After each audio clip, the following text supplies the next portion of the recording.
Yo, what's up, guys? How's it going? Welcome, welcome. Today we're casting TTL, and maybe I play a game in the meantime. Who wants to see a caster play a game? Because we have an hour to kill. I think if we can play one game while we wait. Um, could be a decent little warm up there. But good day to everybody. Let me just change everything here. Although we won't be using this board too much today. 7th of February. Excellent. Yeah, H9 the unofficial is back, and I want to show you guys something. Because you have a new camera. Is it set? Yeah, I think it's good, right? Wait. Let me see. Yeah, okay, it's solid. It's solid. I hope that looks better. No new background yet, no. But I hope that looks better. I'm not sure if it does, but I hope so. And we'll be using that throughout the day as well, of course. What am I doing for today? We're going to be casting today, of course. We're going to be casting like normal. Damn, neckbeard looking good. Thanks, man. Okay, so we'll have that as well. I think I have to work on it because the angle is a bit too wide for me, but it's okay. We'll work on it. Colors look great. Thank you very much. Thank you, guys. So we'll use that today.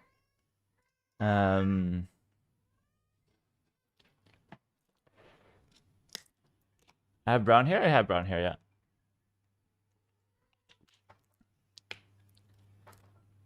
What is up with the colors? I put the saturation up a little bit. I can turn that down a little bit. But it's just to make the colors look good. So that I can change that if I go properties. Turn the saturation down a little bit, for example. So it should look a little less colory. Maybe that's a bit better. There we go. Anything else to upgrade the background? Okay, let me tell you guys something. We actually tried to upgrade the background. But the thing is, we got like a poster and it was too small. So it only covered like half the background. So we ended up just checking the whole idea out. So we are trying to upgrade the background. I also got a new light as well. So the stream is being upgraded, but slowly. What happened to your eyes? Nothing. Why? My eyes are like normal. TTL will allow your YouTube alert confuse me. Okay, listen, R11, why don't you just read the title, my friend? Read the title and get back to me on that one. The thumbnail will be changed very soon. Don't worry about the YouTube thumbnail. Hello, YouTube chat. What's up? In the new camera, you look like Frodo from Lord of the Rings. Are you calling me a hobbit? All right, let me hop into a game. We'll play one game while we wait, and it should be good. Homie. Thanks for all you do. Hello, Geo Chrome. Hello, Geo. What's up? Thanks for the 24 months. First time I read your whole name.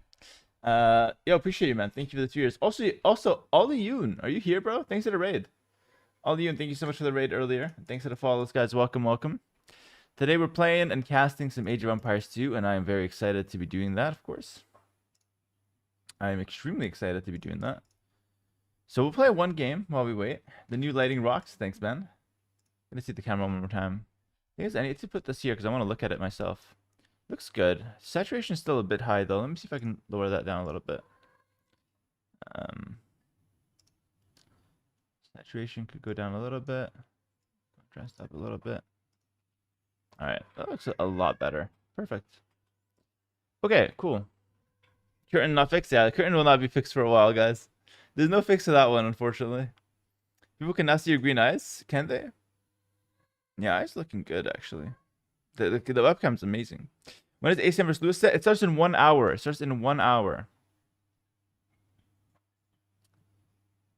I'm excited for it. New camera? Yeah, new camera, my friend. But this one, the field of view of this one is insane. I'm still working on that. I'm gonna like zoom it in or something like that. Because now it's showing my whole mic. It's showing everything. You can see like the freaking hair, the cat hair. Yeah, cat hair. On the mic. Totally the cat hair, by the way. But yeah, we'll have that in there. We'll have that in there today. Should be fun. YouTube thumbnail is wrong. It says that Red Bull. Guys, I am aware. You know what? I'm gonna whip my editor like he's a slave so he can work faster. Like my editor's on it, guys. I'm sorry. It's coming soon. The thumbnail will be edited. I promise.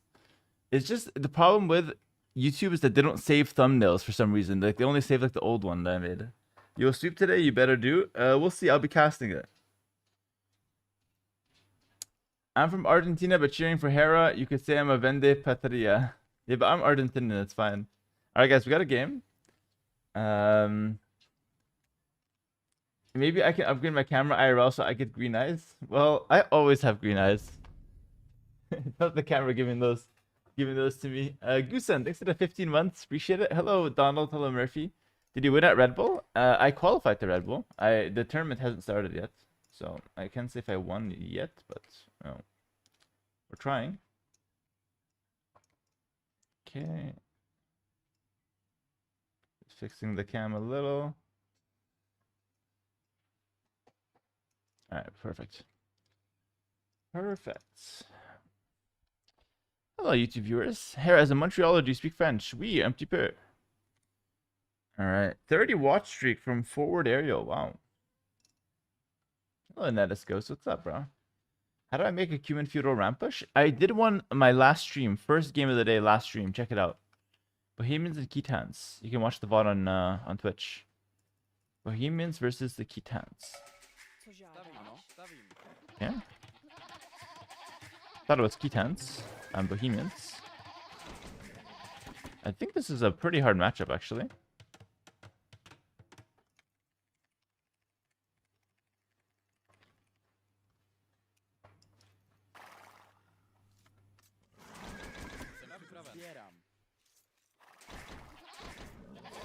Yeah. Awesome. Luck today, Hera. Not like you need much luck. Thanks, man. Appreciate it.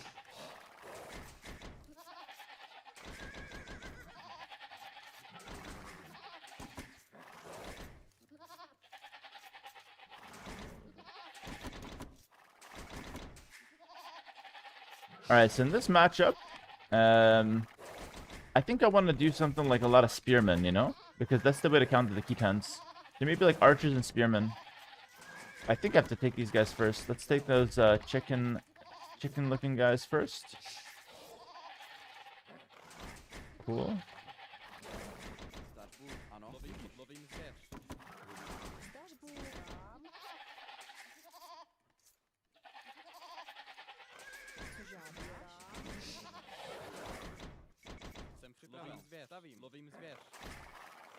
Twitch is lagging, but YouTube's not. I'm not dropping any frames on Twitch, by the way. So it could be on your end, or it could be, I don't know, maybe just general internet. But Twitch on my side is actually fine.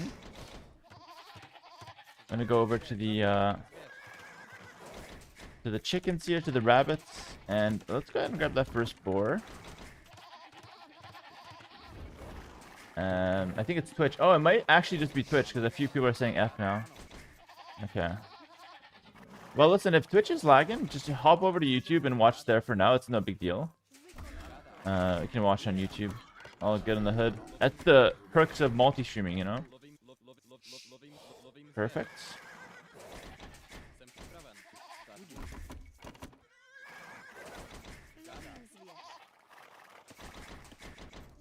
I love this build because I'm on chickens nice and early, and then I can actually plan out exactly which woodland I want to take based on my maps. I'm thinking like this back one is pretty good.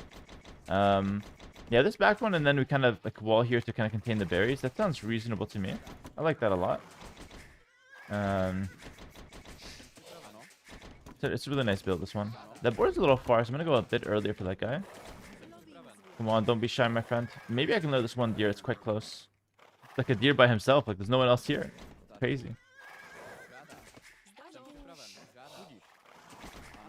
Yeah. Bring that guy in.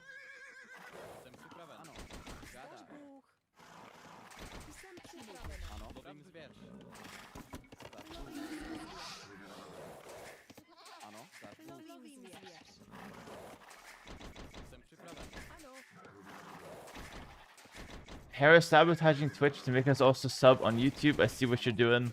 Yeah, man.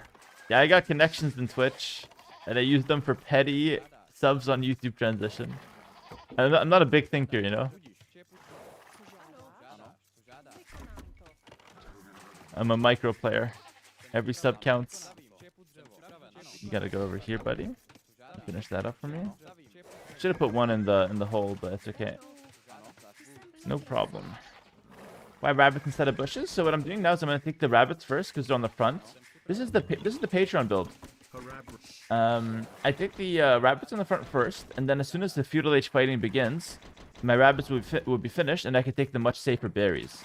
I have a whole video about this on Patreon, and I have the build order for it as well.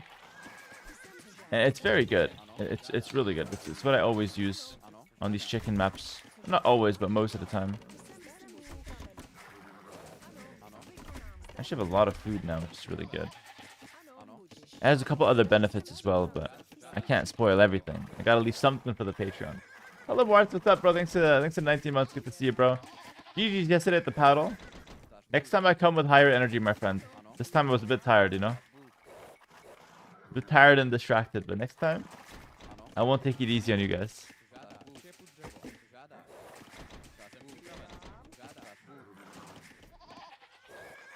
Hello, Yulani. Hello, Falafel. Hello, Yormax. Thanks for the 2 months tier 1. What's up, Yormax? Good to see you, buddy. He's got his rabbits here. Interesting. Now it comes down to where I put my barracks. I'm going to put my barracks right here at the back. I'll probably wall the front of the gate. I don't want production buildings on the front, so I'll probably play towards like the side. I'm not sure, though. Yeah, I might play towards the side. You know what? I see a world where these 3 guys after the rabbits can go to gold. That way I save walking time. I don't have to send them all the way back. That's a nice little optimization I can do here. Let me only put 2 on gold, so I can actually make way for that optimization to be perfect. I can hit this guy. It'll be a 50-50 trade. Yo, Yulani, thank you so much for the 5 gifted subs. Oh my goodness. Thanks, buddy. I'm going to hit him before the hill. Just like that. That was pretty good. So now these guys will finish the chickens and then go to gold. And then I have 5 on gold, which is perfect for archers, fletching, and saving up for castlage. I'll make 1 spear just to defend. His 1 spear is pretty annoying forward. Might have to like watch out for that. Shouldn't be the biggest of deals though. Should be okay. Alright, perfect. We'll do that little wall there. Only 1 spear for now. But normally I'll need a second. It just depends on the situation here. So that's his first scout coming through. He's got 1 spear as well. But the 1 spear I don't want to fight with my spear. I want to fight with my archer. I'll need to make another spearman for sure. I'm going to send this guy over here and then replace him on the front. Yeah, you just need to make another one. And then here we're going to go over to the berry bushes. So now you see the chickens? They finish the chickens and go to the gold. So less walking time. That was actually super efficient what I just did there. Very efficient stuff. And I'm going to kind of hover my archers in between my berries and my gold until I'm fully walled. So no matter which one he attacks, I'm always ready. You see that? That should be quite nice. And I'll just finish walling this side. There we go. And on the front, I do want to wall this up. I want to also include a gate. Something like that would be perfect. And once we're fully walled, we can move out. But not before. Because Khitans are really dangerous. You don't want to move out and then get caught with, like, really strong scouts. You want to, you know, wall and play safe. Generally speaking, that's good advice against this. You're actually controlling them individually? I control all of my units individually, yes, if that's what you're asking. This is an RTS, so, like, all of my units are controlled individually, yeah.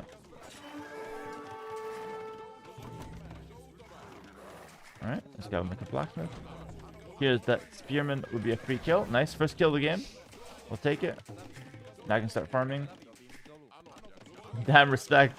Oh, you're new here, Ernub. Welcome, Ernub, to the stream. So, Ernub, what do you play? Where do you come from? What background? What gaming background do you come from? That's cool that you're new, just checking out the game. Hera, where are you from? Never mind, I read the bio. Okay. Hope that answers it. I did a lot of AoE when I was new. Okay, cool. Nice. Oh, when it was new. Okay. You're an old school gamer. I like it. Got a lot of those people around here. I mean, I'm kind of old school too. What up, Triash? Guys, welcome in, everybody. We have, oh, we have a big mistake from my opponent. So now we're going to punish that. I'm going to run right away forward here because basically what happened there is he had a really bad experience coming in here. Let me showcase this.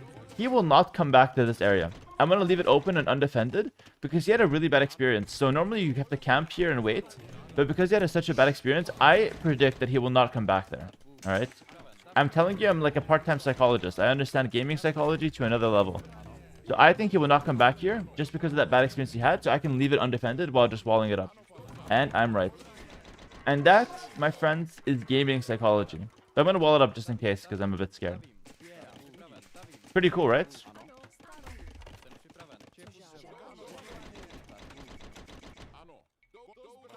Now you got like 10 extra seconds of attacking.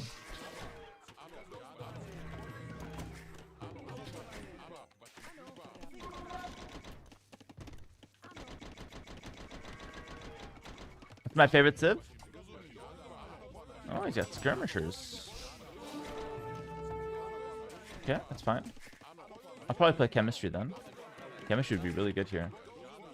My favorite civ, I would say... that's a good question, man. What do I answer to that?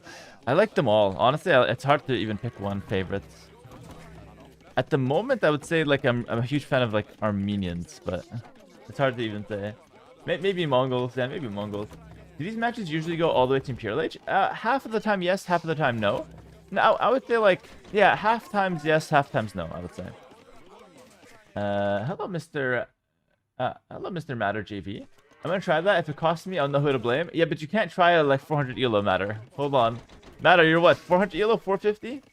At 400 elo, they're not thinking. They're just gonna go in. Hey man, just got the game, so looking forward to getting stuck in. Hello, Sloth-like. Welcome to the stream, bro. Hi, Hera. I love your streams. I'm a Viper fan, but you are just impressive. Oh, brother, that's okay. Actually, my stream is like a Viper fan refugee camp, my stream. I find stray Viper fans in the wild. I bring them in. I give them a blanket, something to drink. So no problem. Welcome to the stream, my friend. It's good. That's good. No, guys. I take in a lot of Viper fans. I know it's been hard. Come give me a hug. It's okay. It's gonna be fine. No, he's gonna hate me for now. I'm being patronizing now. Can confirm it to be a Viper fan as well. It's good. You can still be a Viper fan. Like, I'm a Viper fan. I cheer for him in like most tournaments. Unless he's up against me, of course. Then I can't cheer for him. I like to see him do well. But, you know, I'm also a competitor, so I like to see myself do well. Hope that's not, that's not unfair of me. Wait, I'm a stray Viper fan? It's okay, guys. I'm a Viper fan too. Yeah, we've got a lot of those here. No problem. Welcome. It's all good. It's all good. I'm adding a stable. I'm not really sure if that's actually correct, though. I feel like maybe I shouldn't. I'm an H90 fan. Yeah, H90's coming out today. He's going to make an appearance. We're going to start casting TTL. Who's excited for watching TTL? I'm sorry yesterday I didn't cover it. It's Friday. It's my day off. But I'll be covering every single TTL set except Fridays, basically. And I hope that's going to be exciting for you guys. Hope that you're very down for that. You called Viper the fermented legend. It doesn't sound like something I'd say, man. I'm not gonna lie. Sounds like you're making that up. I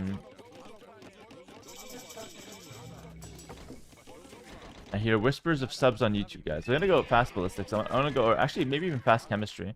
Let's take a look at YouTube real quick. We have 20 gifted from who? From Netis Ghosts. Thank you, Netis Ghosts, for the 20 gifted. Appreciate that, my friend. Thank you. Okay, let's bring in the knights here. Just a couple, of course, while I set up my probably hand cannoneer. Viper walked so Hera could run. and Hera's gonna run so Lewis can walk. The cycle will continue, guys. Oh, we lost a lot of skirmishers. No.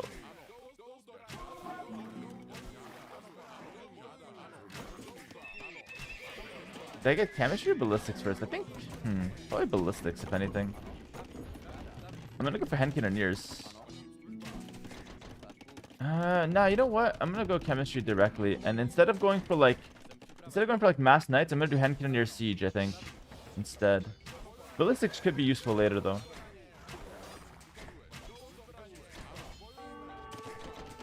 Oh, that's pretty good play from him. I'll just trap him so he dies for sure. He'll kill one vill. That's kind of fine, actually. It's not a big deal.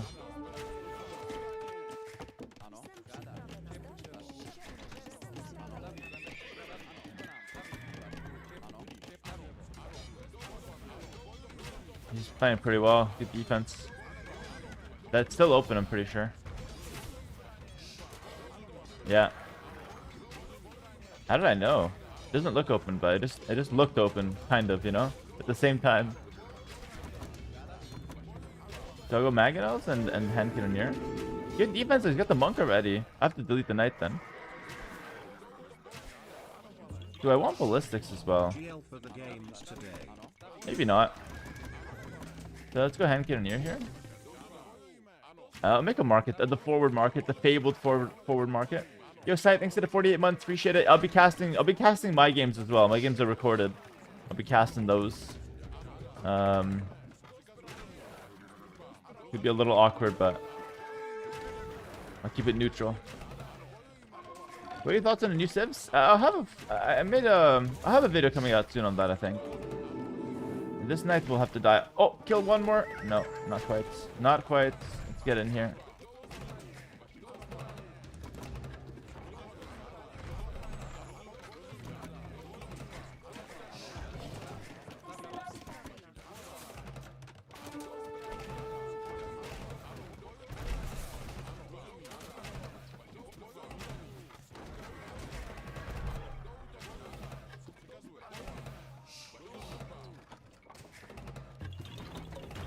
Less than 3.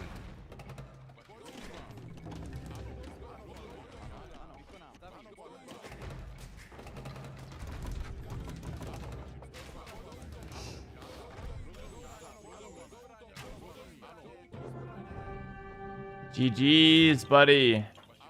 GG's. Maybe we have time for one more game. What do you guys think? One more. GG Liang. He's 2100. Played pretty well. Yeah, he had some good moments for sure. But I think we just played a solid strategy into him, you know? I would take the 1-0. Why not? We got some subs, guys. We got some subs to thank here real quick. Anonymous, thanks to the 5 gifted subs. And Gage Jebo, thanks to the Prime for 3 months. Thank you very much, guys. Welcome, welcome. And hello to everyone watching on Twitch and YouTube, guys. Over 2,000 on Twitch, over 600 on YouTube. That's insane. No, over 800 on YouTube. Guys, we got TTL getting started very soon. I welcome you guys all in. Let's take a look at the sets we have today, by the way. So let me catch you guys up to, while we queue up to the next one, let me catch you up as to what we're doing today. So, what we're doing today is we're doing... Okay, we're doing some TTL. So yesterday there was 3 sets: Leary, MBL, Yo, Siskan, Lix, Repard. It was 3-0 basically on every set. It was not very exciting actually yesterday. Fair enough. Hopefully today will be more exciting. Today we have ACCM versus Lewis, set 1. Then we have Hera versus Lucho, that's me, set 2. And then Dark versus Mihai, set 3. All right. So that's what's coming up today. I hope you guys are excited for that. I'll be casting the whole thing. And then tomorrow we got more sets. We have sets every day this week, and I'll be casting it. Who's Hera? He's a decent player. He's known for his low IQ, but really fast hands. So, you know, he'll be making really stupid plays, but he does them very efficiently. Bless his heart. We'll see if he can win today versus Lucho. Lucho's a lot more talented, better looking, younger, fresher. It's going to be a tough set for Hera, but we'll cast it. My name is H90. I'll be casting it, and it should be fantastic. All right, we should be in for a good time. Hera, do you have makeup on? No, it's just the new camera. I don't have makeup. This is fresh. This is normal. It's regular. But yeah, let's hop into the games now. Let's hop into one more game. One more game, and then we'll cast TTL. Hey Soul Fanboy. Hey Soul Fanboy, thanks for the 2 months tier 1. And Eldritch Jones, thanks for the 2 months Prime. Thanks guys. Welcome, welcome.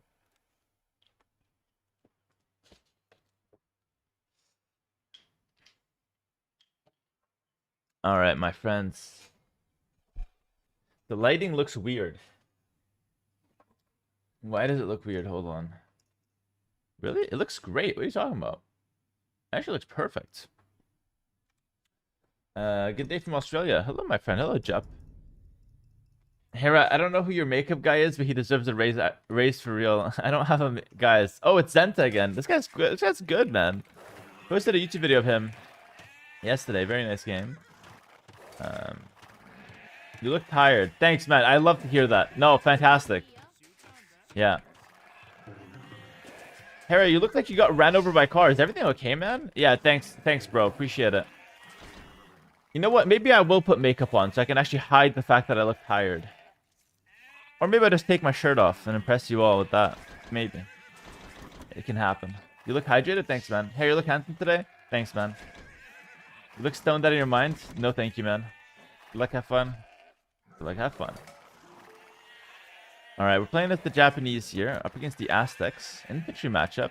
We're gonna take the chickens early again. Little Patreon build. No big deal, no big deal. You know how we do. Shirt off, come on. Oh my goodness. Don't beg, it doesn't suit you. Strange looking chicken? Okay, we'll call them rabbits just for you, bro. That is the highest ranked Libyan. I see top players from Africa. Someone said he was from Lebanon the other day. I guess he is from Libya. Yeah. Alright. Represent, brother.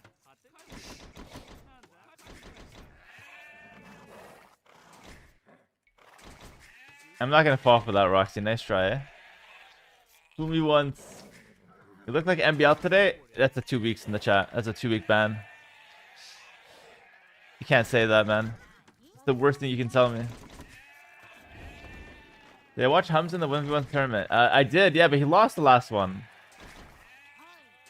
He's good though, but he lost, unfortunately. Alright, let's bring in that first boar. It's gonna be nice. I'm excited for Lewis ACCM, by the way. What are we feeling, by the way? Is it finally Lewis's time? Or is he gonna choke like he choked in Red Bull? What's gonna happen, guys? Blair's back. Thank you so much for the Prime sub. Welcome back, Blair. Okay. Blair is so back. I'm trying to make the men-at-arms happen here. Welcome back, Blair.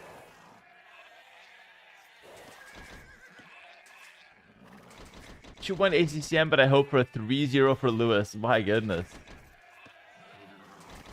What's a strategy that sounds bad but actually works? I would say the Armenian Church Rush. I think it might get nerfed, but for now it's actually quite good. And it sounds horrible, but it's quite good. I got deer here, but honestly I think I'm gonna just skip out on them because I think I'd rather just scout my opponent. They're a bit far. I found them a bit too late.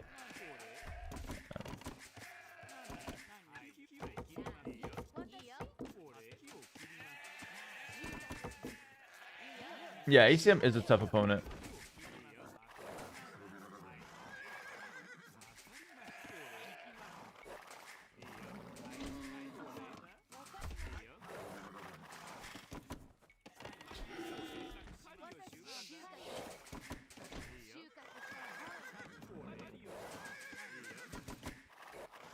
All right.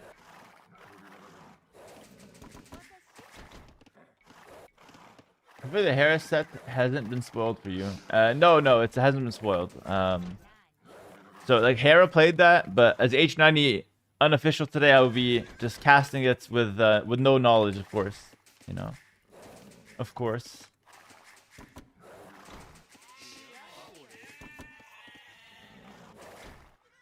Did you enjoy the TTL maps? A lot of water involved. I think okay. I'm gonna be real. I actually like the maps, but I'm not sure which ones I like. Like, I'm not sure which ones are like home maps for me. You know what I mean? Like, I like generally like the maps, but I don't like one map in particular that I'm like, oh yeah, I like this one. Like I'm gonna pick it. Maybe Coast Arena is like the one I like the most, but even that's a bit tricky. I don't know if it's like necessarily a home map for me. I just enjoy it. So, yeah, I like the maps, but I don't know if they particularly suit my play style. If that makes sense. But I am a fan of them, like objectively. Some maps are a bit outdated though. They have potential, but they're not quite 100% good. But it should be fine. Is my settings video outdated? Watch my Road to 2K guide. My guide to 2K. Watch that one. That one is very good. The first episode has my settings and everything good there. Who are considered the top 3 arena players right now? Probably Hera, Viper, Tato, top 3 arena. Maybe Winchester in there as well, top 4 arena players right now, I guess. But Hera, none of those are known for playing arena. Yeah, but pro players will always be the best on every map. Isn't ACM a beast on arena? Yeah, he's really good. He'll probably be in there as well. It's hard. If I have to just give a top, 4, maybe those 4. Hera, you mispronounced Lewis. Oh, my bad. Oh no. target his berries here. Hera just micro the lighting in my room. How is the lighting, guys, actually? Like, serious question. Is the lighting good? 'Cause I got a new ring light, and I wanted to see if that reflects anywhere. I do genuinely want to know. Yes. Yeah, one guy said yes, should be good. Pleasant light, yes, light is good. Okay, good. I think it's wrongly placed. It's just to my side. Where should it be? I don't know if I've got another place for it. Okay, here, I'm Japanese. I'm gonna pressure this. And then once he walls that, I'm gonna go for this on the hill.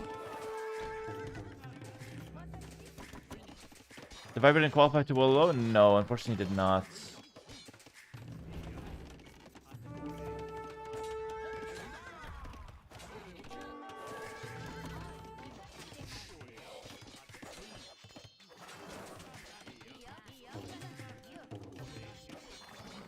Oh, it's a lot of idle vills. What the hell's going on here, Zenta?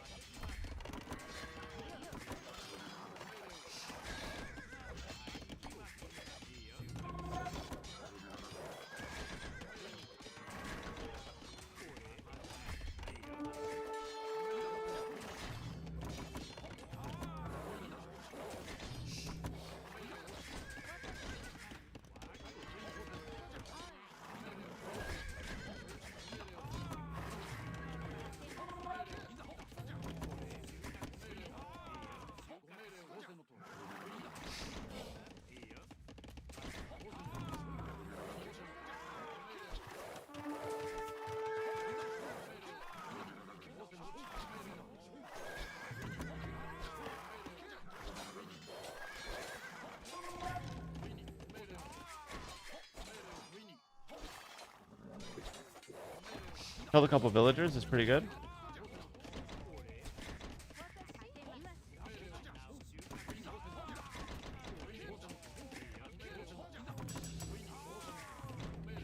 Not too bad.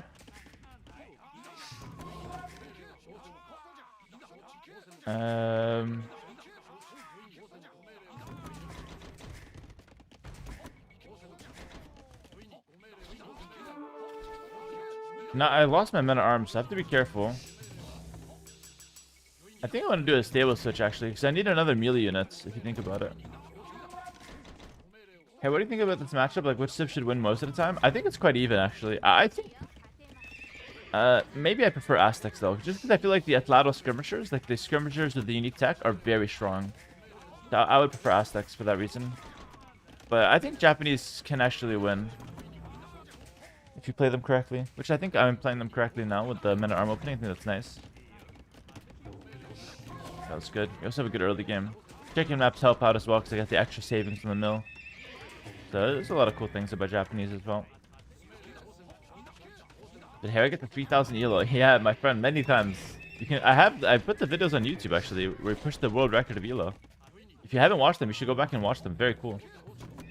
Hello, Joe. You get a new camera? Yes. Do you like it? Does it look good? Who wins, a samurai or a jaguar warrior? I think a samurai. That's a good question though. Yeah, I need the scouts here because I need another melee unit. The reason why I'm not mixing in more men-at-arms is just because they're kind of weak against archers. So I'm gonna go scouts, which are a bit stronger against the archer skirm mix. Joe, what up, bro? Thanks for 10 gifted. I guess you like the new camera. Thanks, bro. Thank you so much. Hello, Barcode. What's up?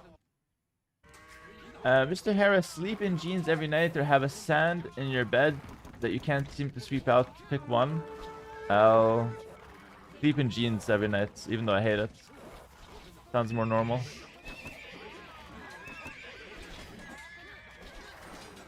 That's a bad fight for me. Shit.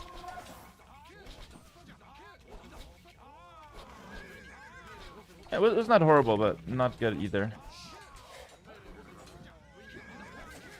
Not horrible. Let's add a second range, though.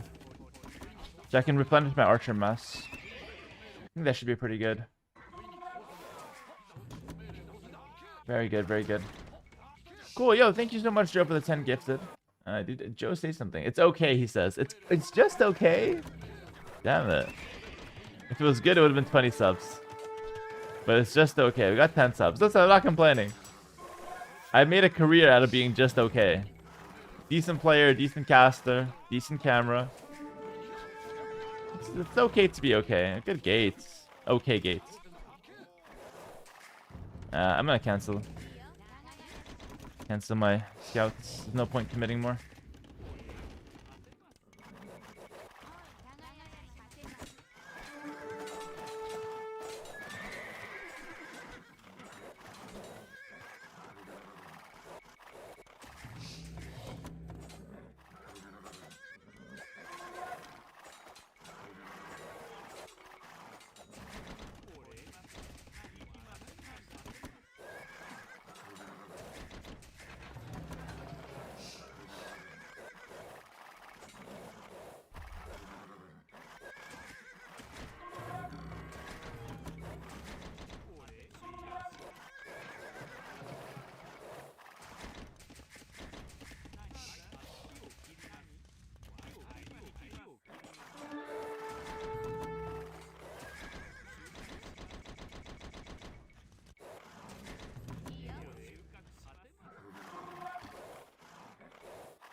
Blue eyes Hera upgrade? Why do people say I have blue eyes? They're green.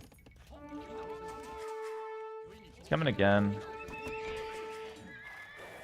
I killed more villagers at the back. So he should be kind of... I don't think he's got Castle Lich. I really don't think he has Castle Lich. No way.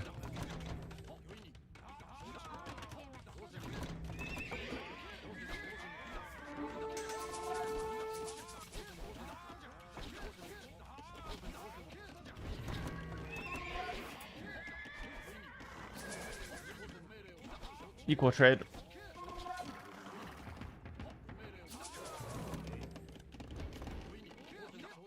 Nice haircut, bro. Thanks, man. There's a tower. What can I attack him? Probably this huge stretch of palisade. That's super weak, right?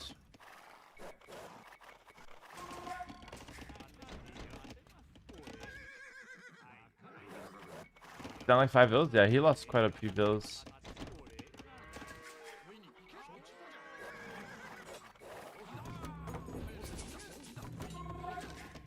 We got Lewis ACCM coming up soon, guys. In T90's Titan League.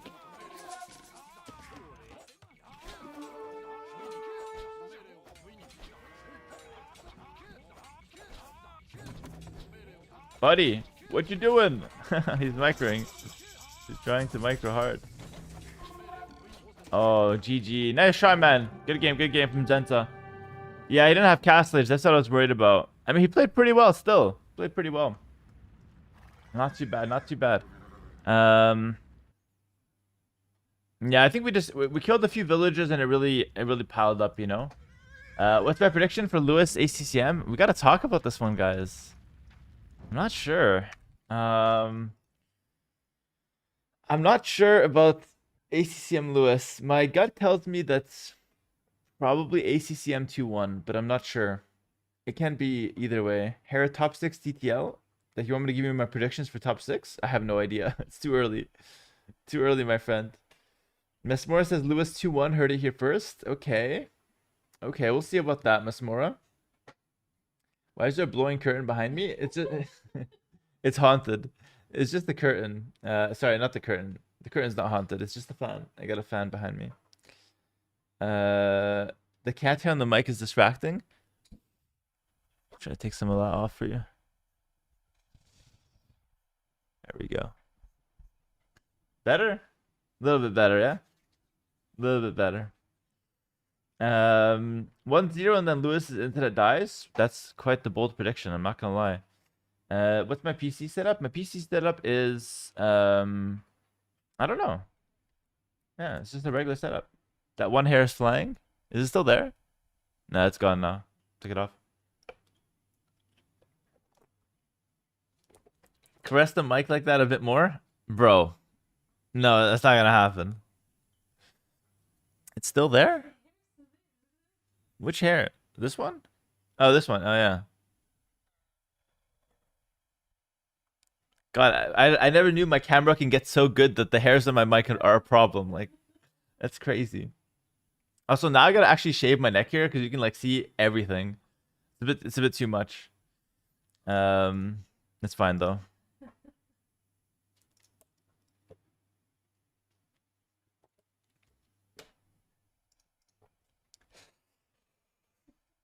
How does the cat hair get on the mic? Real question. Listen, it's just because the cat passes by and her tail brushes the mic. That's all it is.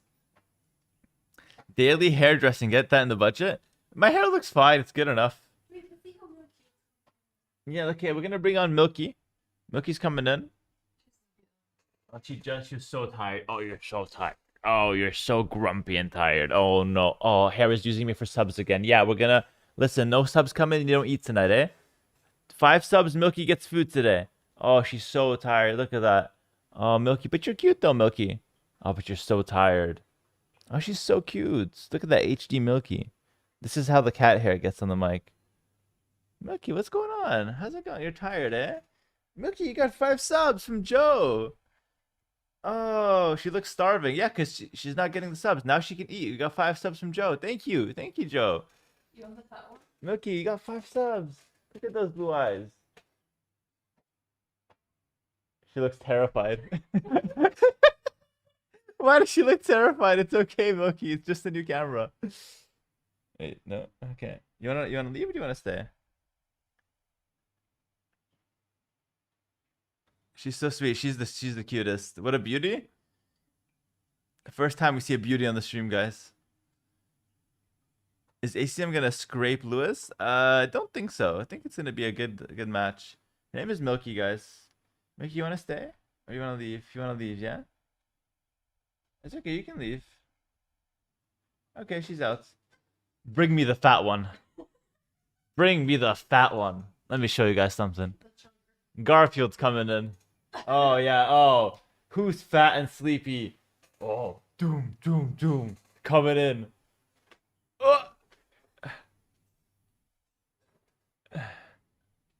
Hello.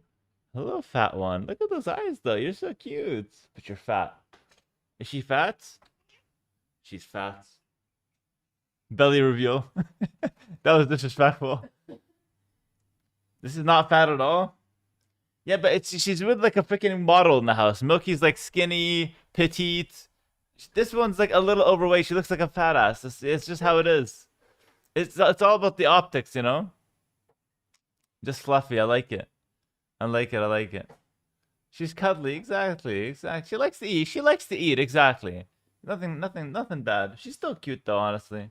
How many cats you got? Just those 2. Just those 2. My cats are much fatter. Hey, it's not a competition, Atomic Kipachaka. It's alright, man. Fat like you, Hera. The hell, man? Any dogs? Just me. New mic hair just dropped? No, it's good. It's good. Next week, instead of 46 months. Hello, Mr. Streamer. Quick question. Don't you get bored of winning? Leave some SDs for the others, man. Make it fair. Next week, shut your mouth. Thanks for the sub, bro. Appreciate it. Hera, Hera, gonna take your shirt off today. If Lewis wins 3-0 and I get 1,000 gifted subs, I'll take my shirt off. How does that sound? Both have to happen. Do the cats attack your feet when you're in the bed? Sometimes, yeah. How do you like the Grubby arc? It's so good. It's fantastic. I love that Grubby's playing some Age of Empires. That's really cool. I've been watching a little bit here and there. Guys, the games will start in about 18 minutes, by the way. So we're just kind of waiting. I don't really have time for another game, so we'll just sit and talk for a little bit. Hopefully that's okay. But welcome in, guys. In 18 minutes, the show will start with TTL week number 1. It's going to be very exciting. I am very, very much pumped. Grubby will destroy you now. We'll see about that. No, he's playing well, but come on. It's still Hera. Put some respect on my name. Will I stream your games against Lucho live? Yes. I actually already played them, so it's going to be recorded games, and I'll be sharing my recorded games. I'll be like casting them. Am I playing TTL? I'm playing today, my friend. Yes, me versus Lucho. Hera, you look Agartha coded with the blue eye filter. I don't have a blue eye filter. Are you guys? Look, they're green. My eyes are green. There's no filter. It's just my eyes. It's just that I have a good camera now so you can see them. These people tripping, I swear. They're 100% green. Exactly. They're not blue at all. No blue eye filter? Then explain Milky. She's blonde blue eyes. Deal with it. True Argentine.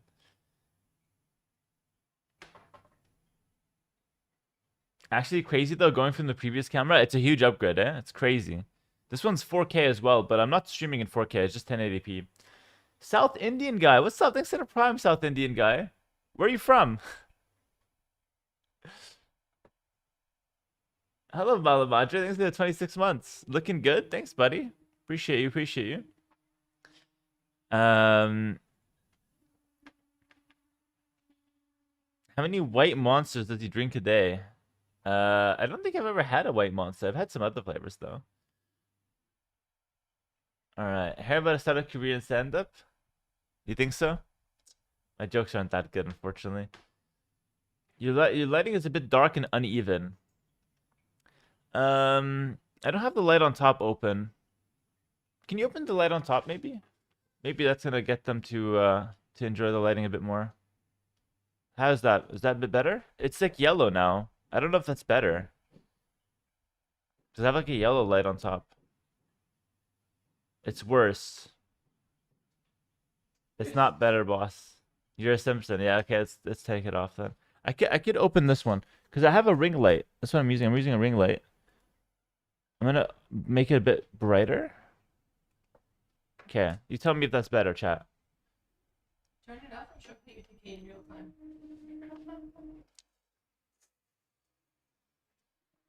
Cold light fits you better. Yeah, I agree. Like white light, right? Put the ring light behind the monitor, not on the side. I can't put it behind because I have a table. It's just gonna be on the side. I see no difference, to be honest. These people are tripping. There's no difference.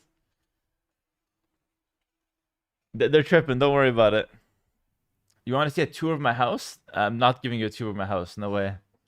Here, after I beat you in TTL6, will you want my autograph? No, I won't. Look at all that cat hair. Oh, it's disgusting, eh? Look at that. Hera, very unprofessional. Setup looks good except for the background. Debrija, why don't I print out your face multiple times and just stick a freaking 100 Debrija faces on my background? Would that be an improvement? I think it will be. I think, you know what? Everyone who complains... Hold on. Everyone who complains about my background, I'm going to print out their face in HD. I'm going to stick it on my background. Just 100 faces. I'm going to look like a serial killer with like my victims on the background. Actually do it. That would be pretty hilarious. I'm complaining. Where can I send my face? Guys, do not send me pictures of your face. I'm not interested. It's just a joke. I'm not interested. All right. Let me wash my hands because of all the cat hair. I'll be right back, guys.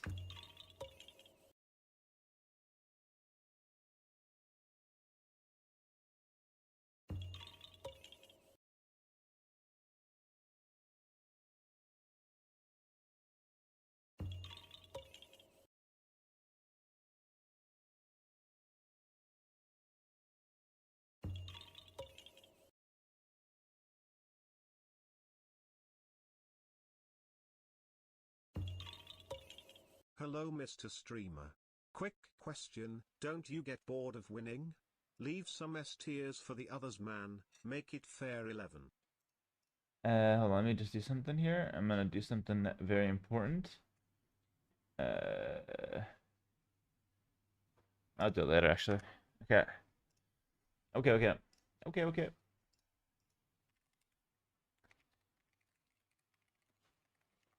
Cool.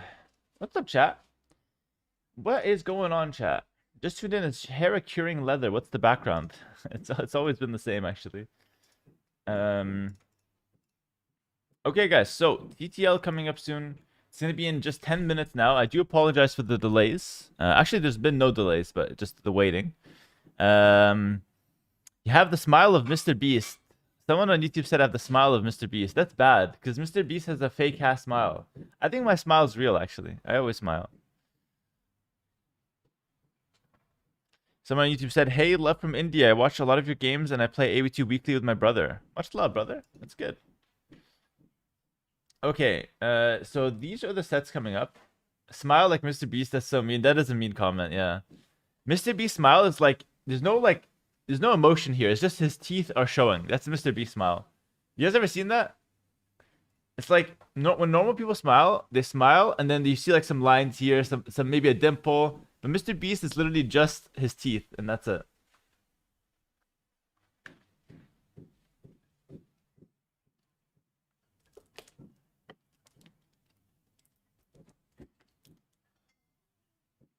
Mr. Beast appears fake AF. I mean, yeah. Just googled it. Actually scary. Okay, let's take a look. Mr. Beast smile. Oh no. Oh no. It's like dead inside, smile. Like, oh no. Look at this. It's literally like, if I show you just the top side, okay, if I show you just this, you don't think this guy's smiling. He looks dead inside. Bless his heart. What can you do? The thinking about money smile? It's whatever. I mean, definitely something a little off there, but it's fine. Come on, it's not that bad. It's not that bad, no. Not that bad.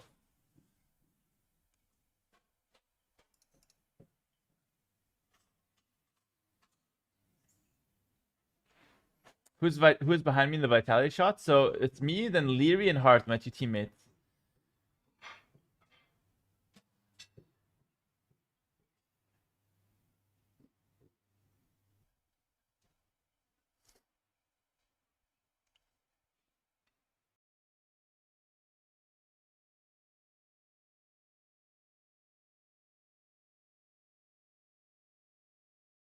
What's my favorite memory? I don't know. I got many.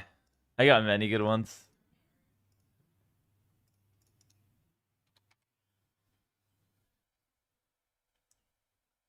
Hello, Hera. Please say hello to me, my friend. Hello, TOGG. What's up, my friend? Good to see you, buddy. So guys, today we got TTL Lewis versus ACCM. They're gonna be starting very soon. I expect them to start drafting in no time. We're gonna take a look at this Wikipedia page while I eat some chicken tenders, dipped in barbecue sauce. How does that sound? How does that sound, chat? Let me show the chicken with barbecue. Oh, look at that. Barbecue sauce chicken.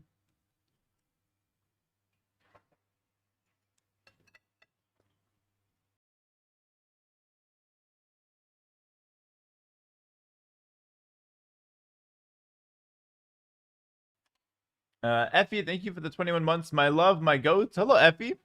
What up, brother? Good to see you. Good to see you. Now I'm hungry. Get some chicken tendies with barbecue. It's like the pre-casting meal, you know?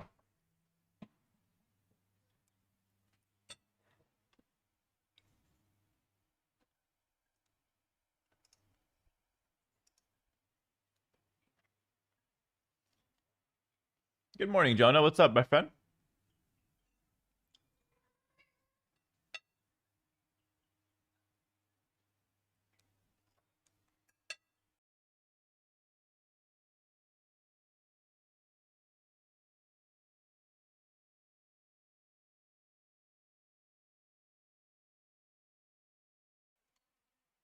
Seven minutes to go, guys. Do you prefer older or modern AoE?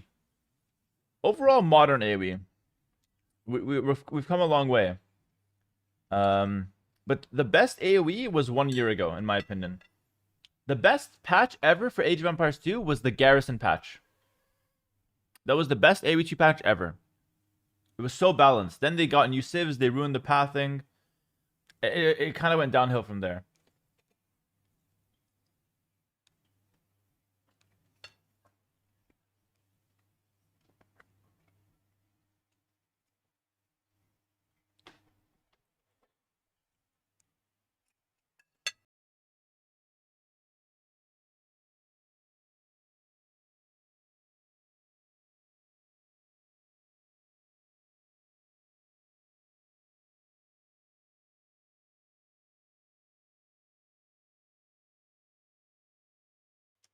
Last round of interview and drug test Monday for a new job. Gonna finally have money to sub and climb that ELO with guides. The little toad, congratulations, man. I hope you land it. I hope you land it. That's good. That's good. You gotta get drug tested for a job, though. Is that normal? You guys have to get drug tested for a job? Ruin the pathing? Surely he means improved it. Yeah, they improved the pathing. It's not normal. Oh, firefighter. In America, it's completely normal. Fair enough. Interesting.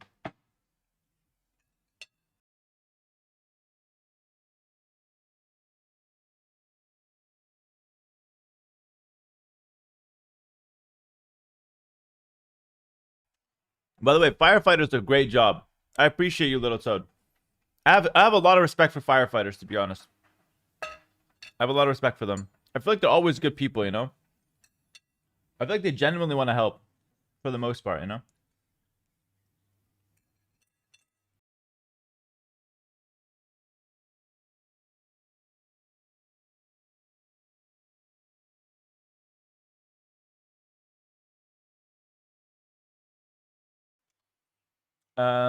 Quick game before TTL. I have 6 minutes, brother. I don't think I can fit in a game.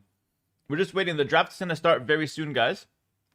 So the lineup today is ACCM Lewis, then Hera Lucho, then Dark Mihai. All right, I'm gonna be casting everything, and then we'll cover the matchups tomorrow as well. I'll be covering everything for TTL. I'm very excited for it, actually. Except Fridays. Friday's my day off.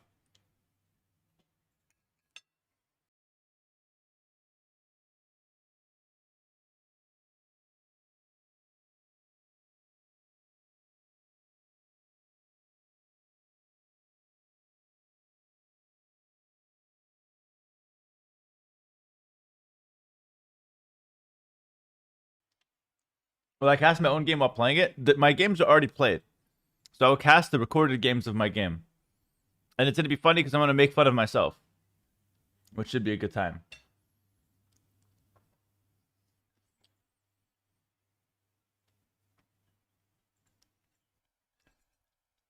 You like the new Reverse Acropolis? Yeah, it's a fun map.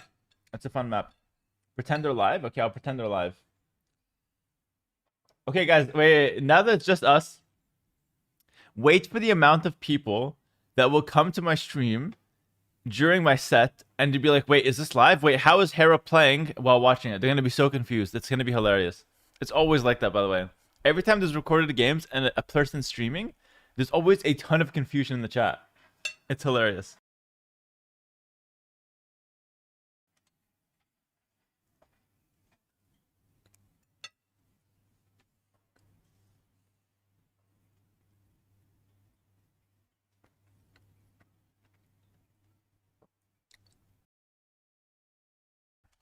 Yo, I just got here. Can you give me a lowdown of how the tournament is and when does it start? So today, it's going to start in 4 minutes. 3 minutes, in fact. ACCM versus Lewis is the first set. We're also live streaming on YouTube, so you can come watch here. Almost 1,000 viewers, so thank you, YouTube, for showing up. And here are the prize pools. So, as you can see, it's a very generous prize distribution. So, for example, if you come to Platinum League and you don't win a single game, you still get $1,500, which is actually very reasonable. First place is 7,500, which is also quite decent for a prize pool. So it's a pretty good prize pool, honestly. This one is one of the more generous splits, so like it's not very top heavy. It's pretty spread out, so it benefits like a majority of players. But still having a decent amount at the top. You know, it's not like fully spread out where we're competing for nothing. And so yeah, that's good. So it's 4 groups. Here are the players. So in Group A, we have the results from yesterday: 3-0, 3-0 for MBL and Leary. Lix Repard went down, and then Yo 3-0'd Siskan. So yeah, we end up bless yous in the chat. Nice. Thanks, guys.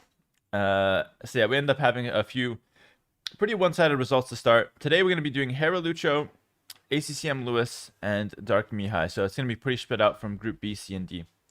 My group is the hardest in my opinion. I don't know what you guys think, but my group I think is the hardest.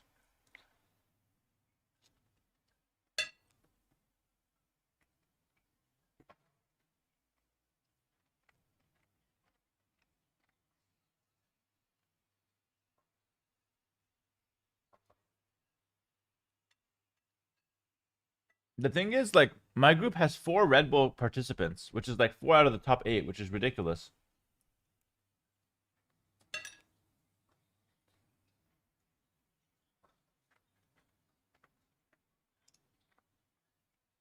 They should be starting any second now.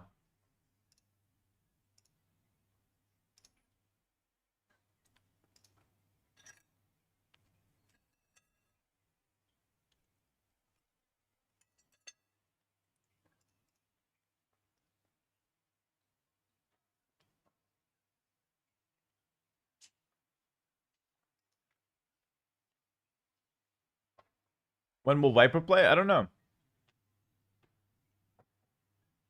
Yeah, but you're Hera, so you just win every game. It's not that easy, guys. Come on. That's not how it works. Do you think Lucho has a chance? Lucho's quite good. I think he definitely has a chance, yeah. I would say it would not be that surprising if Lucho makes it in. But I mean, he does have to upset a few people for sure.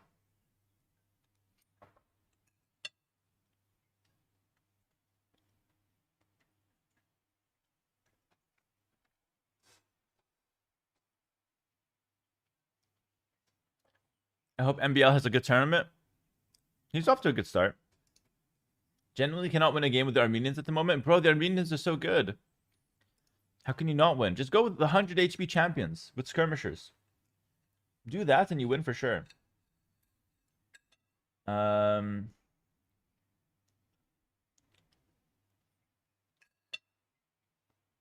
right, here we go.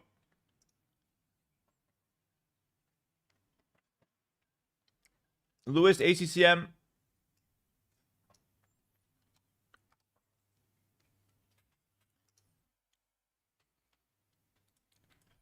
Lewis, ACCM. They're going to start with the maps first.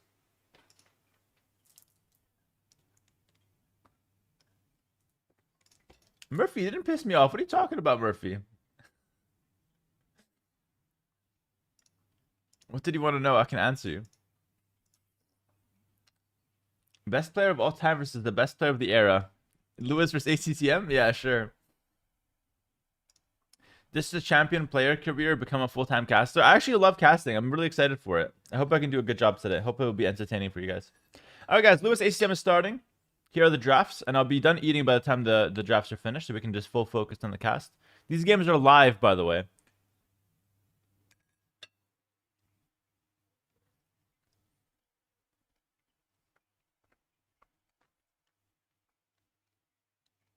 Lewis should ban... He bans Northern Crossings. Okay.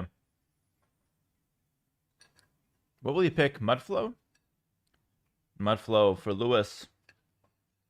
Mudflow for Lewis. ACCM. What's he going to pick? African River. Interesting. Okay.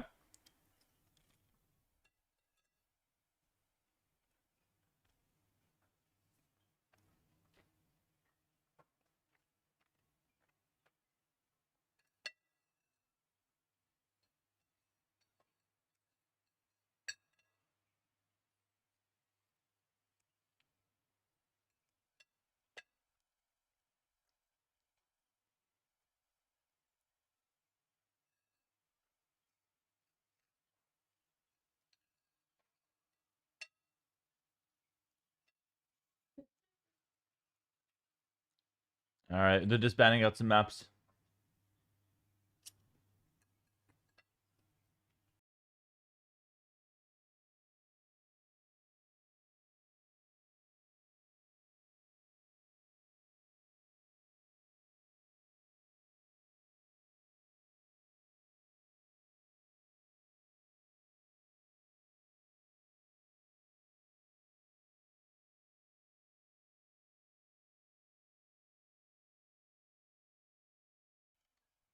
Yo, triple O, double O. Thanks for the $15.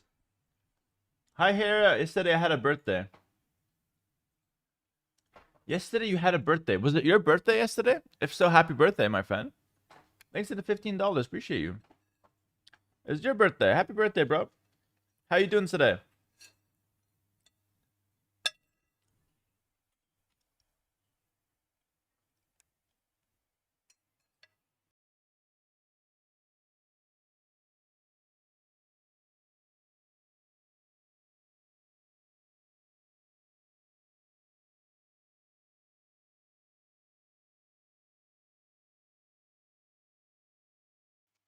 What other games do you play besides this one? I play all games. I play League of Legends, Fortnite, whatever. You name it, I play it.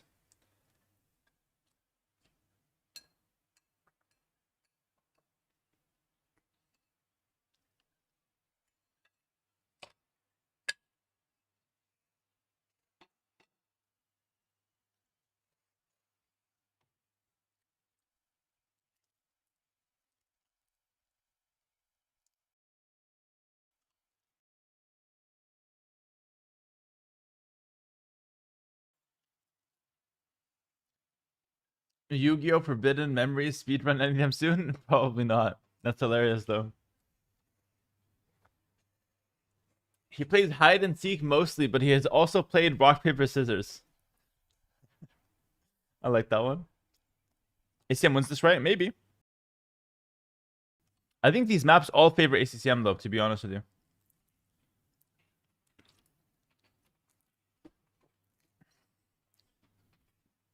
Alright guys, the food is done. The food has been fooded. And we are good to go. Spectator dashboard isn't showing that I'm live on YouTube. In the streamers. Yeah, it's only counting my Twitch viewership. Rats. Count my YouTube as well, my friends. I got 1,000 people. I got 1,050 people on YouTube. What's up, YouTube chat? Hello, you the best. Thanks, man. I love YouTube chat. Thank you so much. Woo hyped for the H90 Steam. Hello, Glitch though. Instead of Prime for 10 months. Appreciate it. Oh, sorry about that. I keep clicking stuff that I shouldn't be clicking. Okay. ACM Lewis, the Civ draft is about to start. I'll try to make my predictions as always. Guys, thank you so much for tuning in. Welcome in, everybody. We have TTL5, week number 1. This is actually day 2. ACCM Lewis is going to be the set 1, Hera Lucho set 2, and Dark Mihai set 3. So very, very nice nice day of games today. I'm very excited to cast. I'll be casting the whole thing, and hopefully you guys will enjoy it.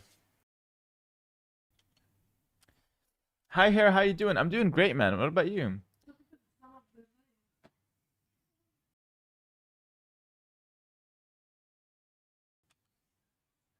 Will I cast and play? I will just cast because it's recorded games for me.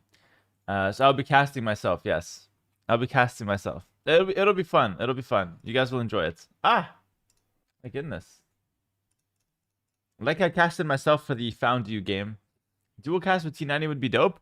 Listen, guys, this is T90's tournament. I know I'm gonna get a lot of people asking me to co-cast. I'm always up for it, but I think it has to come from him.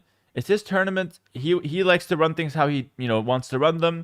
He takes it very seriously. So if he's down for a co-cast, he can reach out, and I'll most likely say yes if I'm like around.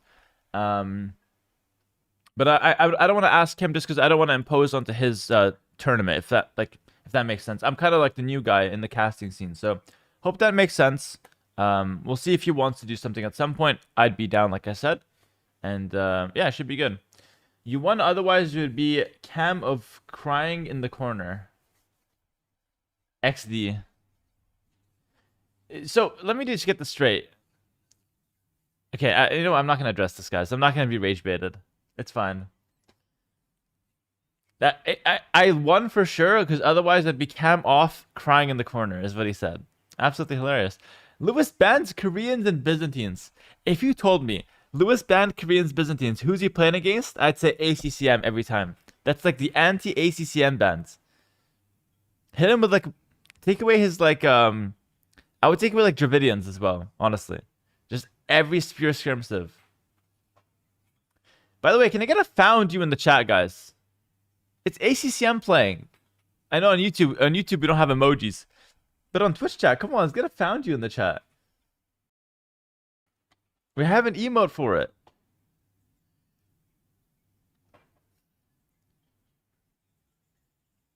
And no Koreans. He bans Burgundians, Chinese as well. ACCM, I would ban... what would I ban here? Probably Japanese I would ban. Unless I'm planning to pick it, I would ban Japanese. He goes for the Roman ban. If he doesn't ban Japanese, I think he's going to first pick them. But I'm not sure. They're like good on a couple maps here.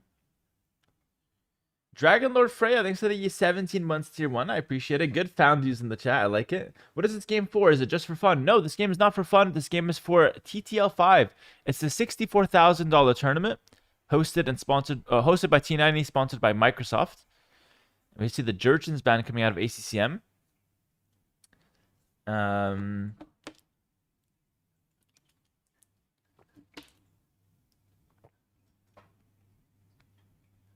then we have the Khitans band last from Lewis. Okay, fair enough. No problem, DRV. Welcome, my friend. Big fan. I'm happy to hear that, my friend. Hello, LB Furcado. What's up? As a player, for you to cast will be not consistent, but I would love it. I will be casting, and I'm happy you're gonna love it. Georgian's first pick for ACCM. That's one of Lewis's first picks, always. Lewis loves the Georgians. I think Lewis should respond with Japanese for sure. There we go. And then Japanese Dravidians, the response from Lewis. ACCM now has a pick. Maps are High Tides as well. I could see a world where Lithuanians, Malians, Huns, one of those civs can be picked for High Tides. It could also be a Mesociv. Mesocivs can be interesting as well. He's going to go Meso. He's going to go Incas. There we go. Incas, Magyars. Magyars looking like it's a Mudflow civ. Now, Lewis, how does he respond? It's tough to say, but I think something like Huns or Malians, maybe Lithuanians could be good here. It is difficult, though. Goes for the Malay. Not a bad pick.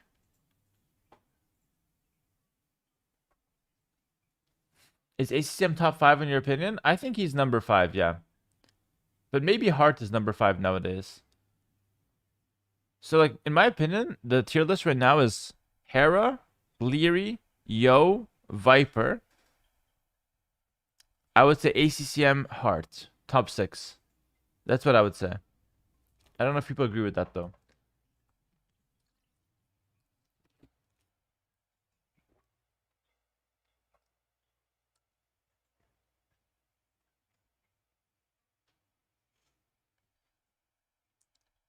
Vinchester probably number 7.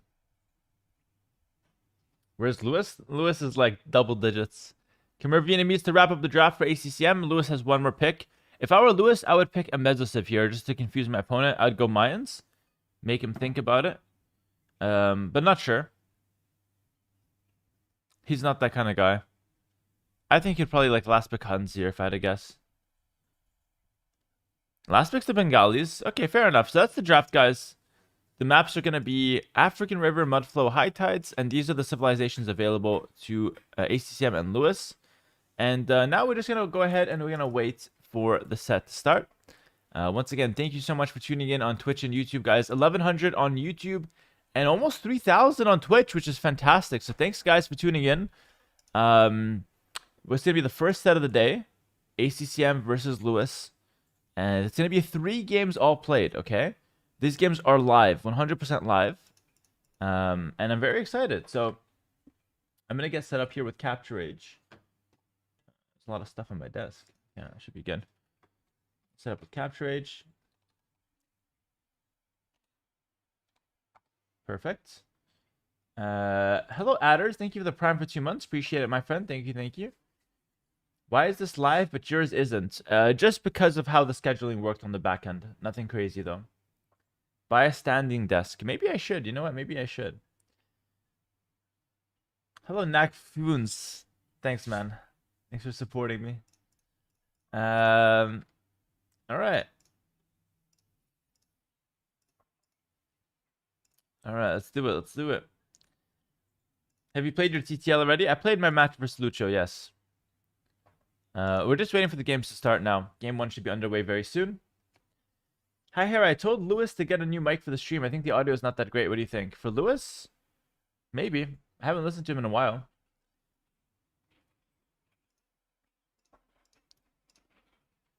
Alright, we're just waiting for them to get started now.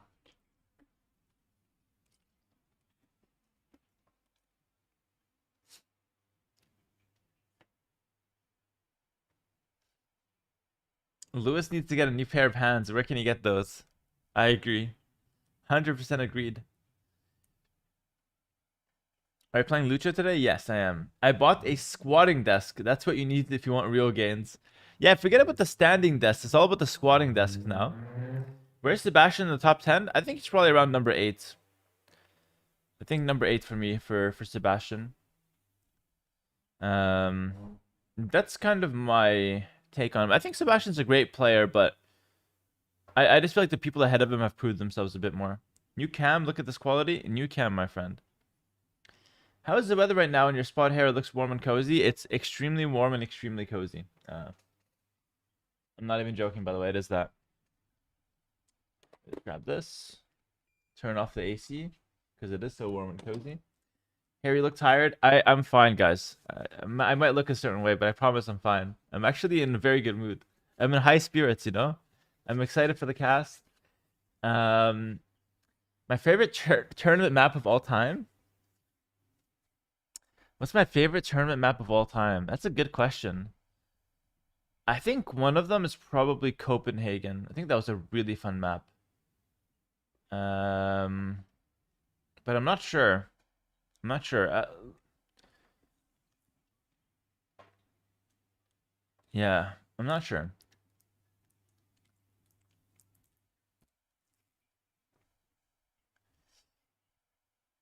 Harry, you look viral, my G. Viral. I don't even know what that means. Not Arabia? Nah. People think Arabia is my favorite map. I actually don't like Arabia for tournaments. I actually hate Arabia for tournaments. You know why? Arabia is not fun in tournaments unless it's like King of the Desert, where it's all Arabia, because I don't consider Arabia to be a fun map when you play the best civs on it. Like, if you're playing Arabia and it's Chinese versus Vietnamese every game, it's not that interesting to me. You know what I mean? It's actually a pretty boring map. I think the fun part about Arabia is being able to play all civilizations on it. That's the cool part. So that's my take. Some of the other maps are way more interesting, for sure. It's hard to really come up with my favorite, though. Do I recommend these headphones? Yes, these headphones are really good. They're Logitech, but I think there's a new model out. So don't buy these, buy the new model. Because these, they have a problem. These are like the or G733, I think. But they have like bad battery life. The new ones are much better. Favorite water map? Probably Northern Crossings, which is in this tournament, actually.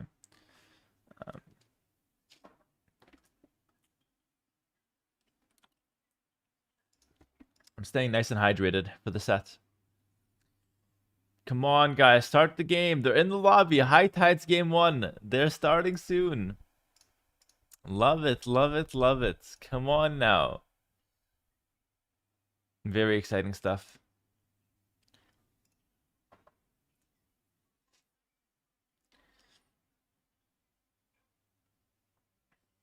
New camera? Yeah, new camera, my friend.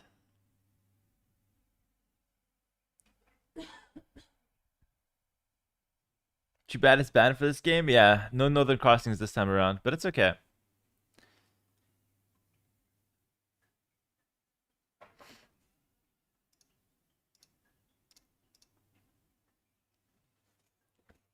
Okay, the game is about to start. I like to do this, guys. ACCM versus Lewis. 3 games all played. Can we get the predictions in the chat? I like to do this. Let's get the predictions in the chat. My prediction is going to be, I would say, 2-1 ACCM. So that's my prediction. I'm typing in the chat. YouTube and Twitch. Everybody type your prediction in. And we do this because after the set, you can say, I told you so if you got it right. So get your prediction in. It's 3 games all played, so it could be 3-0 either side. Come on, YouTube chat. Don't be shy. Get your predictions in. I'm saying 2-1 ACCM. I want to see the predictions. It can't be 2-0 ACCM. It has to be 3 games. So it's either 3-0 ACCM or it's 2-1. I see most people going for ACCM. So let's do it. It's good predictions, guys. Good predictions. And remember, every game matters. So just for you guys to know, every game gives the player who wins $30. Okay? So every game matters. And also, it's a group stage. Let me show you guys real quick. it's a group stage. So every point actually does matter. Every win is 1 point. So it matters for money and it matters for placements in the group, which is very important. Pika, thanks for the gifted sub. What's up, Pika? Good to see you, bro. Pika, you cheering for Lewis, my friend? Hello, Heart. My goat 2-1. Freaking Lewis. Thank you, Pika, for another gifted sub. Appreciate you, my friend. You forgot the most important part, the honor. Yes, winning gives you a lot of honor, which is, of course, very, very important. And we're just waiting for the game to start now. ACM versus Lewis. Thank you all for being here once again, guys. This is TTL5, $64,000 tournament. It's the next S tier, you know, between now and Red Bull, we have TTL, so it's very exciting. And yeah, I can't wait to see what's going to happen with Lewis and ACCM. Lewis is a good friend of mine, but I'm also pretty good friends with ACCM as well, so no matter who wins today, I'll be happy for the person who wins, and I'll probably make fun of Lewis if he loses. I am watching the stream just for ACCM, says Macbeth. Okay. Okay, alright, we got an ACCM fan in the chat. Ace John is here for Jinxed. Okay, fair enough. ACM smokes Lewis. I'm not sure about that. I think Lewis is a very good player. He tends to choke a little bit, but he should be okay. Hera, will I stream my games? My games are recorded. They're already played. I would just cast them, okay? I will cast my games like I'm a caster, basically. My score guess is 3. ACCM 3 to -1 for Lewis. Okay. Lewis 3-0, trust me, guys. I mean, it's possible. It's possible. I don't think so, but it's possible. You never know.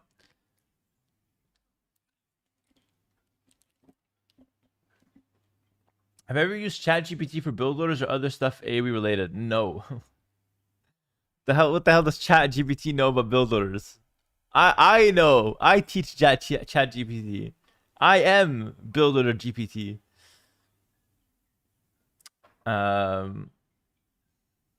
Is there a timetable for the games? You can check on Wikipedia.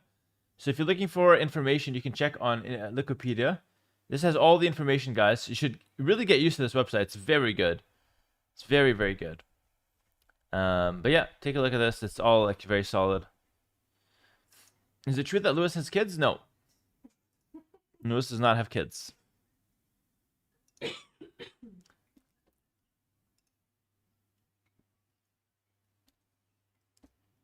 I tried Grok for lol builds and runes and it's awful. Freaking gamers thinking AI is gonna make you not suck. You guys suck and it has nothing to do with AI. It's not gonna help you. Alright, guys. Game 1 is officially started. We got 70 seconds now to wait. I'm very excited as well. And I'll quickly be right back while we wait for the minute.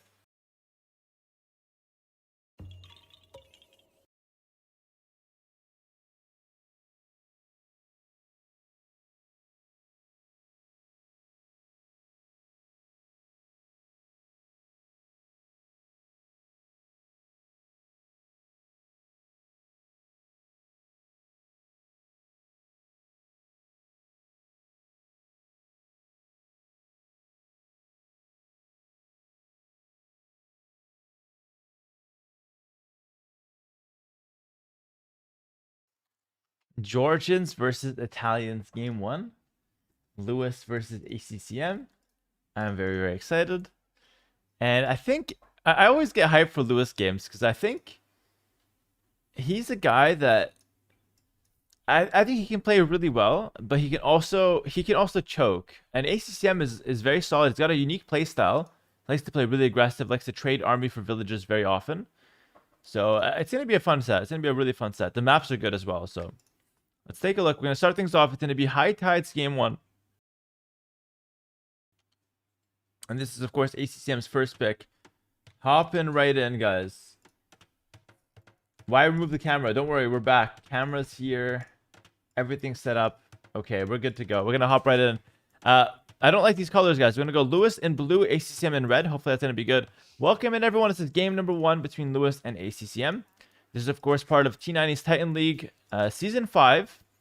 And this is the Platinum League featuring 24 of the best players in the world. And Lewis is somehow one of them. We have Lewis in blue playing as the Italians, and ACCM in red playing as the Georgians. The map is High Tides, and this is a very cool map. There's some gold up top with a relic, along with quite a hefty lake with good amounts of deep sea fish and some shorefish as well that you can take. And then at the bottom of the map, we have some golden stone on a rocky, hilly terrain, as well as some shorefish, but no deep sea fish in just some shallow water. We also have some zebras and stuff that people can take if they want to expose their villagers in exchange for some nice free natural food sources. So quite a lot to play for on this map, of course. In the middle, we have kind of like an Arabia-style terrain. It's deserts, it's hills, and it's a lot of open areas. With the only thing helping out to wall are some, rather big woodlines, but still rather open map. And up top, of course, no woodlands whatsoever. Very open. A lot of aggression will surely follow. So yeah, I'm very excited for this set. It's going to be, of course, a play all three. So let's try to change that. Play all three. There we go. And this is game one. Every game counts. It's $30 a win. And of course, it does help you in the seeding. So you always have that incentive to win. And Lewis is just going to be pulling in some deer now. So why do we see Italians and why do we see the Georgians? Well, most players will play towards the water up top. We're actually seeing ACCM right away come through with a villager. And he's going to go towards Lewis's side, or he's going to go towards the middle. Probably wants to get a dock out here. And the reason they dock out here and not here is just to get better access to the deep sea fish that's a bit further down. So quite a lot of deep sea fish that you can take here. So he's going to probably drop a dock right here. And he's going to be quite safe to do that. Lewis is also doing the same. But with Georgians, ACCM can actually force the fight with the scout. Because Georgian scouts actually heal. Starting in Feudal Age. So I don't think Lewis actually wants to fight here. ACCM, though, does want to trade. I would consider that a mistake for ACCM to not trade here.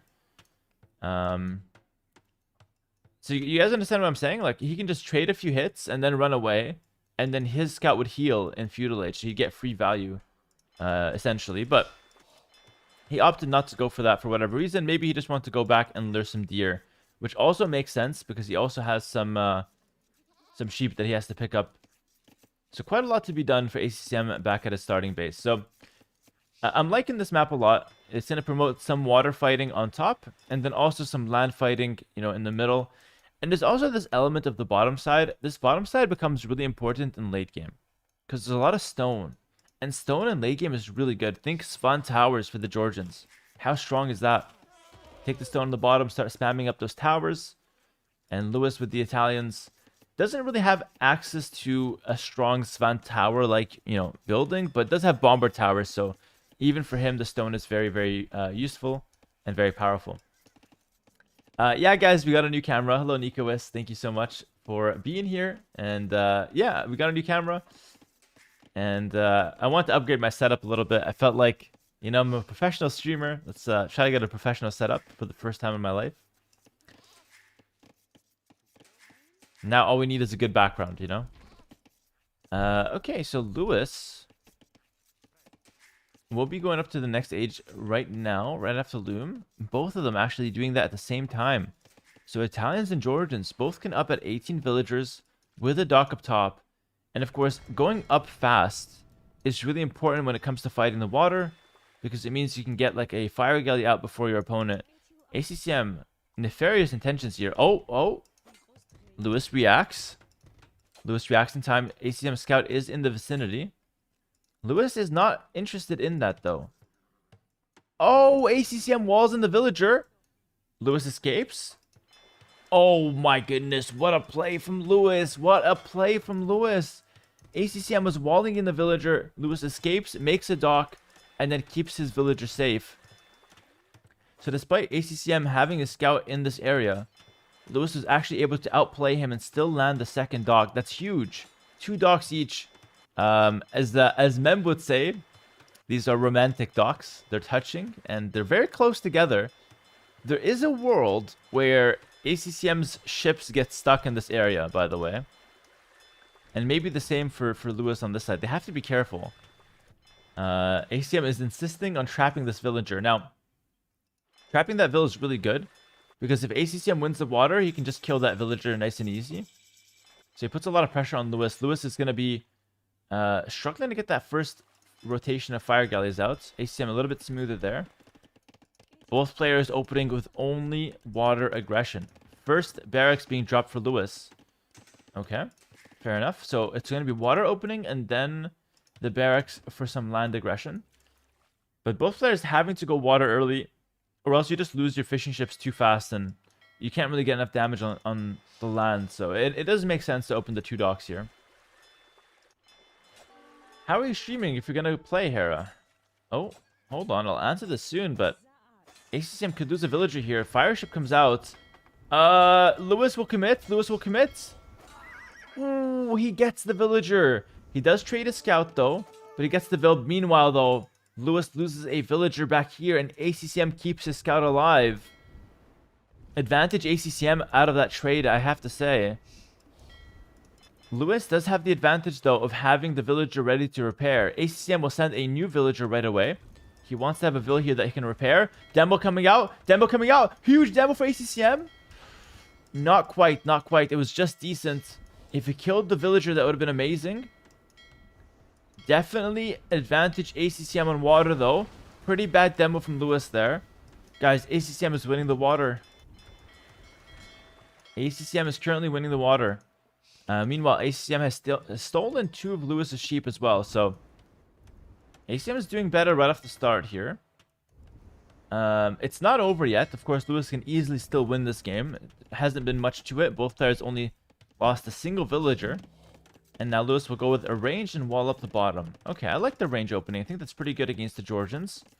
It's going to let him get some pressure on the field. Georgians might go for a range to defend as well. Either skirmishers or archers. Both can work here. Both can work. Okay, ACCM has a little bit of extra HP on his fires. ACCM trying to wall in the villager again, I think. But not really going to do too much. Big demo, big demo, big demo. No, it's not bad. It's not bad. But he doesn't kill anything. So ACCM can just go back and repair. Yeah, the repair wars are kind of interesting. But ACCM kind of slipping up here. ACCM, hello? Lost the unit for free, but Lewis pays it back. I guess they're focused elsewhere. A range now coming through for ACCM. So it's going to be archers for Lewis most likely. And remember, Italian archers are very good. They get an extra armor. Good demo there. 1 for 2. And honestly, it's neck and neck so far. What did I say? Chat, what did I say? I told you a unit could get trapped here. I told you. ACM dives deep for the villager, doesn't find it, goes back. I told you this would happen. I sensed it a mile away. Guys, I have a solution. You're not going to like it, but I'm going to say it anyways. ACCM can delete the dock to use the demolition ship. It is possible. The villager goes deep here. And he's going to target the villager from Lewis. Lewis will quick wall. Oh my goodness. Who is him? Who is him? His Lewis. He works at McDonald's and he doesn't know how to quick wall. Yeah. No, I saw him. He was working the fryer at McDonald's the other day. Yeah. No, this guy, he's not a professional player. Not a professional player. Does not know how to quick wall. Never mind. I thought we could have another Viper on our hands. But no, it's just a fry cook from McDonald's and he's playing for fun here in this tournament. Nice try from Lewis, but unfortunately he does fail the quick wall. But I mean, it was really impressive to even land that to begin with. So, fair play to Lewis. Nice try, nice try. In all seriousness. A couple archers here. He has to kill that scout, man. That Georgian scout is so annoying. Just knowing he heals, it bothers me, you know? Oh! Can't heal if you're in the grave. Scout goes down. And now Lewis is across the map with 2 archers and 2 spearmen.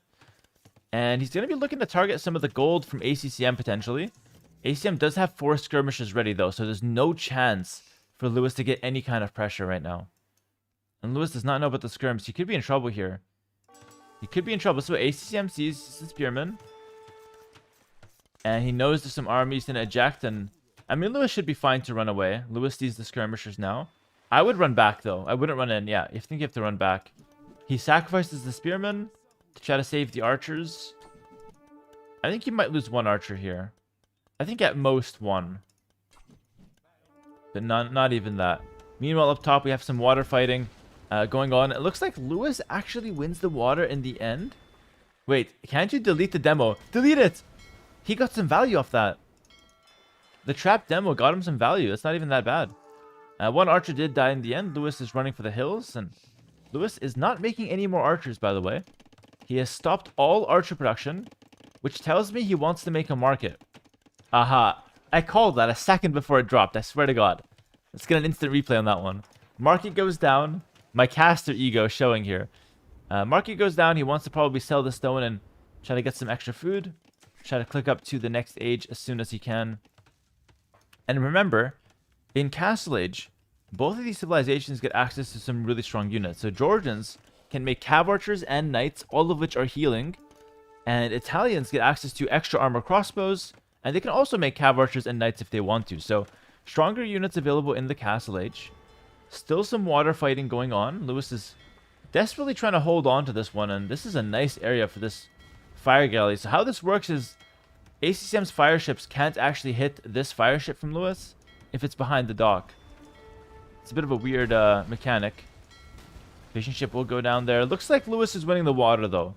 Oh, I like this. Archer comes up, and that's a dead vill for ACCM. Good play from Lewis. Good play from Lewis. Meanwhile, though, ACCM strikes back. Kills another villager. It's neck and neck. Every time Lewis kills a villager up top, ACCM trades it back immediately. Now Lewis is walling up the top. He wants to secure his entire base and get off to a nice castle age. And he is up to the castle age. He sold the stone. ACCM did the same. Stone is gone, and it's all about the castle age timing now. Stefano, thank you for the 2 months tier 1. Thank you very much. Welcome, welcome. And okay, guys, I think the water fighting is over. We're seeing now the last couple trades happen. Good demo from ACCM. It could have been better. Another good one. Not bad. It's a good start from ACCM. You know, I think he gets off to a decent opening. Good start from Lewis as well. Lewis will win the water. The opening is done, and now we're transitioning into the mid-game, into the castle age. ACCM looking for one more villager kill, though. Comes up here. Really smart again. You can see just how good these players are. A lot of even pro players would forget about the villagers here. But Lewis and ACCM both came back up with some army just to take out that one villager. And you might be sitting back at home and just wondering, how important is that one villager? Well, listen, it's not the end of the world to lose that one villager, but a villager on Shorefish is very efficient. It's the fastest source of food in the game. And the villager being there can lead to like a town center being dropped here in the mid-game to try to take advantage of the gold. So sniping that villager, definitely worthwhile, and we consider that free damage for ACCM. Take a look at this, guys. 17-17 on the kill-death ratio. 5-5 on the economy kill-death ratio. Guys, this game is neck and neck. Lewis with 30 seconds faster up to Castle Age, though. Goes for a town center right away on the main gold. I hate that TC. I don't like that TC at all.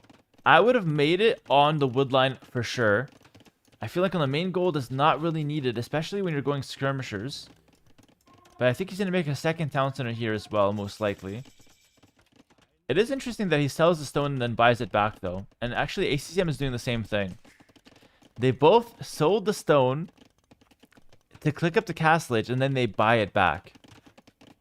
Which is considered inefficient at the market. But it does help to get a faster castle time. I'm not sure if that's worth it overall. The Bloody Wall, thank you for the prime for 10 months. He says, 10 months strong. Let's go, big dog. Let's go, my friend. Thank you very much. Just a quick stone loan. Yeah, exactly. Little stone loan there. And what's interesting is that now we're going to see a 3 town center boom. From basically both players. Like, it's going to be 3 TC for Lewis. I mean, ACCM, no. ACCM will do 2 town centers only. And instead, he's mixing in some knights. I think if you're going to go for knights, I think you have to go elite skirmisher here as well. I think you go elite skirmisher and you go knights. And you try to break in here. Maybe even a forward siege. I think you have to put the pressure pretty hard. We're going to see a church back home for ACCM. It's going to be nice for his stone gatherers and his wood villagers. It's going to boost them by 10% since he's the Georgians. Personally, I prefer to have the church near the farms, though. I think boosting the farms is way better than boosting anything else. Lewis will now be defending with some skirmishers. Non-elite, by the way. And just kind of hoping he can defend and boom up with this 3 town center setup. I This is kind of Lewis's comfort zone. It reminds me a little bit of myself when I was first starting to become a good player as well. I was leaning on the aggression to begin with, and then I started leaning more heavily on the economy side of things. I think that was more interesting for me. Lewis will snipe a villager. I hate this from ACCM, guys. ACCM sneaks a dock and loses a villager for it, and he's making units that won't help. I think that could be potentially losing ACCM the game. Lewis has some fishing ships out in the field, but these fishing ships aren't even the most efficient. So I don't think ACCM should be trying to counterplay that. Feels like a bit of a waste there from ACCM if you ask me. Back here to the bottom, ACM is trying to pressure in with some skirms and knights. Does have the forward siege, and he is dropping the third town center back home. One rogue Lewis archer. This archer is like Lewis in the Red Bull qualifiers. He died. Fair enough. It's a new tournament, though. Lewis is still alive in this one. And now we have a workshop coming out from ACCM. Probably some mangonels. I think mangonels could be good here. And the water play didn't do much from ACCM, but it does have that one demo that somehow snuck past. What if he lands a huge hit? And I think that demo's AFK. Like a wild animal. ACM will drop an outpost here, but Lewis is in the vicinity. Lewis can easily kill this villa. Nice. And he can convert the knights. Lewis is doing so well with so little. Like, he's just... Yeah, he kills the villager, pushes the knight back, and it just goes back with his army. And again, behind this, he's got a 15 villager lead. This is looking really good for Lewis. Demo cleared up from ACCM. Lewis will still control the water. For whatever that's worth. But ACCM coming through. A mistake from Lewis. He stayed out for too long. Loses a monk. Loses a few skirmishers. Now has to defend the siege push with less army. Probably we're going to see a defensive workshop from Lewis. Second monk goes down. Oh my goodness. Lewis kind of fumbling a little on defense here. Second monk down for free. Does have one more. But he hasn't picked up a single relic. So these monks have been kind of to no avail right now. Alright, siege workshop being dropped for Lewis. He wants to defend with some siege of his own. Very logical. Makes sense. How is the aggression looking for ACCM on the follow-up? Adds in a second church. Has picked up at least one relic now, which is good. I think you should try to pick up this relic up here while you can as well. Because in theory, if Lewis would position his navy down here, he can prevent the monk from ever coming through and taking the relic. So if you can snag that early, it's best to just take it right away.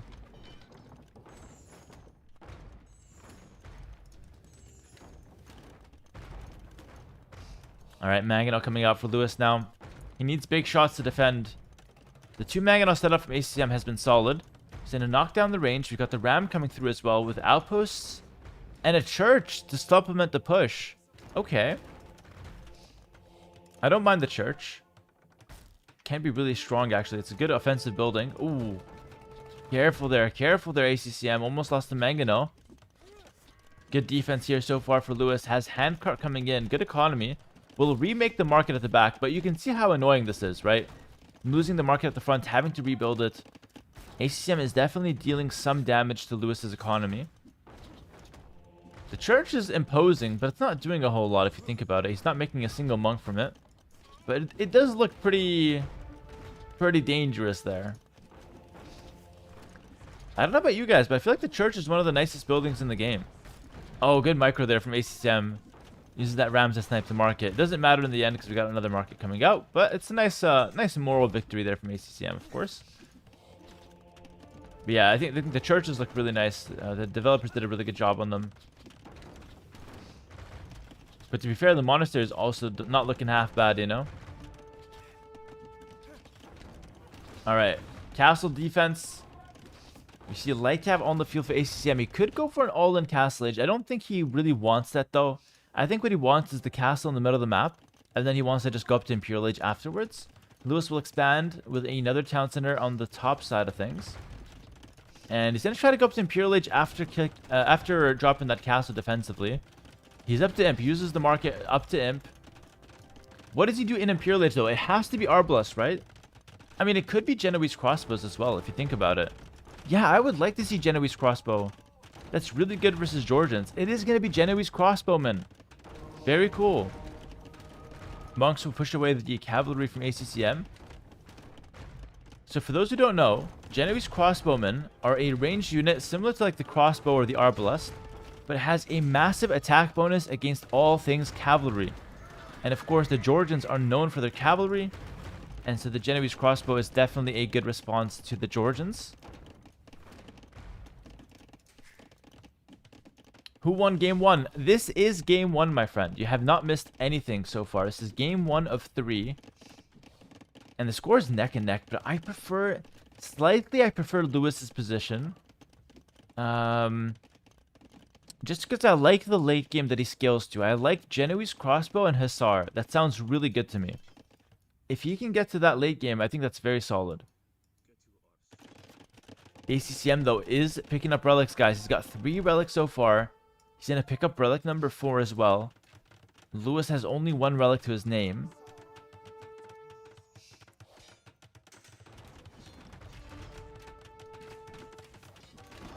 Now we have Lewis expanding towards the top. Remember,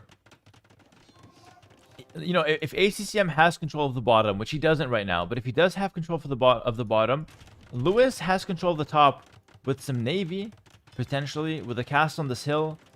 So Lewis can get access to a ton of gold, which could really help the early Imperial Age out. Speaking of guild nets, he's starting up some fish traps as well. So Lewis is really committing to the top side of the map. And we have a pro commentary from Hart in the chat. Condottiero opening into Genoese would win him the game, but he might be too low IQ to think of that. So Condottiero into Genoese crossbowman will win him the game. He's not going Condottiero. I have to say, Hart, speaking of low IQ, I disagree with you. I think Genoese crossbow into Hussar is much better than going for the Condottiero. I think Condottiero is too much of a transition, so I actually agree with Lewis here. This is because you are low IQ as well, says Hart. Could be. Or maybe, like, here's the thing. Me and Lewis can both be low IQ, but we can also both be geniuses. I feel like you can make arguments on both sides. Too close to the castle, my friend. He might be low IQ after all. Lewis has to go back. And... yeah, he's going to go Genoese crossbow to start things off, and then transition to Hussar. And personally, I don't see anything wrong with that. ACCM is coming through with 3 mangonels. Oh my goodness. Oh my goodness. ACCM. Lewis does not see it, guys. Lewis does not see the mangonels. ACCM found you. He shows himself. He shows himself. Lewis is still not looking, though. Oh my goodness.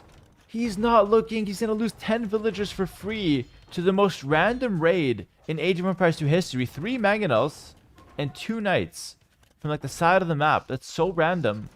Meanwhile, we got a Treb war up top. Lewis has to defend. Remember, Italians get bombard cannons. Georgians do not. So if this comes down to a Treb war, in theory, the Italians should win. But it seems like ACCM has the hill and has the momentum. Will Lewis try to defend that castle or just let it die? I think he might just let it die, guys. Bit of a shame. Little counterattack, but not doing a whole lot. The skirms are there. Lewis, I think Lewis does not understand the situation. He shouldn't counterattack. All he should do is just defend with the Genoese crossbow. And he should set up the Hussar transition for the raids. You don't need to rush this if you're Lewis, because you got the economy lead, you got the gold up top. You have the bombard cannons. You don't need to rush it. This is the typical Lewis fumble, but oh my goodness, can I get a Hera Treb in the chat? Absolute ballers, those trebuchets, hitting 2 3-pointers back to back. Sniping one of ACCM's trebs. That's huge. Lewis is looking for more. Does have the cannon out in the field as well. And starting out with some Hussar raids. Guys, I think Lewis wins this game. Honestly, his setup is so much better. Italian late game is so much better than the Georgians. Especially when we have the Hussar and Genoese crossbow combination. What is a 3-pointer? You never watch basketball? When you shoot, you know, the shot from far away, get 3 points for it? Oh my goodness. My viewers do not know ball. What a sad story. Hold on. Sorry, no, I'm European. I'm sorry to hear that, my friend. Alright, we have 2 cannons on the field. Yeah,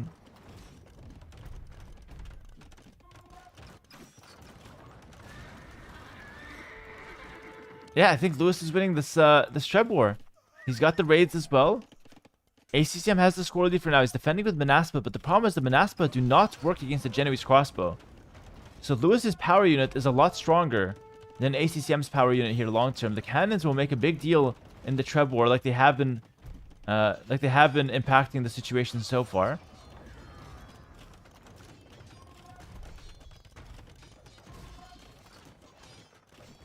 Light Cavalry in the mix as well. Lewis is pushing, guys. He's taking the Trebs from ACCM.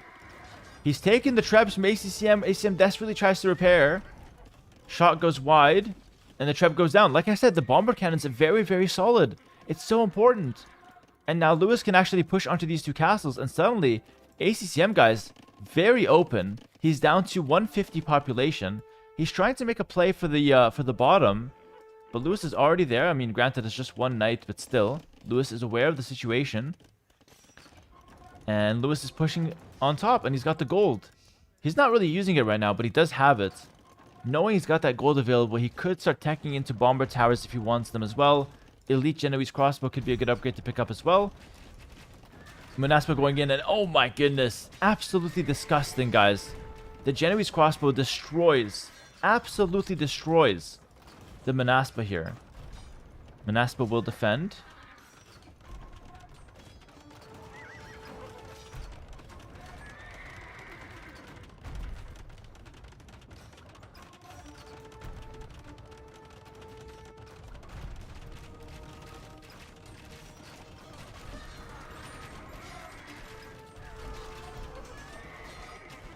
I mean, Manaspa diving in. They're going to snap a lot of trebuchets.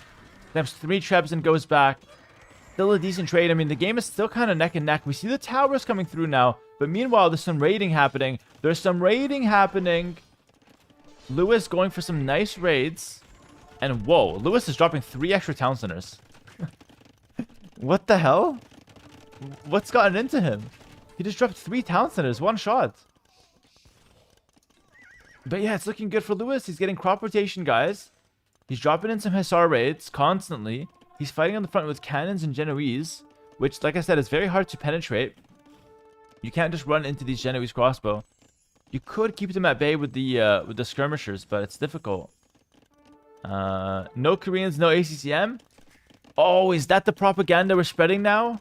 Is ACCM just a one-trick Korean player? Maybe, who knows?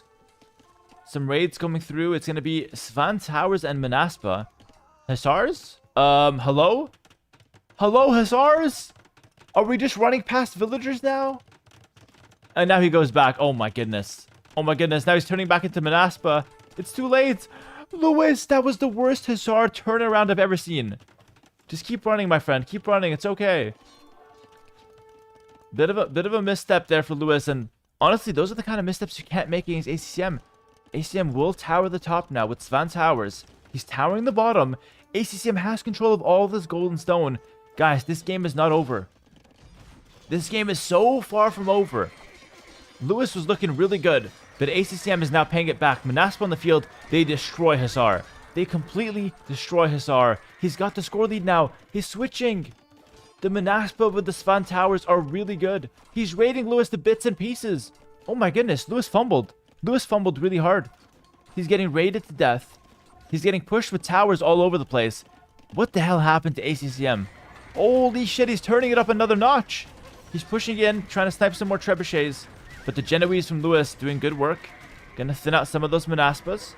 Not elite yet, these Genoese crossbow, whereas the Manaspa are elite. That being said, ACM is missing a lot of attack upgrades. So he can get even stronger. Lewis will now answer the towers with some siege of his own. And does make a castle on the hill. But here's the thing. ACCM having the bottom. Remember, I talked about this at the start of the game. The stone at the bottom. Really good for Svan Towers. Really good for late game. It's better than the top. The top only has gold. It's very important to note that. ACCM also has 4 relics, guys. So if you ask me, in the late game, Italians should win. I still believe in their composition, but you have to fully upgrade it. And Lewis is far from full upgrades on his military. He does have fully upgraded Hussar though. And those guys are amazing at everything except fighting Manaspa. But at sniping trebs, they're great. At raiding, they're great. At killing skirmishers, excellent. What is a Svan Tower? Okay, a Svan Tower is a Georgian's tower. They get the unique tech, Svan Towers, it's called. And it basically makes the towers shoot like scorpion shots. They pass through. And so they can kill multiple units at the same time. It's very strong, okay? Hopefully my explanation was decent, but it's very strong. Some side ram pushes coming through now. And we have some Hussar raids on top, but again, the towers are really strong. You have to garrison them, but I mean, even without the garrison, they're still doing quite a lot of damage there to the Hussars. More Manaspa raids. I mean, the game is still so close. It's so even. But the raids, I feel like Lewis is taking so much damage to these raids. He's trying to keep the town center alive. It goes down. The tower is sniping some of these villages. He remakes the town center. Still raiding around the sides. ACCM is technically wide open, but he's now fortifying up with some more towers in his base. Tons of churches, of course. And this is what I fear. Guys, this is what I fear. ACCM is controlling the top. He's killing the fishing economy from Lewis, which is not the biggest deal, but I mean, it's still like 10 fishing ships going down for basically free there. And he's also pressuring Lewis all over the place. ACCM is using that late game experience, guys. He's using that late game experience. But Lewis's late game is usually quite good as well. He's pushing in the middle. He's got cannons, he's got Genoese, he's got Hussar. He's got everything he needs to make this work in the long term.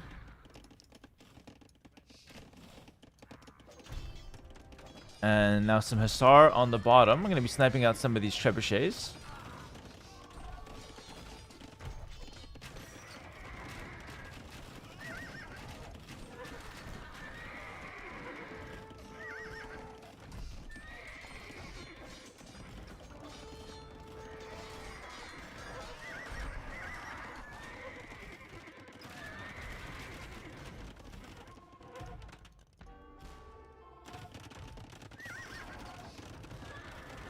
ACCM will defend here.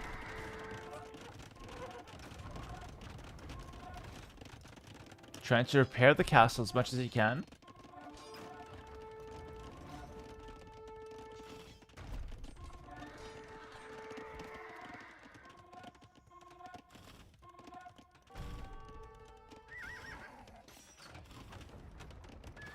I mean, the thing is, ACCM can repair for a long time. He's got a lot of stone. And Lewis only has one trebuchet.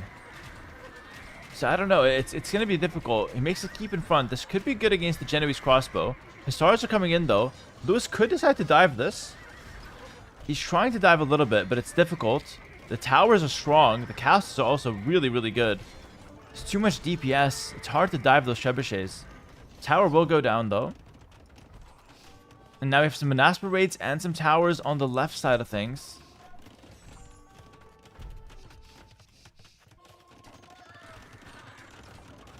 It's hard to call it, but it seems like it's an advantage for ACCM. Just because I feel like Lewis is kind of running out of steam. Brilliant play, though, with the cannon galleons to answer the towers up top. This is really good. But ACCM is trying to respond with some fire galleons of his own. Okay.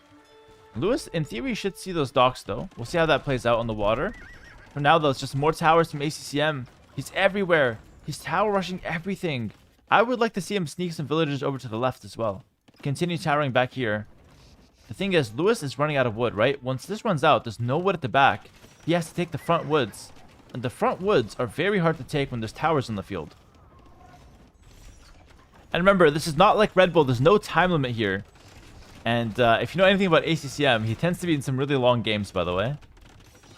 I played a famous 4-hour game against ACCM in Lingyuan in China. It was a very, very fun match, actually. 4 hours and 20 minutes it lasted. It's the longest game in S-tier history, actually. S-tier tournament history. So this game, what I'm saying is this game could last a long time, okay? Who won that game? I ended up winning in the end, but it was super back and forth. It was super back and forth. I think I won because I had like 100 more trees than him or something like that, or like 20 more trees. It was wild. That video is on YouTube if you guys want to check it out, but you know, it is a long game, so maybe not. Towers are hurting Lewis, but you know what? Credit to Lewis, guys. I think he's doing a fantastic job of keeping his villager count high, despite losing a shit ton of economy. I think both players have been doing a good job of that, in fact. But now it seems like ACCM is the guy pushing, though. Lewis is just lacking the siege. He's also lacking the elite Genoese upgrade. And without the elite Genoese, they're not that good. The elite upgrade gives them extra damage against cavalry, I believe. Which is what he needs right now from them. More Hussar rates coming through. That's maybe the secret to Lewis. Lewis is dropping a lot of villagers and a lot of population. Has to remember to rebuild and resupply that. I would also like to see more castles potentially from Lewis, but I mean, stone is just way too tight. He's not even taking the gold up top as well. ACM did reclaim the water, kind of, with those 2 docks. Just enough to kill some of the cannon galleons at least, and yeah, he's going to continue using the fire ships to kill the other last remaining cannon galleon now. So yeah, it definitely seems like ACCM is going to be in a good position up top, guys. Yep. Cannon galleon goes down. Tower stays up. Oh, that's horrible for Lewis, guys. It's a Lewis fumble, it feels like. But I mean, brilliant play from ACCM at the same time, right? Another cannon gets sniped. That trebuchet is just an absolute killer back there. And Lewis, man, he's got a lot of population, but I feel like he's just leaking a lot of the map, right? He lost the top. He lost the bottom. He's kind of losing the center as well. The towers are really the secret here for ACCM. Siege engineers coming through now as well. It's going to help his trebuchets, give them extra range.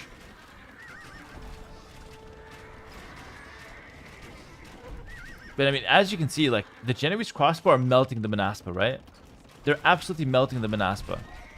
So Lewis's composition is absolutely perfect here. He just needs elite upgrade and more Hussar.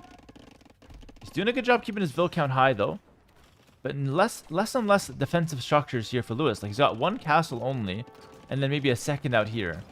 No walls. Town center's barely helping against the Manaspa. It's very difficult for him to actually win this game.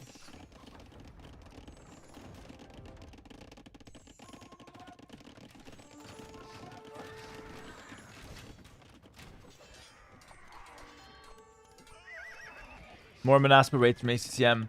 Does he still have golden stone at the bottom? He still has tons of golden stone. Tons and tons of it. And he's got the 4 relics as well. He's now controlling the top side. He's controlling the navy.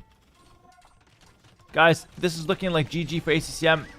Looks like ACCM's taking this win. Unless Lewis can somehow push this back and can push back fast. Lewis has to push back and fast. He's got the siege now. He's got 2 trebs.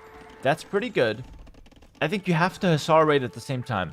Some Hussar raiding, some push on the front, and then all that while defending the Manaspa raids in your base. It's a tall order. It's a tough task for Lewis right now.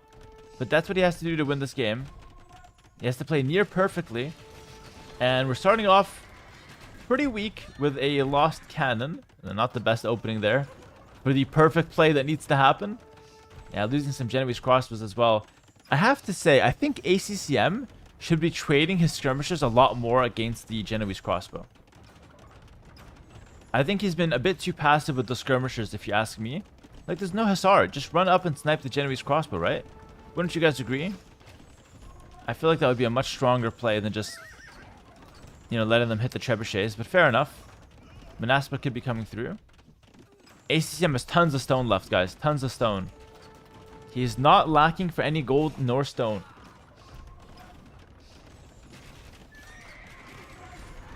And in comes the dive. ACM will snipe 1 trebuchet at least. But probably just the 1. Can't quite get the second just yet. And now we see Manaspa raiding the left side as well. Okay, brilliant stuff. Brilliant stuff from ACCM here. Ooh, no way. You hate to see that if you're a Lewis fan. The trebuchet gets sniped as it unpacks. And I don't know, ACM is just raiding Lewis all over, guys. The score is looking better and better for ACCM here. The Manaspa raids have been so solid. And Lewis is making a play for the bottom now. Okay, listen, the middle is not working out. Lewis will try to target the bottom. But remember, Accm is on a hill on the bottom. And Georgian castles take less damage when they're on a hill. So it's really difficult. And Lewis does not defend his trap. Oh no, Lewis, that's a basic mistake. That's a basic mistake. You have to defend your trebuchets, Lewis. Wow, 2 trebs down just like that. Oh my goodness. And Lewis, besides those 2 trebuchets, guys, he's homeless. He doesn't have any more gold. He's a poor man. He's a poor man and he's about to lose $30 here because ACCM is looking real good. Castle will go down. He's got the towers. He's got the perfect composition with the Georgians. And he's... Honestly, ACCM has played this to perfection, guys. Honestly. Really good late game from ACCM. The towers was a beautiful idea. Taking the bottom was fantastic. Exactly the right choice. And I feel like he did a great job defending the center as well. When it was looking dicey, he came up with the idea to just make towers everywhere. Hera, please train Lewis to handle towers. Yeah, that's another thing. As soon as towers start hitting the field, Lewis crumbles. It's like a thing that always happens. Takes experience to handle the towers, guys. I have to say, though, I've been obsessed with tower rushing myself. I find it so much fun. And, like, this is, for me, but this is very satisfying. Like, tower behind the wood lines. Like, look at this. Accm just drops a tower here. He knows that Lewis is struggling. And he's going to force him to struggle even more. Which is just so difficult, right?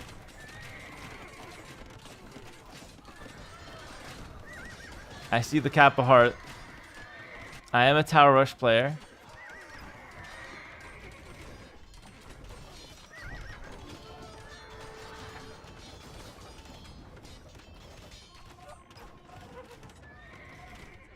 And then Manaspa just doing so much work, honestly.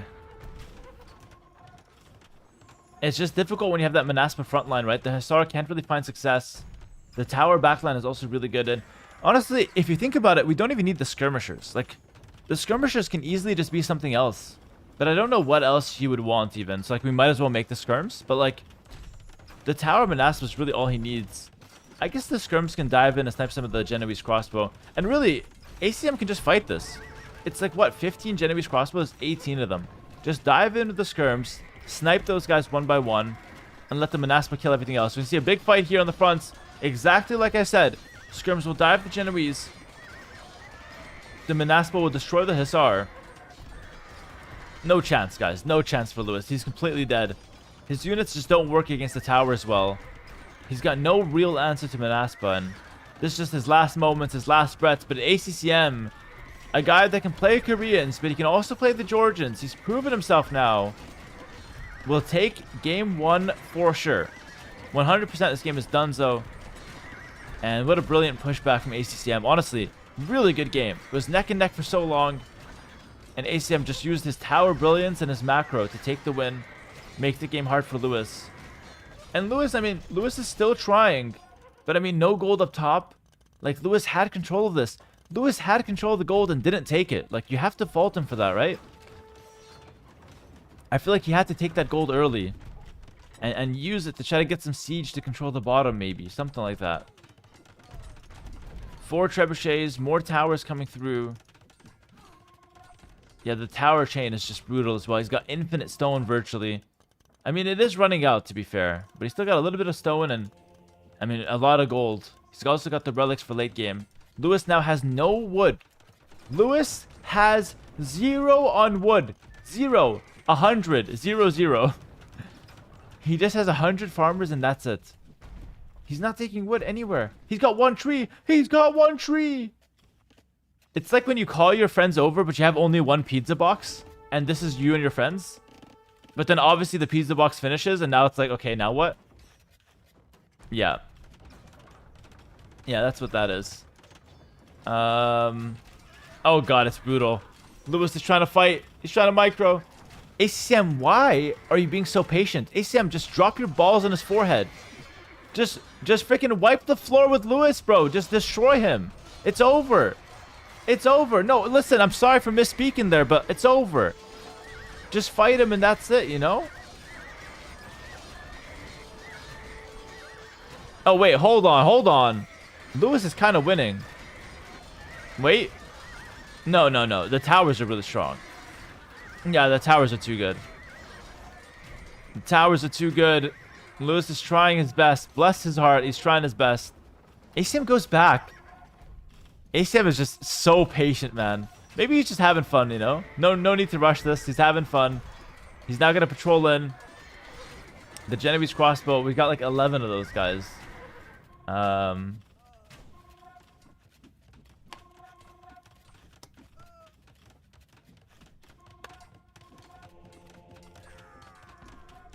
more and more towers coming through. We got a monastery with one relic in. One relic on the monastery. Fair enough.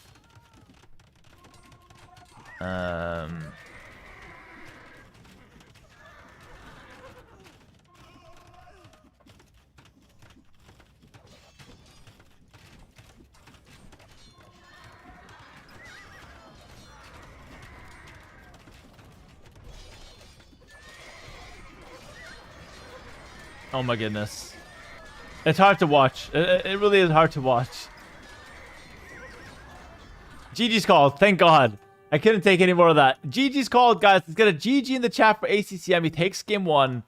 Honestly, well played to both players, though. I know at the end it was very one-sided, but the game was really close, guys. It was very even for a long, long time. And well played to ACCM. He takes the win. Brilliant, brilliant gameplay with the Georgians, guys. And the funny thing is he just about finished the stone on the bottom. He's got a little bit of gold left, but he's just relying on the gold on top. But like it was perfect, you know, he had just the right amount of stone to win the game. Because now Lewis, like, okay, ACM's out of stone, right? But Lewis has no wood. He can't take wood. And if you can't take wood, you can't make farms, you can't take food. He has no gold, he's got no stone. So Lewis is in complete poverty right now. And ACM is just stampeding him with Benaspas, Skirms, and Towers, with, of course, Trebs being the main siege weapon here. Onagers was coming in, by the way, so ACM is ready to take it up a notch and go for the Siege Onagers to finish things off. But no need for that, of course. This game is over. GG, well played to ACCM. A great game 1. And I will say, once again, really well played. Really well played from Lewis as well. Like, I think he played a great first game. Very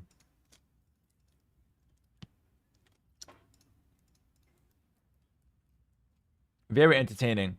Thank you so much for watching, everybody. Hope you guys are enjoying the show so far. It's TTL Season 5.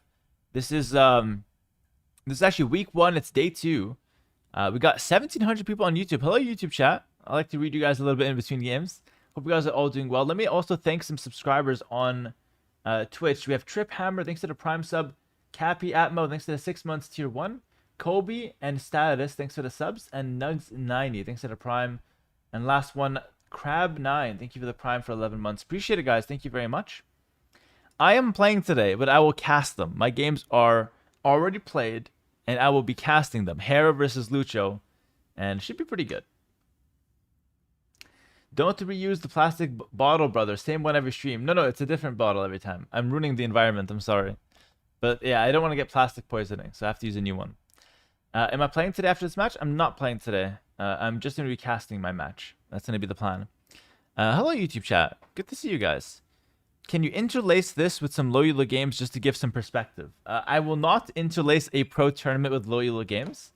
I mean, listen, we're watching Lewis, so it's a pro tournament, but you're also seeing some low elo game, you know, some low elo gameplay in there as well. It's a good mix of both. It's like, yeah, it's TTL5, but it's also Lewis.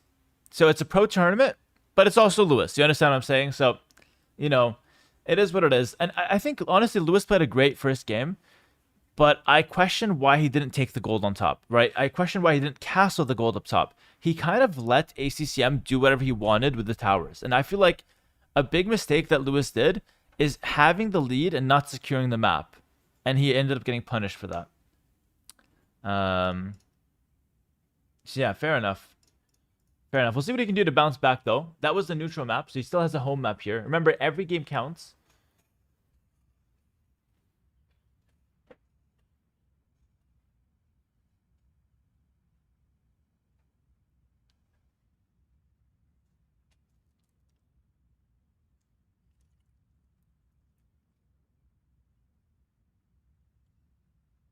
Why is the games recorded? So for my games, we just couldn't find the live time to play on. It's not really that important, but basically how it works is that they give you a set time that you can play on every day, and if you can't play during that time, you can play anytime you like, but you have to play on private, and then they'll cast the recorded games later, just because they want to have a consistent stream schedule, basically. It's just to make it easier for the organizers and the viewers to know when the games are happening. So that's why they give us the option to play on recorded games. So that's what ended up happening with me and Lucho. I heard through the grapevine that Lucho 3-0'd Hera and he's retiring to cast due to the embarrassment. Maybe. Someone said earlier that I beat Lucho because if I didn't beat Lucho, I'd be crying in the corner with my camera off. So, you know, I could have won, I could have lost. Listen, nobody really knows besides me and Lucho. And of course, all the friends that I told, and you know, the bragging that I did after winning, or all the crying that I did after losing, and you know, maybe I called my mom. I lost 3-0 Lucho. Who knows? We'll have to wait and see. I think this Hera guy is too big brained for you to predict his picks and bans. Atra, what is this comment? This came out of nowhere. Next game starting, it's going to be Mudflow, which is actually Lewis's home map. So he's punching back on his home map. Very interesting. What if this is pre-recorded and you were actually crying in the corner now?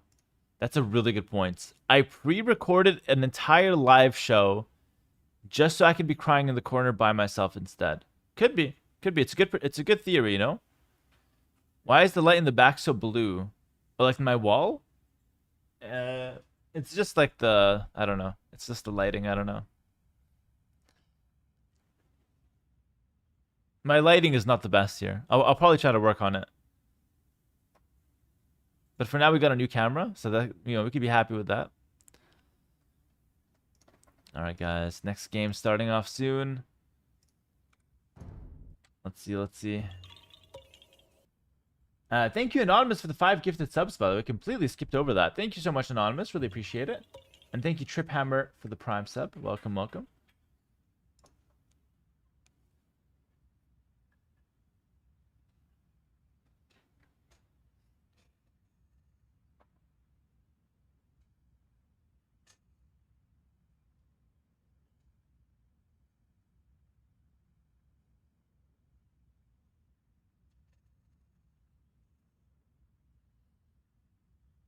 Do you like high or low IQ people? That's a good question. I don't mind dealing with either high IQ people or low IQ people. It doesn't change anything to me. I personally don't care if someone's smart or not. I like to interact with people that have good manners and people that are respectful, people that are funny, you know, other criteria. I don't really care about. Yeah, low IQ people are easier to entertain, I suppose. But I don't know. But yeah, I don't really care about someone being smart or not. I value, like, if I wanted to hang around with smart people, I wouldn't hang around with Lewis. But I like hanging around with Lewis. I think he's a funny guy. Guys, welcome into game 2. We got ACCM versus Lewis. ACCM, of course, the #1 Vietnamese player. The Lewis, Onimaru Lewis, is the #1 player in his mom's house. All right, he's the best player in that household, best player of his family.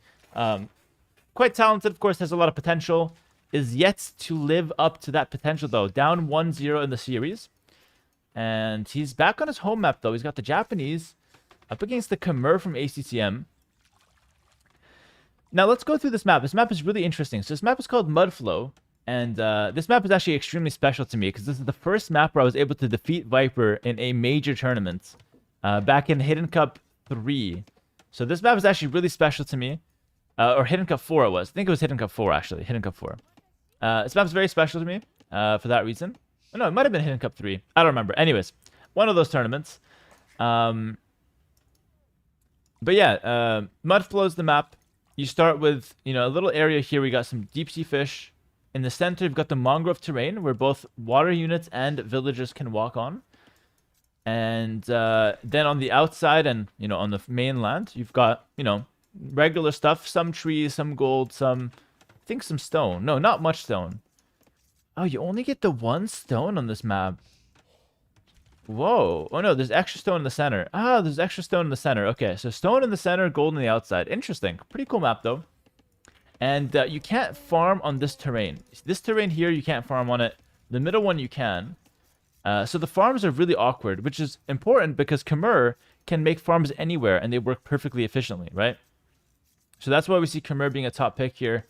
Oh, for Lewis, we were practicing this a little bit. We were talking about this. The dock comes through for the Japanese. He's going to go for the dock approach.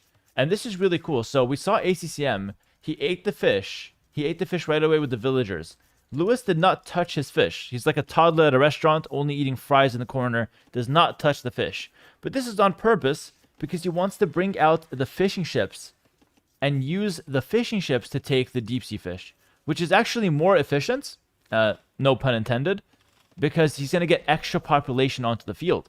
ACCM will scout the dock, though, immediately. So ACCM knows about this. Now, guys, this is very interesting. I'm going to try to go into some high-level commentary here about what this means strategically. So what this means strategically, from a pro player perspective, is that Lewis will get a higher economy status than ACCM. He's going to get more fishing ships. He's going to get more efficient economy, more res collected per minute, all right? So this res collected here per minute will skyrocket for Lewis compared to ACCM. However, this comes at a cost for Lewis. Lewis has to invest resources into the dock, into the fishing ships, and therefore that's going to be resources he's not investing into military. Okay? So ACCM is likely to get the early pressure onto the field because he's not investing into his economy. All right? So it's a pretty simple concept once it's explained. So just to sum it up in a very simple way, Lewis will have more economy, more resources collected per minute, but it would come at the cost of some early game military. All right? Hopefully that makes sense because, you know, it is nice to go in there. WTF cam quality. He is sitting in my room. Yes, my friend. I'm inside your room. I'm right next to you. We've got a new camera in here. I'm still working on tweaking the colors there and whatnot, but so far so good with the new cam. So yeah, it's going to be fishing ship approach from ACCM. Now, sorry, from Lewis. Now, technically, ACCM can make a dock here. So I do want to talk about that. You can make a dock. You can go for demolition ships onto this woodline. You can go galleys as well. So if you wanted to, you could pressure the woodline with water units. It's just that it's a little bit tricky to do that sometimes because most players would wall in this woodline, so demos won't actually work.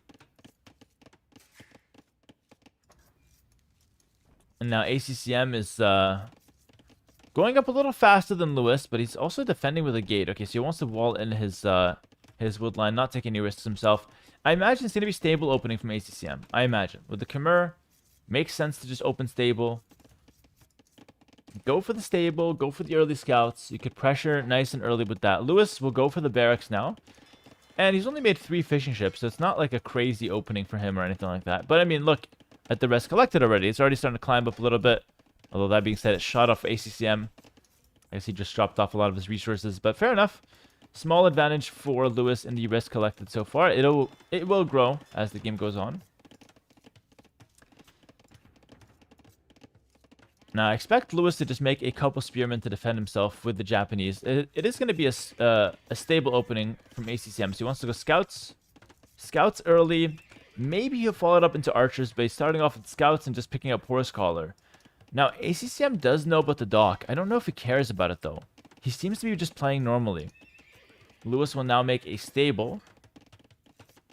And has his first spearman coming out onto the field. Do forward towers make sense on this map? I think there's an angle for forward towers. I've practiced it a little bit. I think there's something that forward towers can do on this map, yes. But I'm not sure how good it is. But it might be worth exploring later on. Alright, it's going to be scouts and spears on the field for Lewis. And he did go up a little later, but I mean, I don't think it really matters that he's up that much later compared to ACCM. Like, Lewis has an economy lead now. He's got the same amount of military on the field. He's defending his woodline the same way the ACCM is. I feel like it's just advantage Lewis. I feel like he got away with the fishing ships for free. He's now making the 3 fishing traps as well. Could lose a villager here, though. Yeah, first kill of the game for ACCM.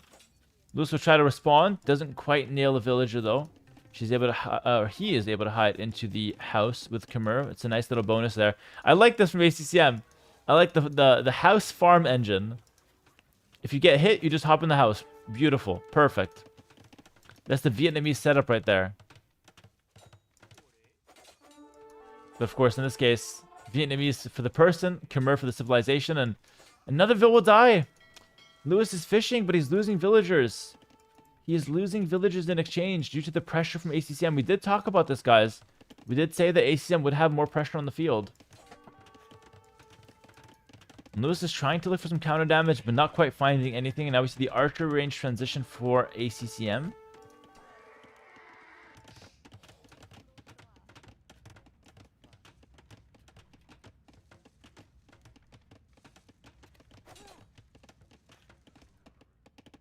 I would love to see a forward tower from Lewis, just to punish that wood line. I don't think he'll go for it though. I think he's mostly just focused on defending and fishing. He's actually adding in some fish traps here, if you haven't realized by now.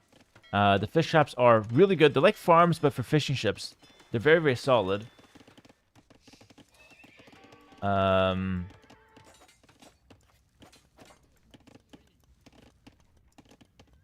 scouts on the field here for ACCM. Hold on, what's going on here? A little bit of an engagement. ACM does take the win though. He does snipe a spearman, will snipe a scout as well. Keeps his archer alive. Major fight win for ACCM. I know it's just 2 units, but winning those early game fights is really good to start the snowball. Potentially this could lead into some kind of full feudal age as well. He's got some villagers on gold. Looking to start making some more archers. He's adding a dock as well. Interesting. So ACM's adding a dock. Could add some fire ships to put pressure onto this exposed woodline for Lewis.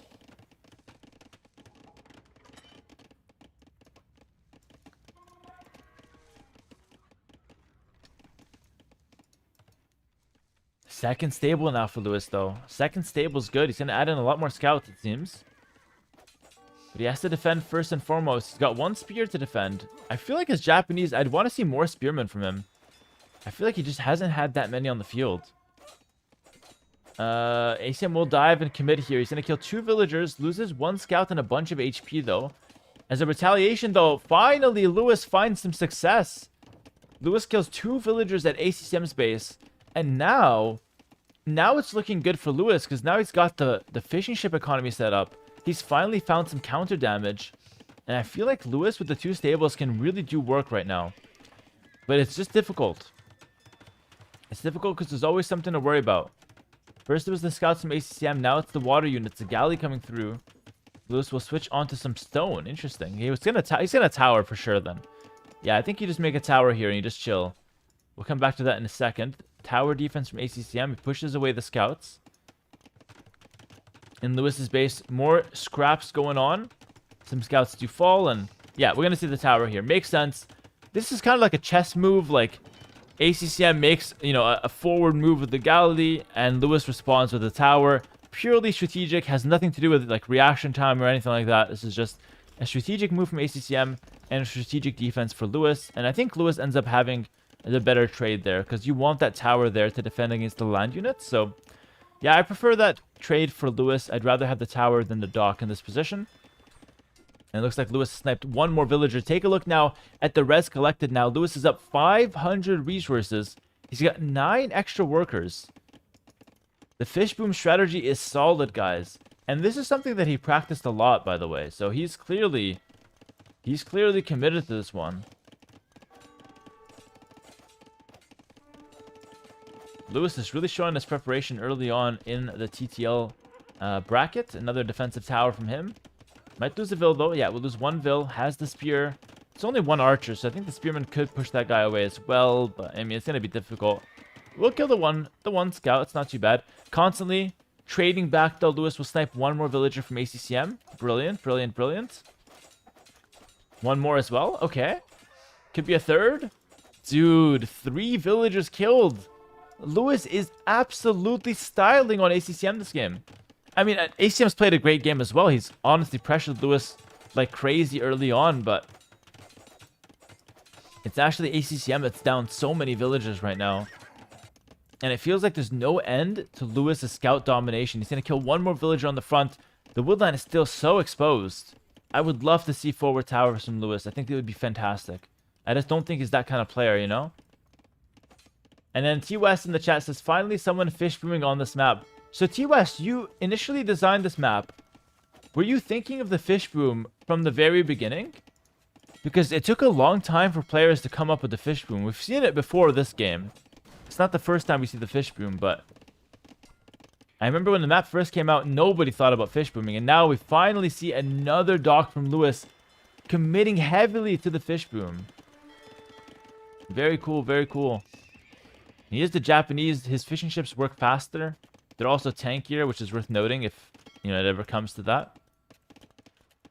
A lot of scouts in the field, though, for Lewis. And ACCM just does not have the answer to this. Lewis should be up to castlage in no time. He's going to use the market a little bit. 21 farms in total for ACCM. So he's got a lot of farmers. Which is solid. But as you can see, look at the rest collected. 1,500 extra resources for Lewis. He's profiting. The early economy investment certainly paid off here. ACCM was not able to maintain that pressure and to snowball the early game military advantage. So killing a few villagers from ACCM, while it was nice, it didn't lead to any significant advantages. And in the end, the fish boom ended up winning. And the funny thing is, ACCM could have fish boomed himself if he wanted to. Like, Lewis fish booming does nothing to what ACCM can or can't do. But I suppose having the Japanese fish boom is going to always set you apart from like a generic civ, because your fishing ships do work faster.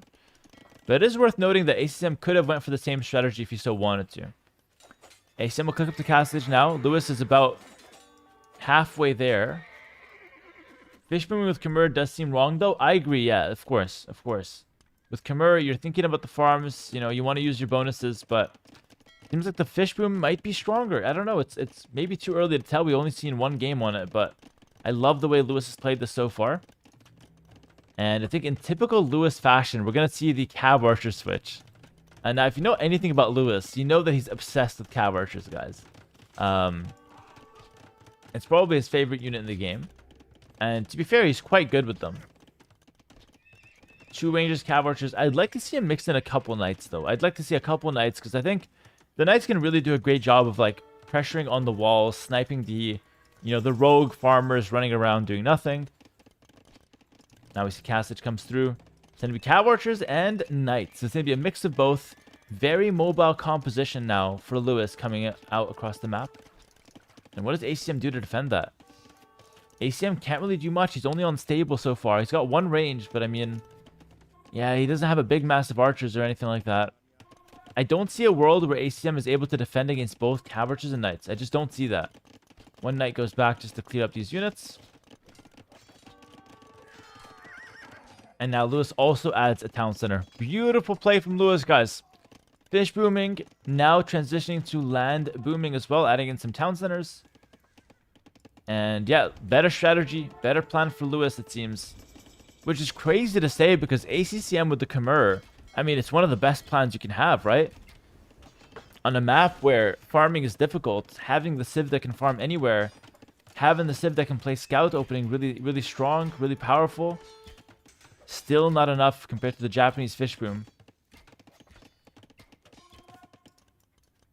Okay, we do have a sneak, though. Hold on. What is ACCM planning back here? He's going to open light cav. Now, in theory, the fish boom is kind of fragile, by the way. If ACCM... Hold on, let me paint a picture here. If ACCM can siege push, he brings out a couple mangonels, and he just dives the fishing ships, he can kill the entire fish boom in a matter of seconds. And that could really turn the tide of the game. Is it going to be enough? I'm not sure. Demo comes out, trades against 1 Cav Archer, which is actually an even trade.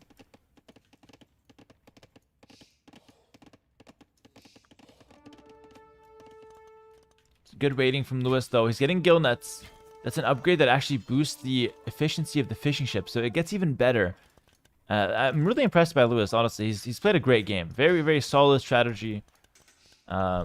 Very well-rounded as well. It's not like a one-trick strategy where it's just a little gimmick, and if it doesn't work, it falls through. He was playing with army. He was taking some risks. He was counter-attacking, and now he got the Cav Archers, guys. He's just destroying ACM's farming economy. 2 villagers down. Now he can just run away. I love that 1 Knight in there. Look at that 1 Knight in there. He's like getting a royal... what is it called? Like a royal... I forgot the word, but it's like when they take the royalty from one place to another. It's like a caravan or some shit like that. Escort, yeah, royal escort, exactly. Kind of crazy that an AOE2 streamer is getting more viewers than a League streamer in Tyler 1. I have more viewers than Tyler 1? Tyler 1 is my son. It's okay. Fun fact, I actually beat Tyler 1 in a League of Legends game. But that's a story for another day. We got 1-1. Lewis takes the win. And I missed this. ACCM wanted to dock. Are you serious? ACCM wanted to dock on Lewis? Oh my goodness, that's absolutely hilarious. I was thinking of Siege Workshop. He goes for a dock. That's absolutely hilarious. Well, fair enough, guys. GG, well played to Lewis, guys. The series is tied up. It's 1-1. Brilliant strategy. Listen, what do you guys think about the fish boom? Like, I'm seriously asking. Should I try to do this? Is it a good strategy? Because, like, the way I see it, ACCM had a good early game. He pressured Lewis. He killed 2-3 villagers. But it just didn't feel like it was enough. It felt like the fish boom was so solid. But, you know, we'll see how the meta develops on this map. Why are you asking us, bro? You're Hera? I don't know. Like, I'm Hera, but I like to get ideas, you know? I like to get inspired. Some of the best ideas I've actually gotten from just chatters, by the way. You know, I get a lot of comments on YouTube as well. It's like, Hera, they say like, Hera, I know you're really good, but I noticed this one thing you do, it's kind of inefficient. You know, consider this other thing. And honestly, most of the time they're right. It's, you know, sometimes I get some nut jobs like the ! Bulgarians, obviously. You know, that's just the, you know, crazy talk. But sometimes I get some very interesting comments that help me become a better player. You gotta stay humble at the top, you know? You gotta continue learning. You never stop learning. You never stop learning. Hello, chatters. Hello, friends. Thank you all for being here once again. This is 1-1 between ACCM and Lewis. After ACCM Lewis, by the way, we will have Hera versus Lucho. And then after that, we have Dark versus Mihai. So 2 more sets to cast after today. Or after this one, let's say. And we're off to a good start. What's up, H-Dog? Not much, man. What's up with you? Hera, I know you're really good, but you should go Koreans and FC turtle ship in the opponent's shallows. I like that strategy. Fast castle, sneaky dock in the opponent's shallow, which is not sneaky because his town center is there. And then you go turtle ships right away. I think you might be cooking T-West. Fair enough. Hello, YouTube chat. Someone in the YouTube chat said, why did you let Gabby win? He's referring to that famous game I played against Gabby. I didn't let her win. She played a good game. I was trying to do a off-meta strategy in Portuguese Feiterias, and it failed. She beat me. Fun fact, guys, while we're just waiting for the next game to start. I played a game against Gabby, okay? And I posted the video on YouTube. The title was something like #1 female player versus #1 male player. Obviously, I'm clickbaiting a little. You know the drill. I have not seen as many sexist comments as I've seen in that video. It was absolutely insane to read. A lot of the comments were like, yo, Gabby's actually playing really well. Yo, it's nice to see female representation at the top. Yo, it's nice to see the #1 female take a game from #1, you know, male player. And then some of the comments were like, how is it possible? Hera must be letting her win. There's no way a woman can beat him. It's impossible. I was like, oh my goodness. What the hell am I reading right now? It was absolutely hilarious. Like, there's a long list of those. At some point, I had to stop reading just for like my sanity, you know? But I was really surprised by that. The video did extremely well with the viewership. So clearly people want to see what was going on there. But yeah, it was quite shocking. I really didn't expect that. Because I posted it as just like it was a great game, by the way. It was like a really good game. And yeah, people just couldn't wrap their head around that. That video was insane. It was a great video, honestly. You dropped bait and are surprised the internet shoot it, but it wasn't bait though. Like she's genuinely the #1 female player. I'm the #1 male player. We played a good game on the ladder, and I just posted it, you know? It didn't even matter that I lost the game. For me, it was just like a good game, you know? But no, it was chewed up and destroyed by the internet. It was very surprising. Gabby's style of play is very fun to watch. Yeah, absolutely. She's a great player. And I got accused of being woke in that video as well. It was a long story, but the point is, I wasn't giving her credit just because she's a woman or a female. I was giving her credit because she's a great player, you know. But a lot of people just misunderstood where I was coming from, which is fair enough. It always happens. But no, she's a fantastic player, and I think she has a lot of potential still. I don't know how seriously she's taking the game, but she has a style that can lead to upsets very frequently, basically. But yeah, it was a very interesting experiment, let's say, on that video. Game 3 is about to start. It's gonna be ACCM's home map now. Remember, whoever wins this third game is really in an advantageous position. Because if I show you guys real quick, if I show you guys the table, the group list. Excuse me, I can't speak right now. ACCM and Lewis, these guys are obviously playing right now. Whoever wins this set will be at the top of their group and will get 2 points and a set win. The set win is the tiebreaker, I believe. So it's very important for Lewis to win this game. Same goes for ACCM as well. It's a pretty tough group as well. Lewis was saying his group is really hard to survive in because there's a lot of players that are going to be fighting for those bottom 2 or bottom 3 spots.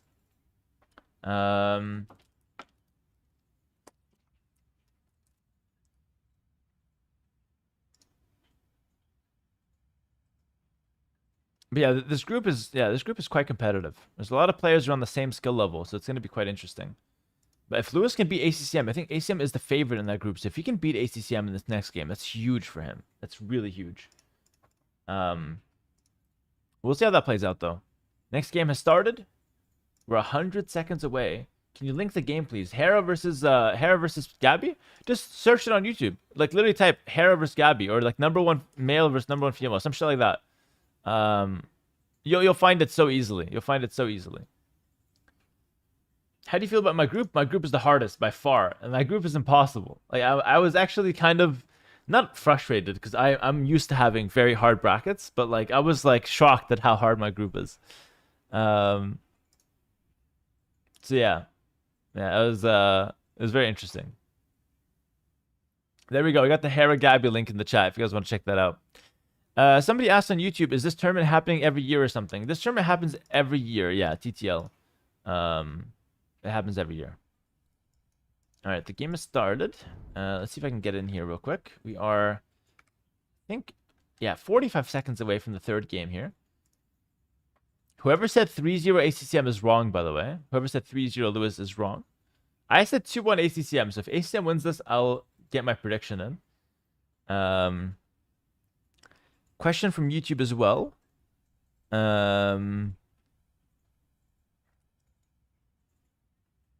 Someone on YouTube said, Hera, I heard you were going to play Grubby in a show match. Yeah, I will be playing Grubby and other players in a show match. We're doing the 1v7 Hera versus 7 Dota 2 players. It's going to be a fun video. It'll be late February, so keep an eye on that. Grubby's been practicing a lot of Age of Empires since then. Someone on YouTube saying, not saying it didn't happen, it's possible she won fair and square, but dropping on round 1 of KOTD not even a week later kind of damages the credibility. Yeah, but it's just a random rank game, right? It's not a tournament. I lose random rank games to everyone all the time. Going in against who? Against 7 Dota players. You'll see. We got Dendi there. We got Wagamama TV. We got Stormer. We got Day9. We got Monkeys Forever. We got Grubby. And we got Sing Sing. Those are the 7 players, I believe. So stay tuned for that, guys. It's going to be Hera versus 7 Dota 2 players. We'll make it a video similar to the one I did against Aatrox, Ludwig, Squeak, Stans. And it should be a lot of fun. All the washed up streamers. Yeah, we're playing against all the washed up streamers. Exactly. Guys, welcome into game number 3. It's ACCM versus Lewis. We got Incas for ACCM, which is interesting. Going out with the Mesosiv here. And Lewis is going with the Dravidians. This was actually his second pick, or like first rotation as well. Have you seen Grubby playing AB2 now? I have, yes. I'm thinking of casting one of his games for YouTube, actually. I think it would be kind of fun. Someone in the chat said, Grubby will solo you. Grubby will not solo me. Get Gork? We wanted to get Gork, but Gork pussied out. He pussied out. He said he was too shit in Age of Empires, and he didn't want to play. He will not be remembered in the history books. Okay, Lewis with the Dravidians, ACCM with the Incas. This map is called African Rivers, and I believe it's a brand new map, by the way. I believe it's a brand new map for TTL5. So in the center, you've got some water. You got some shorefish. You also got some zebras. On the outside, you've got another ring of water that has some deep sea fish every now and then. Yeah. There's like 4 pockets of deep sea fish, and then obviously rivers that go around the map. And on the very outer ring of the map, you've got a good amount of wood, good amount of golden stones. And yeah, it's quite an interesting map. There's a lot to play for. I'm not really sure what the players will go for here. It's a brand new map, so it's impossible to see, you know, which strategy will be the dominant one. But I imagine something like men-at-arms and skirmishers for the early game on land could be quite good, just due to the proximity of the players. I think men-at-arms are, generally speaking, a solid option. Did you try to get Arteezy for the match? I don't think we messaged Arteezy, no. I don't know much about Arteezy. Is he a Dota 2 pro player, or is he a streamer? I think he's a streamer, right? Oh, forward barracks from ACCM. Hold on, hold on. ACCM is going for a forward barracks. He is playing Incas. So, you know, we will be seeing some cheap militia coming out. He's a washed-up ghost. He's an ex-pro player. He's washed now. Okay. Why are all the Dota 2 pro players washed? Are there any non-washed pro players? They don't have, like, a Lewis in Dota 2, it seems. They don't have, like, the young talent, you know? Lewis goes for a dock. But the forward barracks from ACCM is interesting. Now, with the militia, he could threaten the fishing ships a little bit. But there are pockets where it's just water, so the fishing ships can still take the fish. So I think ACM is probably better off targeting the villagers here. I think that would be a pretty good idea to just target the villagers right off the bat. 2 militia, 1 villager, 1 eagle. There's no loom on this villager, by the way. Let's see what Lewis sees. Lewis is just luring deer. He's peacefully luring deer. Sees the eagle. The militia are coming. The village is behind them. Oh, this could be bad. This could be bad. There's no loom. There's no loom for Lewis. And he's going to get his lumber camp walled in. Oh my goodness. What a play from ACCM. He's going to kill 1 villager and wall in the lumber camp. That's why the villager was there. Oh my goodness. And Hearth in the chat said, bro, I told him about this. How is he dying to it? Brilliant, brilliant play from ACCM. And Lewis, I don't know if abandoning the lumber camp was the right call. I think he might have had to fight it off. He does have the fishing ships alive, though, in exchange. Remember, no dock from ACCM. He can't afford it, obviously. But really good play. Really good opening from ACCM. I think ACCM can make a dock here if he wants to. Or he can even walk up here and make a dock up top if he wants to as well. So many things he can do. So many things he can do. Barracks being dropped for Lewis.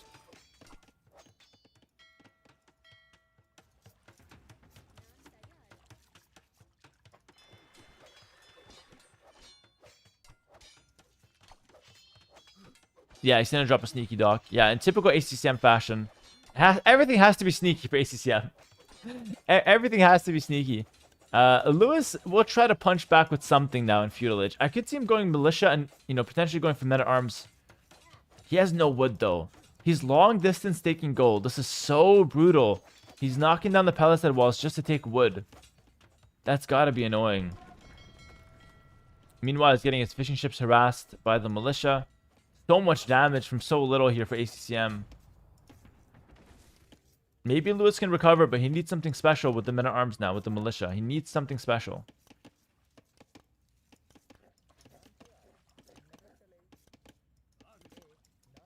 Sending some villagers out here with the gold.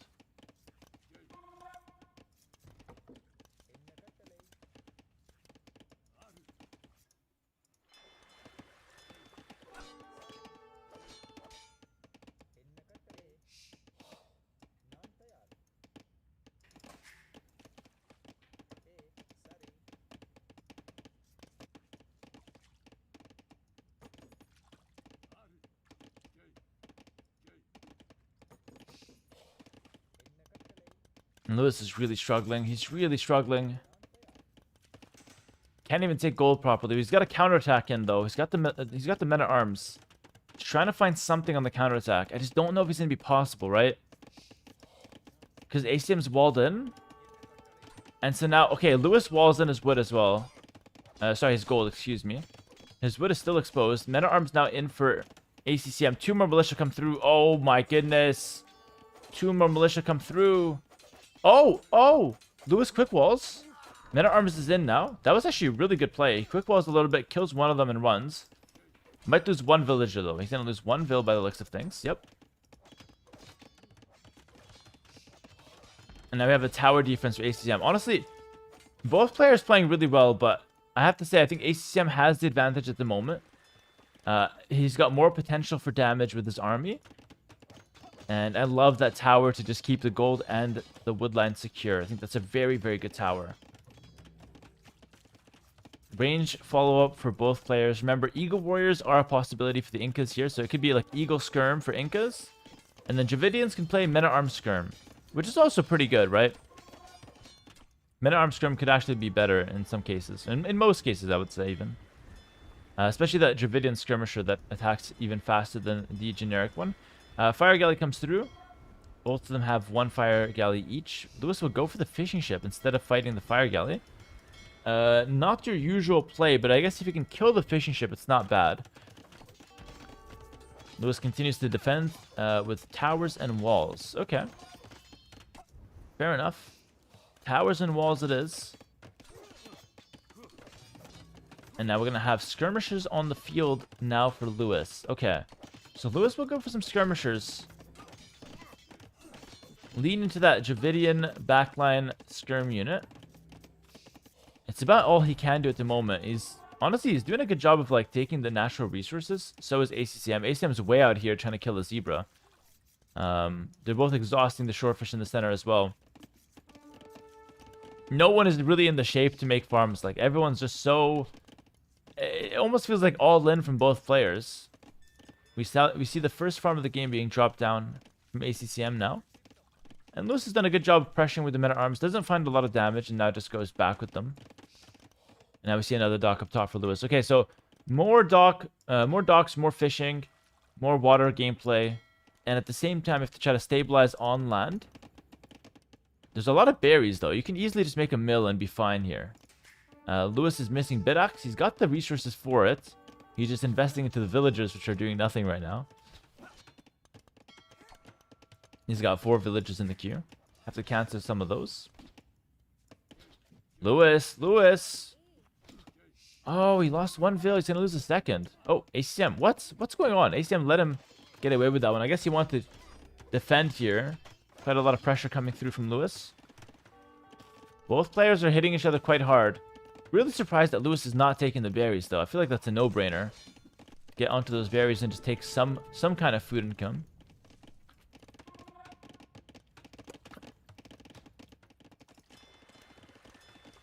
And Lewis is just gonna, sit back with the dock and, take in the fish. Goes to the berries now. I love it. Second range is down for him. So a lot of skirmishers coming through. But I will critique this a little bit. 4 villagers on gold. And he's not really spending the gold. So I think you have to take those villagers off gold. Send them over to the wood. It's very hard to think of that in the moment, though.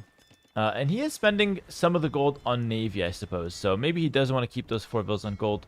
Just for some Navy access. Big demo, big demo. Yep. Big demo for ACCM. He's going to kill 2 ships for the cost of 1, which is the demo. And a little bit of repairs. Definitely an advantage for ACCM out of that trade.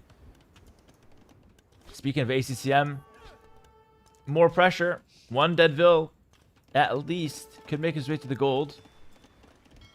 Yeah, and meanwhile, Lewis is not finding the same kind of success with his own army.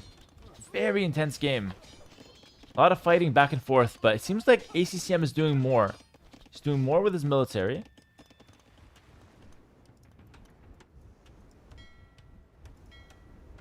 And that village is going to die. Oh. Lewis invested a vill to repair, but it's going to die. There's 3 ships from ACCM. That's a dead vill for Lewis. Another dead vill. He's lost 6 economy units so far this game. That outpost is bothering him, but he doesn't really have time to kill it. He's got to either counterattack or chase ACM's army away, and this is what Lewis sees. He sees that army run away. He doesn't know where they went, right? That's what Lewis sees. Now that army's in the shadows, and ACM can decide to come back in, to raid. Brilliant play from ACM. Look, this is what Lewis sees. He doesn't see anything. Now he sees the army coming back in. And that's got to be frustrating to play against. He wants to attack. Every time he attacks, he has to go back. But every time he has to go back, he might lose a villager. Because he was out of position, right? Yeah, another dead vill. And now Lewis, he's frustrated. He doesn't know what to do. Does he go back to defend? Does he counterattack? ACCM has him completely flustered at the moment. Skirms do decide to go back here. I think that's a good choice. You want to clear this army fast. This could be a chance for Lewis, though. He's closing the gap with the skirms. This is a big opportunity to finally clear up this army. Only one Eagle Warrior in the barracks, but it will be used.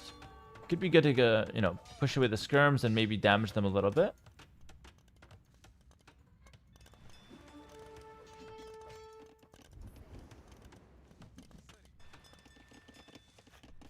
I love the tower defense from ACM, I have to say. 3 towers. He's so safe now. He's transitioning to the castle age slowly. He's using the market. Major advantage ACCM now.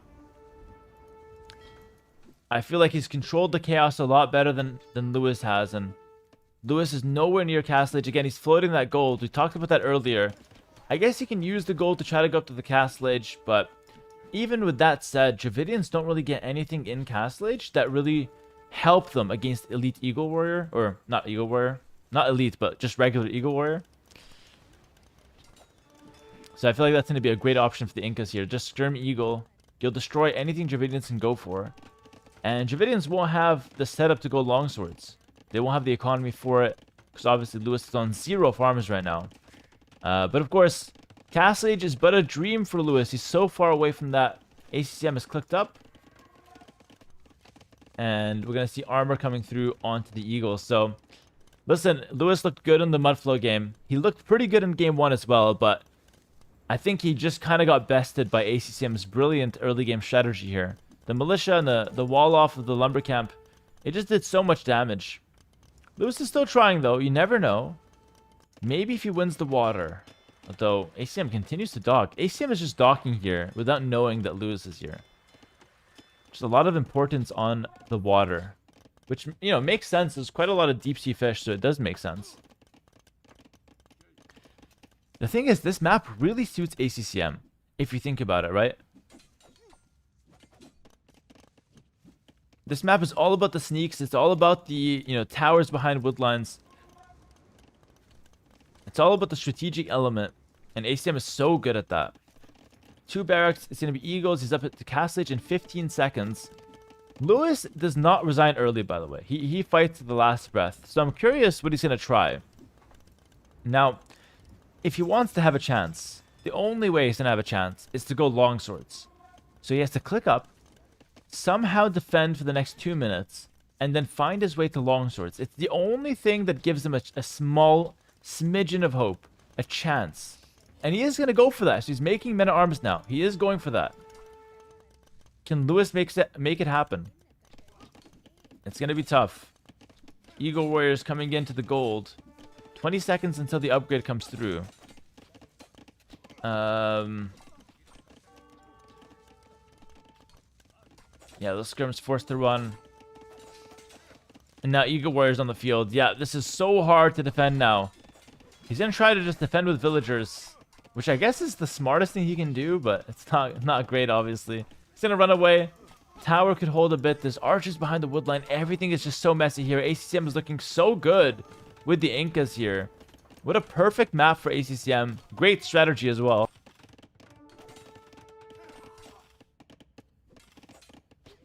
Excuse me, I had to sneeze there. And ACM continues to trade against the villagers. Brilliant stuff from him, honestly. He just wants to trade his army, kill a bunch of villagers, and continue to control the map. Men-at-arms coming out. They're going to do okay against the Eagles, but, like, stat-wise, the Castle Age Eagle will destroy the Feudal Age men-at-arm. It's no longsword, you know? No longsword. The water's not even one for Lewis. He hits Castle Age. Guys, he hits Castle Age, but Lewis is homeless. He's got no economy whatsoever. 0 food. He can't make villagers. The villagers that he does have are actually fighting instead of working. He somehow gets longswords. I guess it's half the cost, right? Because it's Dravidians. He's down 20 villagers. Can he come back with longswords? I don't think so. I don't think so. ACM's all over him. It's the random villager in the corner. ACM sees it. He sees it. He's going to snipe it. Villager's going to go down. And meanwhile, I mean, longswords are on the field, but you don't have to fight them. Wait, ACM, you don't have to fight them. ACCM, hello? ACM's a Chad. He fights. He knows it's a losing fight, but he fights anyway because he doesn't. Because he can. He fights because he can. Oh, he runs away. He's actually... Okay, never mind. He's not a Chad. Hold on. But yeah, of course, like all of this, very low consequence. ACM will easily just be able to develop and expand with a second town center. And it's just like all hope is fading away quickly for Lewis right now. I just don't see even a possible win condition for him. I don't see even like a potential forward castle. I think he's, you know, he could throw everything he has on stone, but it'll be too late. Longswords, really not the most impressive unit when you only have 2 of them. And no elite skirm mass whatsoever. So this game is completely fizzled out now for Lewis. And we're just waiting for ACM to take the win. He's picking up relics. He's adding in some fishing ships maybe. No, he has the water. No care for the fishing ships though. And guys, it looks like it's going to be ACCM winning the set 2-1. And I have to say, I hate to brag, but I did predict that.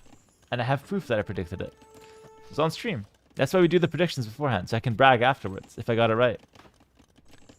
I'm usually pretty bad at predicting, so I'm quite happy I nailed this one. Lewis continues to try to defend. He's got some longswords on the field. And hey, technically it's not over, actually. Maybe I shouldn't brag so much. Maybe not too soon. Maybe Lewis can do something with some siege. Longsword siege push. I can see the vision. It's just so hard to look at his economy. He's got like nothing. He's got 31 villagers to 56, you know? More eagles coming in. And it's not like ACCM has a hard game to play. ACCM has towers to defend. He's got town centers. He's chilling. He sends in another eagle raid. Like, Lewis has a hard game to play. Lewis's game is impossible to play.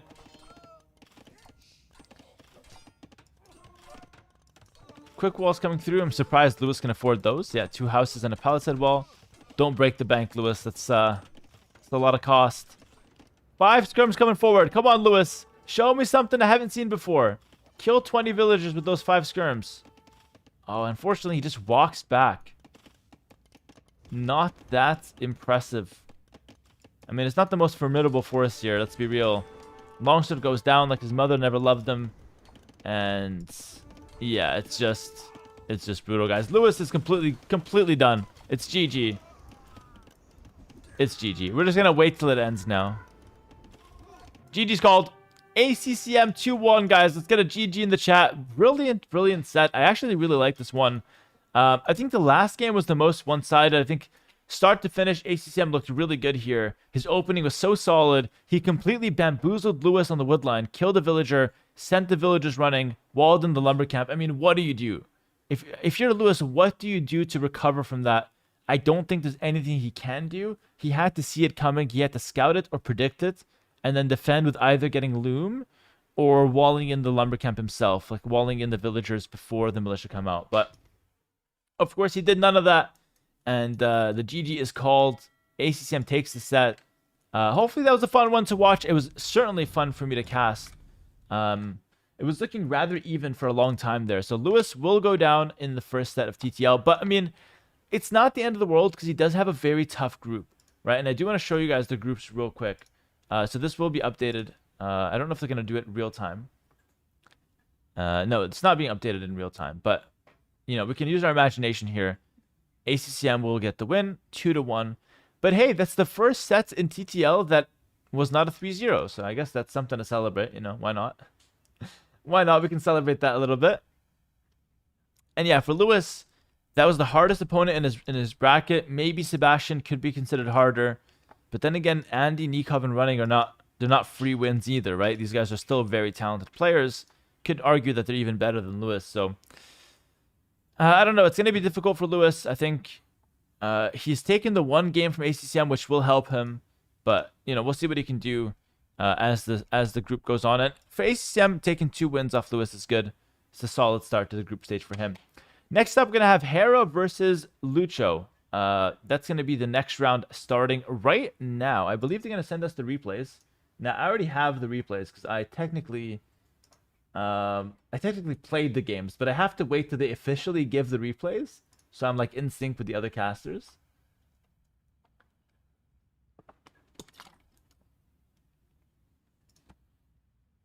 Is Hera washed? We're about to find out. We're about to find out. What's my prediction? I can't give a prediction for Hera Lucho, obviously.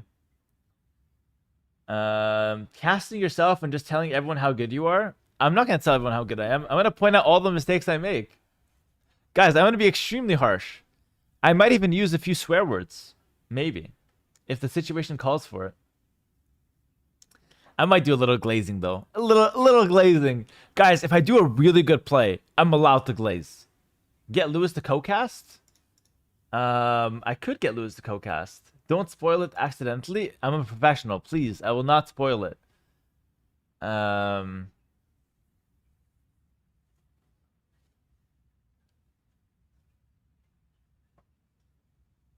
Co-cast with Lewis? Guys, Lewis just lost a set. He needs time to recover.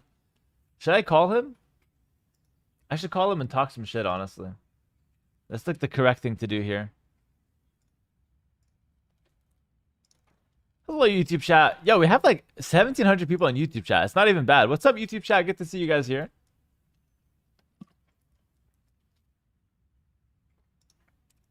And that was the first set of the day. We have 3 sets every day. I'll be covering all of TTL Platinum League. Someone on YouTube said, Hera is a very good streamer. Good jokes. I like his character. He has a great future. Thank you. I love YouTube chat. Thank you. DL, I really appreciate you saying that. Thank you so much. Why is the game not being cast live? Because we played at a time that is not scheduled for the games. So they make us play it off stream. And then they cast it on a recorded slot, if that makes sense. On a live stream time slot. I did change my camera, Fox. Is it better? Does it look better? Joe Bounderby, thank you for the 7 months. Tier 1, appreciate it. Thank you very much. Guys, friendly reminder to follow the stream if you're having a good time and you're enjoying the content. Also consider subscribing if you want to support me further. And if you're watching on YouTube, do consider leaving a thumbs up on the live. It helps a lot with the algorithm. Helps bring in new people to the stream. Why are there holes in the cloth behind me? So basically, I was being shot at from the outside. It was a drive-by Viper fan, all right? And he shot at me, and nothing hit me because I have really good micro. And so now the only proof of that is my witness testimony, of course, and the fact that there's a hole in the backdrop. You liking YouTube or Twitch more? I like YouTube and Twitch equally. But I like Twitch a little bit more because we have more viewers here. So yeah, it was a drive-by Viper fan. But, you know, it's okay. I survived. It's not a big deal. Casting Hera vs Lucho, H90 and Hera aren't the same person confirmed. Not the same person. Are the games you're watching live? Those ones between Lewis and ACM were live. Hera Lucho will not be live though, but we have the drafts here. Let's take a look at the drafts. So, guys, this is gonna be set 2 Hera vs Lucho. Lucho is a young, talented, good-looking South American prodigy. Very, very strong player. Hera, washed, old, balding, more of a streamer than a player. Not very talented, pretty low IQ, but extremely quick. So we'll see what he can do. Those are the players we're going to be casting. Here are the maps. Hera goes ahead and picks Monaco first. Lucho responds with Query. And then the middle map is the Northern Crossing. Someone in the chat said Hera sucks. I agree, he sucks. And we see some bans, which I don't think are very relevant anyways. So those are the 3 maps. And we now have the civilizations. So Hera picks Dravidians first. My goodness. Viper would be proud. Then Bohemians, Italians, Turks, and Vietnamese. So solid lineup, I suppose. Turks, I guess, is the one weird one there. Lucho goes Persians, Armenians, Khmer, Portuguese, and Incas. Honestly, I like the draft more from Lucho. I feel like he's got more of the civs that I like. I don't really know what Hera was thinking. Going Dravidians. Bohemians early as well does feel a bit strange. But I mean, he's maybe thinking about using Bohemians on Query, which does make some sense. I think Persians could be really strong on Northern Crossings though. Yeah, overall, pretty even draft like overall because it's hard to go wrong. Like there's always good civs, but Lucha has more of my favorite civs at least. Who is this Harry you're talking about? I already told you guys. You know, Low IQ, but extremely fast. So we'll see what he can do in the set. You are not old enough to call yourself old. I'm just the right age to call myself old. Look at this guy thinking he can read Hera's mind. Ridiculous. Yeah, dude, the caster should stay in his lane. Leave the playing till Hera. But yeah, I'm excited for the set. I don't know how the cast is going to go. Casting myself is going to be a bit difficult, maybe. Am I old enough to be fermented? I'm not quite fermented. No, I may be fermenting a little bit. But no, I'm still in my prime. A little bit, you know? Quarry. Okay, Quarry. Colette Ace. Colette Ace, you're like a 23 months... Okay, wait. Colette Ace, you're a 23-month subscriber, and your first message in the chat was to correct how I say Quarry. I love you, brother. Thank you. You know what? I'll say just for you. I'll say it properly from now on. Quarry, just for you. First message after 2 years. You understand how crazy that is? There's nothing that prompted him to talk in 2 years. Nothing I did, nothing I said, not a good game, nothing. Until I mispronounced this map. You know what? Just for you, it's Quarry from now on. I got you. Actually, Quarry was one of my favorite maps in Modern Warfare 2. I loved playing that map. It was very good. If you know, you know. But okay, Quarry, we'll call it properly. And so those are the Civ drafts and the map drafts. We'll just wait for the games to come in. Hera, your camera's nice, but you look whiter. Need a warmer light. I can probably get something warmer. I think I look better when I'm white, though. We'll see. We'll see. I'll work that out. Because I don't know if I look better when I'm like a yellow tint. We'll see. Isn't that racist? No, it's not racist. It's not that I look better because I'm white. I look better on white light. Because it's either I'm white or yellow. Which, okay, now I'm realizing I'm not making this better. If warmer light gets shirtless. No, we're not going to get shirtless. What's my eye color? I thought it was brown. I have green eyes. I'm kind of pale. That's why the tired comments. Yeah, I'm extremely pale. Sounds racist to me, yeah. Viper has not come on stream since you got the money from GL. You got the money, Hera? So Viper gets paid and doesn't show up to work for 2 weeks. He doesn't need the money anymore, he's set. No, yeah, I've gotten most of the money from GL, so I actually appreciate GL. They honored all the payments in the end, so I appreciate that. I'm still waiting for like 1 or 2 things more, but we're good for the most part. And we'll see. Maybe Viper's on vacation. We'll see if he comes back in soon. Hera on vacation after he gets paid? No, I already got paid.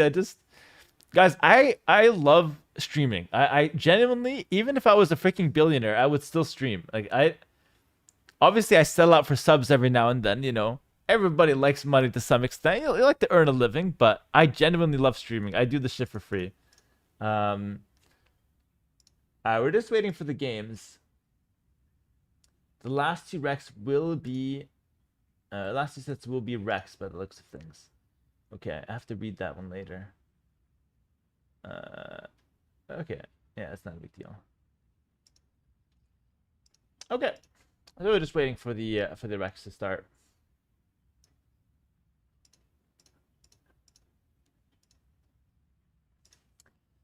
Did they also not pay Hera the same way they did with Viper? Yeah, basically the same thing. Not like exactly the same. I don't know exactly what his situation is like, but it was the same concept. There was some issues there. We talked about it on the Town Center podcast. So if you want to take a listen to that one, you can check it out on my YouTube channel. We did discuss it. We had Mesmora breaking it down for us alongside me, and we even brought up MBL later as well. Conspiracy theory. GL is threatening Hera to not pay him so he can force himself to stream more and become more successful. So thanks to GL, Hera will become a better streamer. Okay, man. A good conspiracy theory. Yeah, excellent. That definitely makes sense. Hera, please use green lighting. You're too handsome. My wife's probably somewhere out there. Razor, you will never have a wife. You will die alone. If you keep making comments like this, at least. Step it up, bro. Go to the gym. Get your ELO up there. People can clearly see your eye color. Against so many eyes. No, I'm not showing that picture. Why? I don't like that picture. I look so weird in this picture. Okay, no, I'm not showing it. Roxy sent me a picture of myself, but I don't like it. She's saying that it shows the eyes. But I don't think I look like I'm someone else. And I swear I look obese here. I look obese and old. The hell is this picture? Okay, I'll show it. But like, guys, what the hell is this? That's not even how I look. That's not even me. What the hell is it? It's like they put filters, but for the wrong reasons.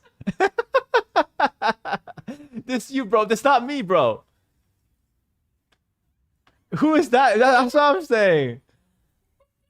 Why am I so fat?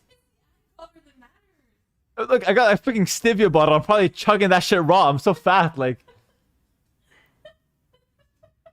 the hell is this? I look like I'm 40.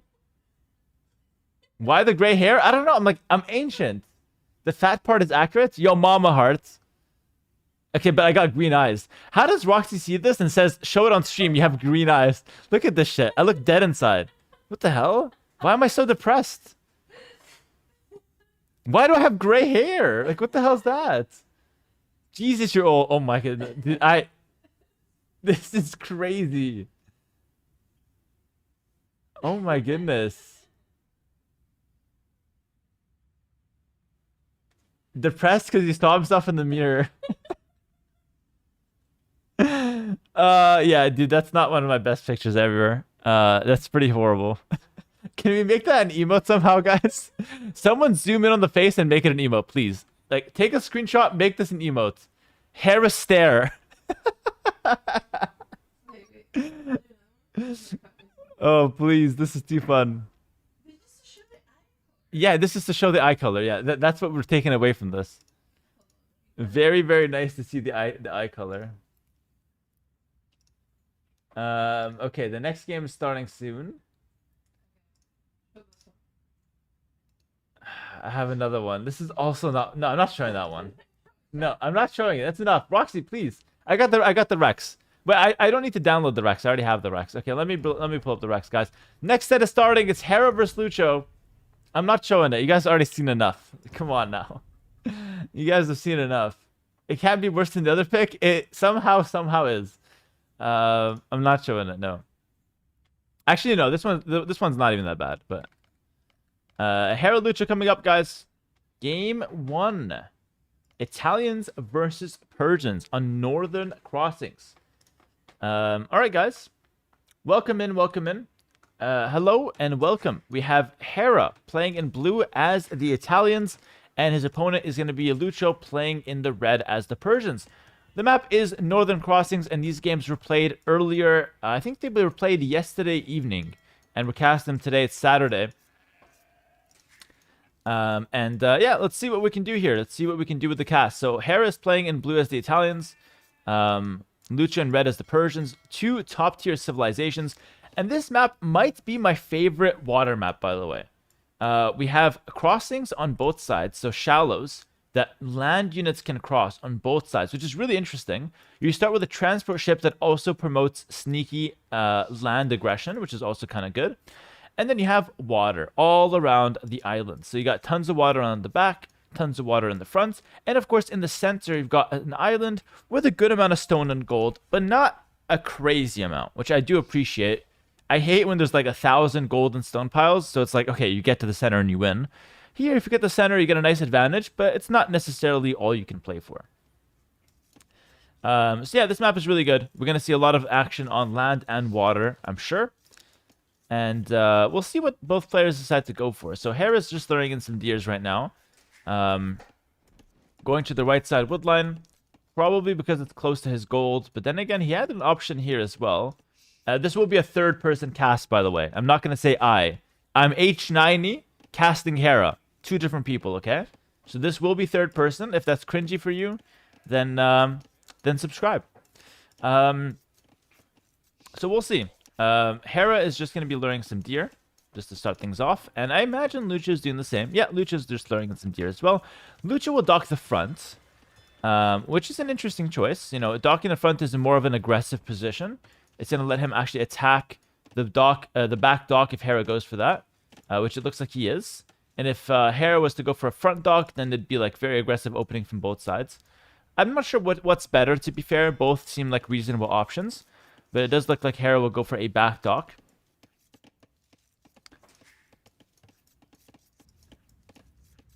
And taking a look at the map from Lucho, Lucho's map is quite solid. I mean, it's hard to have a bad map when it comes to Northern Crossings because you get 2 main golds that you can kind of pick from. He's going to go for this wood line, again, probably because it's near the gold. So he's thinking I can easily wall, you know, maybe a couple houses here. Can be very good. Brings in a second boar, brings in more deer. Both players just off to a good start. A nice, wholesome start on Northern Crossings. Alright, Doc in the front for Lucho and Doc in the back for Hera. That's the only difference so far. And I will say, I think Lucho's build was actually slightly better. Or maybe it's just because he had the Persian start. But either way, he gets his first couple fishing ships out earlier. So Hera only now gets his first fishing ship, whereas Lucho has his second one coming out, which means he's going to have more resources collected over Hera. So Persian's looking like a better pick overall compared to the Italians, just based on that early game approach. But of course, that's not all there is to it. Italians could potentially have the better late game, and they also save resources when going up to the next age. So both players are extremely strong. What are these for? Oh, okay, wait. My wife gave me a disguise. Now I'm H90, I'm not Hera. So that's how you know I'm a caster now, because I got the glasses on. These are hurting my eyes, so they're not going to stay on. Holy shit. Are these real glasses? Yes. You can't give me real glasses. That hurts my eyes. I thought they were fake. What the hell? I'm being sabotaged, IRL. Who is this new guy? It's it's the caster, man. Looking a bit like survivalist there. My goodness.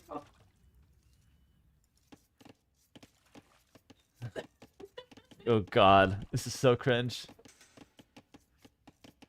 Sunglasses indoors, guys.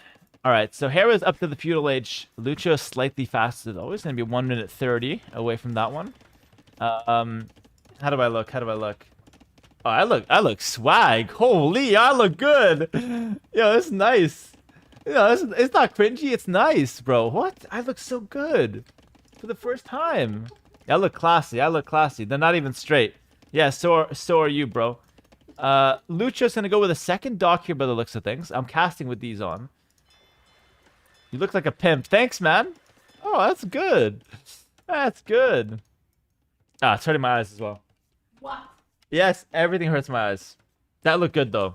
For sure. For sure. Guys, please be serious. We have a serious game and serious cast on our hands. This is, of course, the first set of TTL for both Lucho and Hera. Hera, by the way, I do want to mention, is the former reigning champion of the TTL series. Figured it's worth mentioning that. Let's see the galley opening from Lucho here. Very non-biased caster mention there. Totally not bragging, guys. And okay, no, this is interesting though. Let's be serious for a second. This is the first difference that we're seeing. So Hera's gonna go barracks into stable, and Lucho instead opens the second dock. So what this means is that Hera will have pressure on land, but Lucho should have pressure on water. Now, because Hera knows he's gonna give up the water pressure early, he goes for a back dock first to try to buy some time and not die to Lucho's initial water pressure. Lucho, with the forward docks, this is very smart from him because he wants to pressure me with galleys, and he wants to pressure Hera with galleys. And oh, hold on, a mistake from Hera. Hera leaves his villager unattended, unwalled in, and Lucho will punish. First blood is drawn. Lucho kills a villager and is pressuring with some fire galleys. With some regular galleys at the same time. So good start for Lucho. Advantage Lucho at the early game. Hera is now under pressure to try to, do some damage in retaliation with the scouts. Lucho will respond with a stable, and will also quick ball some of his resources. So honestly, way better opening from Lucho, if you ask me. Way better opening from Lucho. Definitely has an advantage here. Hera's gonna add the second dock to try to defend. As you can see, while Hera adds the second dock to defend, Lucho adds the barracks stable to defend. So it's the same opening basically for both players. It's just one guy has an advantage on water and the other guy has an advantage on land. Smart play from Lucho. He kept his transport near the villager. Hera had his transport in Narnia when his villager was dying. So it's important to note these things. Pretty big mistake there from Hera, and Lucho just doing it better. Just doing it better so far. Alright, Hera's looking for some damage here. Remember, he did lose a villager. He is playing against Persians as well, who technically should have a villager lead due to the faster working town centers. Lucho instead gets Town Watch, though. Try to help him defend, which is fair enough. That should be good for the vision game. Yeah, tons of vision for Lucho now. Meanwhile, on water, looks like Lucho sniped one fishing ship from Hera. It's 0-2 in the KD. So the galleys did find some damage, but they will be chased away now. So it's not the end of the world for Hera. Hera's going to defend. And looks to add the third dock. So he really wants to defend now against the pressure from Lucho. Meanwhile, on land, we have some scouts and spears action. Good micro from Lucho, though. Kills the scouts. Definitely a good defense. And we got more scouts coming in for Hera. Ooh, good walls. Yo, Lucho's young and talented. Young, fresh, and talented. Good setup, though. Seriously. I'm not even being sarcastic or anything. Just good defense. Solid defense there. Definitely has a small advantage here, despite what the score says. Hera's looking for something, though. Hera dives deep. Tries to kill the villager. Does he get it? Does get it and does get away. Honestly, didn't take that much damage on the scouts as well there. I feel like that town center could have done a lot better, but fair enough. One vill will go down here. So one vill apiece. And now we have the range transition from Lucho. Pretty smart transition there from him. Letting him get access to some archers. Could be good for either defense or offense there. We'll see what he does with them. But meanwhile, some water fighting going on. There's more here for Lucho. Hera, you can't fight this. It's 6 versus 3. Hera should definitely not have skipped math class. Oh my goodness. What a disgusting mistake from the blue player there. Loses 3 fire ships for free. And definitely has to go back. That's actually a huge mistake. Definitely not something you expect to see out of a top player. But I mean, you know, I guess mistakes do happen there. Hera is low IQ. I agree. Good comment from the chat there. Demo coming in. Hera has to be careful. Hera does watch out. That could have been disastrous. Ends up just being a decent demo. So some water fighting going on all over the place.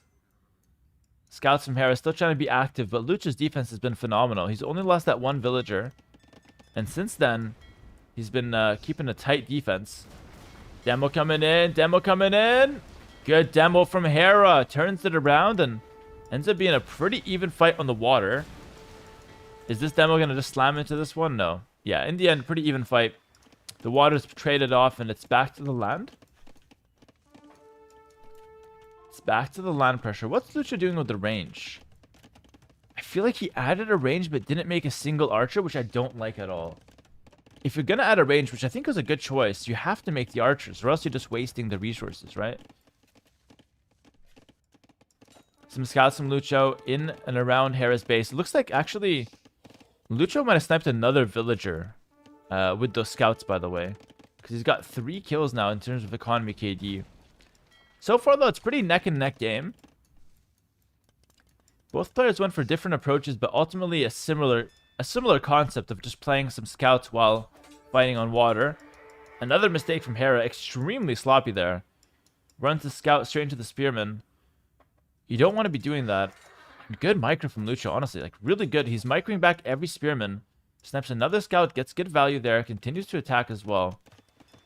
Lucho's not playing bad at all here. He's probably got the advantage ever so slightly in this mid game. Might come down to who gets up to Castle Age first. Hera's gonna sell a stone to try to get up to Castle Age.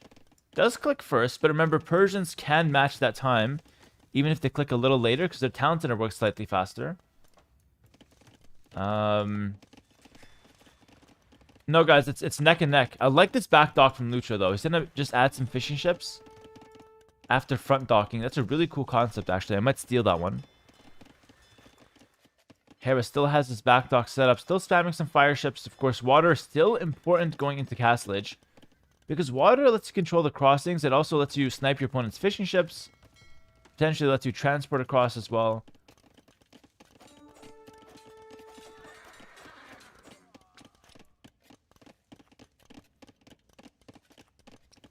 Lucho slightly further behind the Castle Age time. Hera's going to clean up the scouts here, which is not too bad for him.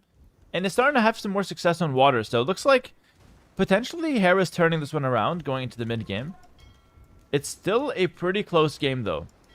It's still a pretty close game. The scouts are going in deep. Lucho has to make some scouts of his own. I think it's the only thing he can do to defend. And yeah, guys, he didn't use the range at all. He didn't use the range at all. I think that's a huge mistake from him. Oh, tries to quick wall and fails it. Loses a villager. Not what you want to see. This quick wall's failed as well. He is somewhat defending though. He only lost one villager. It's not the end of the world. Is kind of losing the water at the same time though. So Hera getting some good momentum going to this mid game.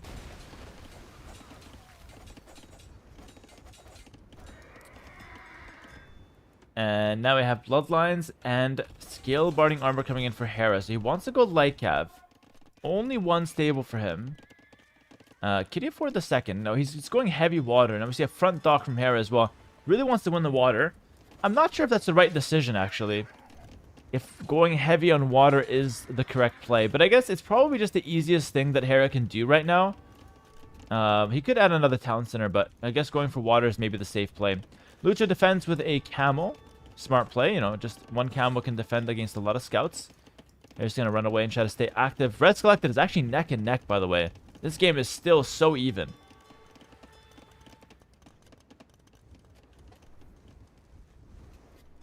I don't understand why Hera refuses to wall this late in the game. Is it because he's not respecting Lucho?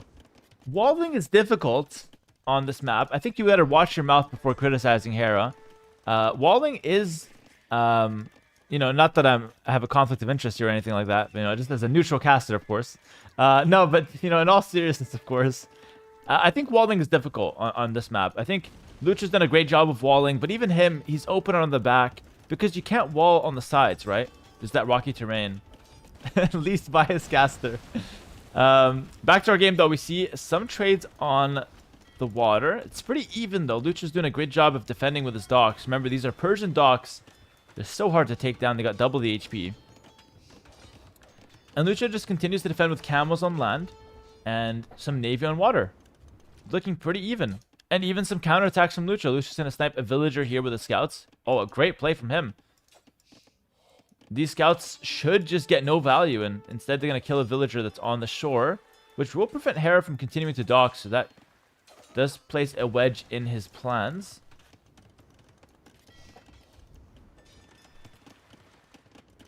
Game so far is still quite close. I would say slight advantage Hera because he's got the map control, right? These scouts are quite good. He's going to keep the pressure on Lucho's base. Hera tries to snipe deep and get some of these fishing ships out, but Lucho defends brilliantly. And here's the thing, like, you can't really fully wall this, right? So, like, Lucho's walling, but the scouts can just run in. The light calf can just go on straight in. I guess with the navy, it's not too bad, but yeah, Hera's just going to run in, and it's difficult. Lucho's trying to quick wall. Good that he's aware of this, you know, he's on the ball, but it's just difficult when the light calf can just run straight in. And light calf will snipe a couple villagers here. Now we see a town center from Hera being dropped down onto the stones. It's going to be a 3 TC setup, 3 TC follow-up from Hera. Only 2 TC for Lucho, but he did get that second town center faster, and they are Persian town centers. They work a little bit faster as well, so honestly, the game's still very even. Camel's there to defend. Fishing ship count is going to be 5 to 4, so pretty even on that front as well. We see one cav archer come out. So maybe that's why he made the range initially. He wanted to make some cav archers. Hera dives deep, he's going to snipe the camel. I don't understand. Is Hera a player and a caster? Who was here earlier on the stream? Did I not say there will be confusion? Guys, these games were played as recorded games yesterday. And my name is H90 Occasional right now. And I'm going to be casting occasionally on the channel. And this time I'm just casting my replays. I'm casting it as neutral as possible, though, of course. Great play from Hera there. No, I'm kidding. GG's called, though. Lucho taps out. Hera takes the first win. Honestly, very good game. Let's get a GG in the chat, boys. Honestly, bit of an early GG, I feel. Lucho has more villagers, no? And he's got 1,000 gold. He doesn't have the market, though. But I think that's a bit early. If he just made a market, bought some food, a few camels so you defend this, then you just add a third town center here. And I feel like the game continues. I mean, obviously, Hera has the advantage now. He's killing some villagers with the light cav. But he hasn't killed an enormous amount of villagers. He's killed 8. Maybe he can kill up to like 15 villagers if he gets like 7 more kills, which is a lot. But Lucho still has the vill lead. Yeah, it's a more comfortable game from Hera. Like, Hera's just adding in some monks now, picking up relics, you know, free booming. But yeah, again, I feel like Lucho definitely in a decent spot. Maybe resigned a little early there. But maybe just felt like it was over because he was getting pressured and overwhelmed. But, you know, fair enough. GG, well played to both players there. I think it was a solid game. I think, wait, last thing I want to say, I think Lucho's strategy of forward docking and playing galleys was actually better, by the way. I like that strategy a lot. So I think Lucho actually had the better opening. It's hard to say, though, because I feel like if Hera opens forward dock as well, then it's a completely different game. We're just seeing galleys from both players. So it's difficult to say. I guess Hera maybe just wanted to avoid that galley fight against Lucho, who's got some really good micro. But yeah, fair enough. Lucho drops game 1. And we're going to go over to game number 2. That's game number 3. I misclicked.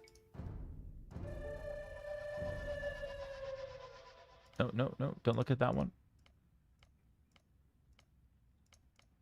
Game number 2. This is going to be Lucho's home map. So there is a game 3. There's always a game 3. It's not spoiled, guys. There's always a game 3. Luca, thanks to the tier 2.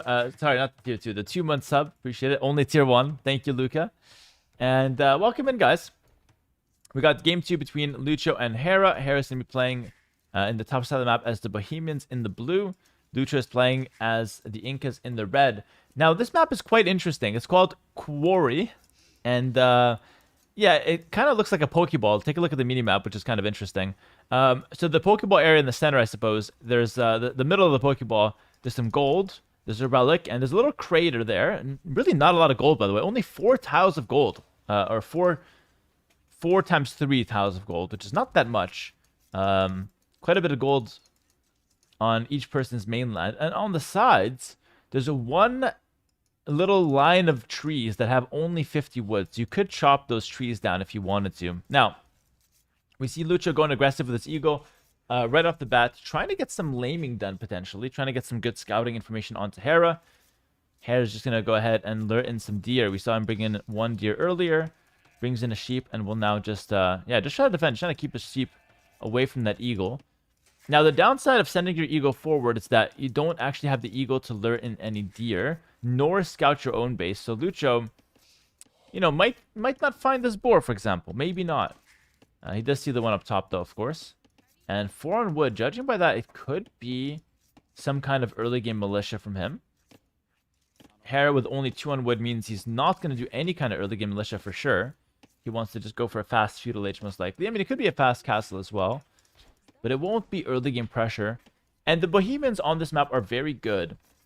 Because of their late game prowess. Okay, they're a very good late game civ. But the Bohemians have a couple weaknesses. Yeah, Bohemians have a couple weaknesses. They are a little bit susceptible to early game pressure. Because a lot of their bonuses are geared more towards Castle Age onwards. And Incas are kind of the opposite. They have a decent late game. But in the early game, they're actually very strong. I see some... There might be some mistake in like the replays. Guys, I have some insider information. No, this is game 2 for a fact. Yeah, I heard it from the player himself. Yeah, so just to confirm, this is game 2. A player testimony. This is definitely game 2. Yeah, I got that confirmation in there. Sorry, just, you know, the broadcaster in the ear here.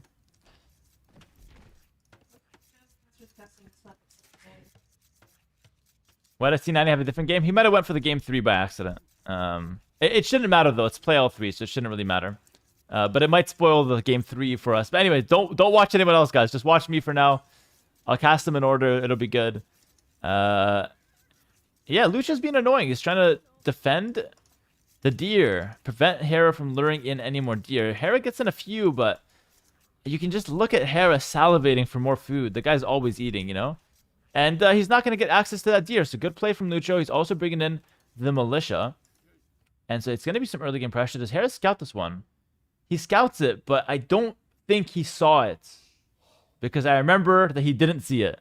So he actually does not know about the militia coming across the map right now. And yeah, he still hasn't seen it.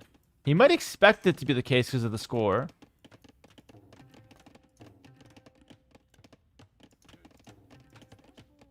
Okay, I think he knows about it because he ran away early there. So I think he knows about the militia. He's gonna back up. Now he sees it for sure. He's gonna wall up, and he should be able to just defend here. Okay, so fair enough. Lucho will defend. Sorry, Lucho will try to attack. Hera will try to defend here. And as you can see, Hera's game plan was just to wall up and try to scale with the strong late game Civ. Hera fails the quick wall. Hera, you gotta get the quick wall. Oh my goodness, this is embarrassing. Oh my goodness, this is absolutely embarrassing. Lucho goes in. Hera's panicking now. She's gotta fight with the villagers. Lucho could potentially kill 1 or 2 vills here. Okay, Hera gets the quick wall in the end. Finally, by luck. But by a ray of sunshine, a little bit of hope and luck there. Gets the quick wall, but still a bit nasty. Yeah, a little bit tight. Might have to delete the palisade wall and get a better quick wall there. A bit more space later on. Yeah, there we go. But Lucho will just run around with the militia and look for some more damage. And listen, if he doesn't get a lot of damage, it's not the end of the world. What Lucho's trying to do here is that he's trying to keep Hera open, prevent him from just fully walling his base and playing a defensive game. That's not what Lucho wants. Lucho wants some aggression. Hera's just going to wall on the other side, keep that area safe. That does make sense. And now we see the initial range. So, Archer opening here from the Bohemians makes a lot of sense. You gather the gold faster. And Hera thinking about a gate trap there. Lucho's not going to fall for that. He's just going to go back. And, okay, Lucho behind this. What's the plan here? So he's got more militia coming out. So clearly he wants to go for some kind of men-at-arm follow-up. I wouldn't be surprised if we see a skirmisher follow-up as well. So men-at-arm skirm, as you guys know, one of the best strategies in the game right now. And we're going to see just 1 archery range from Hera into a blacksmith. So, okay, fast fletching could be on the cards. Remember, the blacksmith is cheaper for the Bohemians, which is nice. A couple archers on the field. Going to be good to push away some of those militia, but you shouldn't be able to clear the militia. Militia can always just run, especially when men-at-arm upgrade comes through. But Lucho, I think Lucho is kind of desperate to stay forward, because Lucho sees the wall. So if Lucho goes back, Hera finishes the wall, which is horrible for Lucho. So Lucho's trying to prevent the wall from going up. But it's difficult because he's just running into archers to do so. And this was Lucho's home map, so he had practiced some kind of opening like this. So far, it doesn't really seem to have accomplished a whole lot, though, because Hera's pretty comfortable here, just using his archers to clear some of those men-at-arms up. Now mixing in a few skirms. And yeah, this militia is kind of short-lived, guys. Not going to do a whole lot. Hera defends pretty easily with the 1 range. And I think that was a little bit of Lucho just, you know, being a bit desperate, not trying to let the walls come up. But, you know, Hera will get the walls. He's coming around, probably a market here or maybe a couple of houses, and he'll be completely safe. Yeah, market comes down. And I think Hera's just going to scout the sides here to make sure there's no more shenanigans from Lucho, no side chopping or anything like that. And Hera pushes out the front, so Hera gets his plan in the end to just full wall, and he's going to be happy with that. Lucho in the center with a couple skirmishers and calls the GG. That was fast. That was fast. Hera takes game 2. That was fast. There's no real way for me to commentate that correctly, but kind of early again. I have to say, yeah, there's just not much I can say about that one. I know it looks weird, but like, listen, I can kind of explain why. So it's really hard to explain it though, because I think he's fine. Like he's on 2 range skirms, right? So he'll lose 1 skirm here max. He'll go back. He'll win the control of the middle with the skirms. But then the problem is I'm fully walled, so you can't pressure me, but that's okay, because then the game continues to a mid-game. But in the end, you know, he just decided to call it, which is weird, right? Because I don't even have wood upgrade. Sorry, not me. Hera doesn't even have the wood upgrade, right? So Hera had to invest into walls early, into fletching early, into, you know, all kinds of defensive options. He missed out on that economy upgrade. And Lucho has more res collected. So if you ask me, this does not look like the game is over. But Lucho instead just calls it and does not want to fight on. So, again, a little bit questionable there. I'm not really sure what happened. Could have been some tilt. Maybe his plan didn't work out. Now, I think from this position, Hera is in the winning position. Like, Hera's going to push out, clear a couple units, then go back. But Lucho will not take any significant damage here. Lucho will be able to, you know, develop just fine into the Castle Age. And the only thing he has to worry about is just the Bohemian late game being, you know, really strong. But I would say that there was definitely more to fight for here for Lucho, but it's not a PayPal win. Nobody paid me. Nobody paid Hera, excuse me. At least I think. Who knows? I'm just a caster. But yeah, going into the next game here. And the final game, game 3, we have Dravidians versus Armenians. Yeah, Lucho kind of resigning early at those 2 games, which... Let's see the third game. I honestly don't remember you know, what this game looked like for the most part in terms of early resignations or whatnot. So let's just take a look at it. Game 3 here between Hera and Lucho. See if Lucho can snag a win. Hera already wins the set, but remember, every game matters. It's a play all 3, so this is the final game. I'm not spoiling anything by saying that. This is the final game, and Lucho is still fighting for a win. Remember, every game counts for $30, and it also counts for you know, a point in the score table. All right.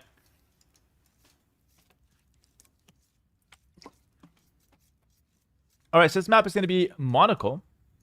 Dravidians, Armenians. I think 2 good civs to the map. So the map is a shorefish-based map. So the shorefish on the outside that you can go ahead and mill. Now, the reason why Dravidians are good here is that they have, you know, really good shorefish access. They gather more. They don't gather it faster. They just carry more, which ends up being a little bit more efficient. But the main reason for Dravidians, I would think, is due to getting the men-at-arm upgrade cheaper and the extra 200 wood. They also have faster shooting skirmishers, which could help in certain cases. With the Armenians, I think it's kind of a similar idea. Armenians get access to longswordsmen in feudal age, which could be really good on shorefish-based maps. Do you guys remember in the Red Bull qualifier, we saw a few maps that were based around shorefish, and the main civilizations were like Romans, Dravidians, and Armenians, right? Those are like the 3 best civilizations on the maps. In this case, Hera did ban out the Romans and then picked the Dravidians, and then Lucho picks the Armenians, so we're seeing basically all 3 civs in the draft some way or another. Anonymous, thanks for the 5 gifted subs. Thank you very much. Really do appreciate that. And so early game, we're expected to see some kind of like early game infantry. Both players will, of course, want to take the shorefish, so we'll see how that plays out. But yeah, we're going to start things off with just luring deer and developing in the early game. How do you guys feel about the 3 villager start, by the way? We just obviously had the Red Bull qualifier with the Empire Wars. Do you guys enjoy going back to the 3-ville start? A little bit of a slower pace? Or are you guys kind of missing that faster paced Empire Wars? What's like the general consensus here? Because I'm not really sure. I think I can see both sides. You know, the fast start's nicer for like the early game aggression and whatnot. You just get right into the action. But I feel like the 3-ville start lets you set up the game. You get more invested into it. Slow is better. Slow start. Gloria says, I like the variation. Okay, fair enough. Both are good, to be honest. Yeah, okay, fair enough. Yeah, Roxy likes both. Yeah, I think I'm kind of in the camp where I like both. But as a player, I do like the 3-ville start just to set up my... I like to set up my houses exactly how I want to set them up. Like, for example, in this game, I wanted to set up my house in a way that prevents me from farming, which is very strategic. Because it's good to do that. And I'm higher elo than you, so don't criticize it. No, but of course, that's, you know, not the best place for a house. But no, I like, you know, in all seriousness, to set up the buildings where you want them. To kind of just, like... You kind of just want to get a feel for your map a little bit. And kind of put things where you want them. Lucho has the mule cart, which is a nice little advantage as well on this map. Because the woodlands are kind of small, so just having the mule cart is nice. You can move from one woodland to the next. This woodland's nice and cozy here for Hera, though, to be fair. That's a nice one. This one's also decent down here. This one, not so much. But I think the woodlands on this map are not bad. I like this map, though. It's a pretty cool one. So you got, like, the middle area with some wood and some gold. I like the one tile gold. Kind of spread out like that. You got the shorefish on the outside. And then on the very outer ring, you've got kind of like a mix of everything. You got, like, some gold, some stone. Even some deer that you could take as well later on. And then tons of wood. I will say, though, I think on the outside, they should include more of the foxes. You know those, like, gold foxes? I think those are really cool. They should include some of those on the outside. I think that animal is just making all the maps more interesting. It's one of my favorite animals. Okay, so barracks on the fronts. Both players up to the next age, up to feudal at the exact same time. Although Hera has 1 second of idle TC. So huge mistake there from him. It's going to be a little bit more delayed compared to Lucho. And remember, Lucho does have access to longswordsmen in feudal age. So they should be really solid against pretty much everything Dravidians usually tend to make, except maybe archers. Dravidians getting a discount on the men-at-arms could also be somewhat reasonable, though. Do you need a mining camp for the foxes? No, you don't. You don't. That's what's cool about them, right? Okay, men-at-arms for both players. They might clash in the center. Take a look at it from Hera's perspective. Hera's going to go towards the top. Brilliant quick wall from Lucho. And Lucho quick walls and decides to counterattack. Interesting. And he's going to catch out the 3rd militia from Hera. Actually, the funny thing is, being delayed, having a bad build there from Hera could potentially cost him the game. He's going to lose a militia for free. And that's really bad for your early game men-at-arm rush. Hera forced into a defensive position, which is not good at all. Especially on a shorefish map. You never want to defend. Now we have men-at-arms come through from Hera. So he's still committing to the men-at-arms. Lucho responds to the tower on the shorefish. Yeah, probably the smart call, right? He doesn't have anything to defend, so it just makes a tower. And Hera's going to see that, and you just really can't pressure. He has to go away for sure. I mean, you could try to fight under the tower, but that's never really going to work out too well. And now we see the second range, and Hera's really building in a weird way. You can't farm anywhere around that town center, so I guess he's really expecting to just commit onto the shorefish. Hera, with some inspiration there from Lucho, will go with a defensive tower, which should be quite interesting. I mean, should be solid. Tower each. Oh. I think both players are happy with that. Hera dives in deep. Gonna kill 1 villager with his 2 men-at-arms. A little bit of quick walling action going strong for Lucho. Will a 2nd villager die? No, just the 1 for now. Not the end of the world. Lucho has not really been able to find much damage himself with the men-at-arms. And I don't think Hera should find that much more here. Maybe 1 more vill, max. Yeah, we'll find the 1 more kill. And now it's going to get cleared up. So, I mean, 2 villagers killed there. That's pretty good for Hera. That's like the most he could have ever hoped to get from those men-at-arms. And Lucho hasn't resigned yet, which is actually a good sign. Still fighting on. That's what you want to see. Hera's trying to defend from the men-at-arms. Still, they're always behind his base, so you know you gotta worry about those guys. In go the forward archers. I got a skirmisher as well. Archer goes down, and I think this could be tough for Lucho to defend actually, because now he's got the archers that are gonna. Yeah, there we go. I remember this coming. I remembered the GG was coming, so I laughed.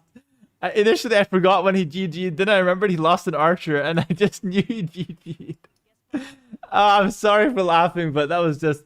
It's the typical meme. It's the typical meme. It's like, I lose an archer, I resign. I swear, I had forgotten what happened in this game.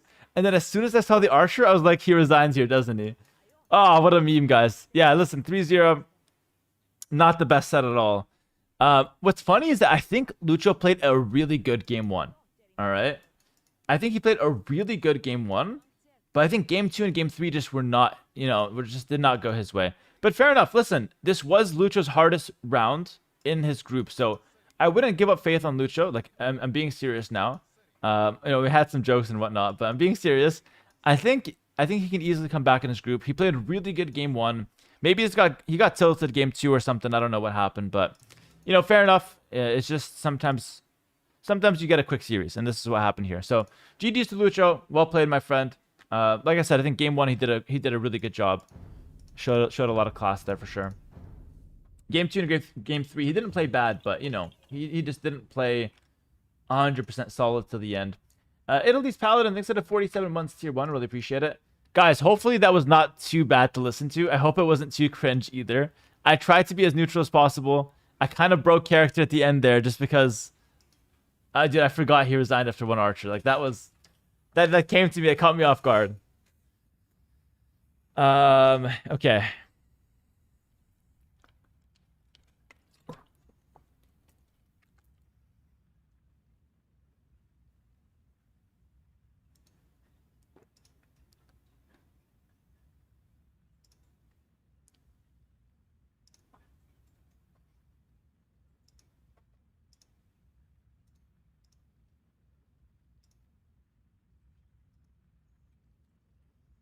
Okay. All right. So that was Hera Lucho. Next set is gonna be Dark versus um.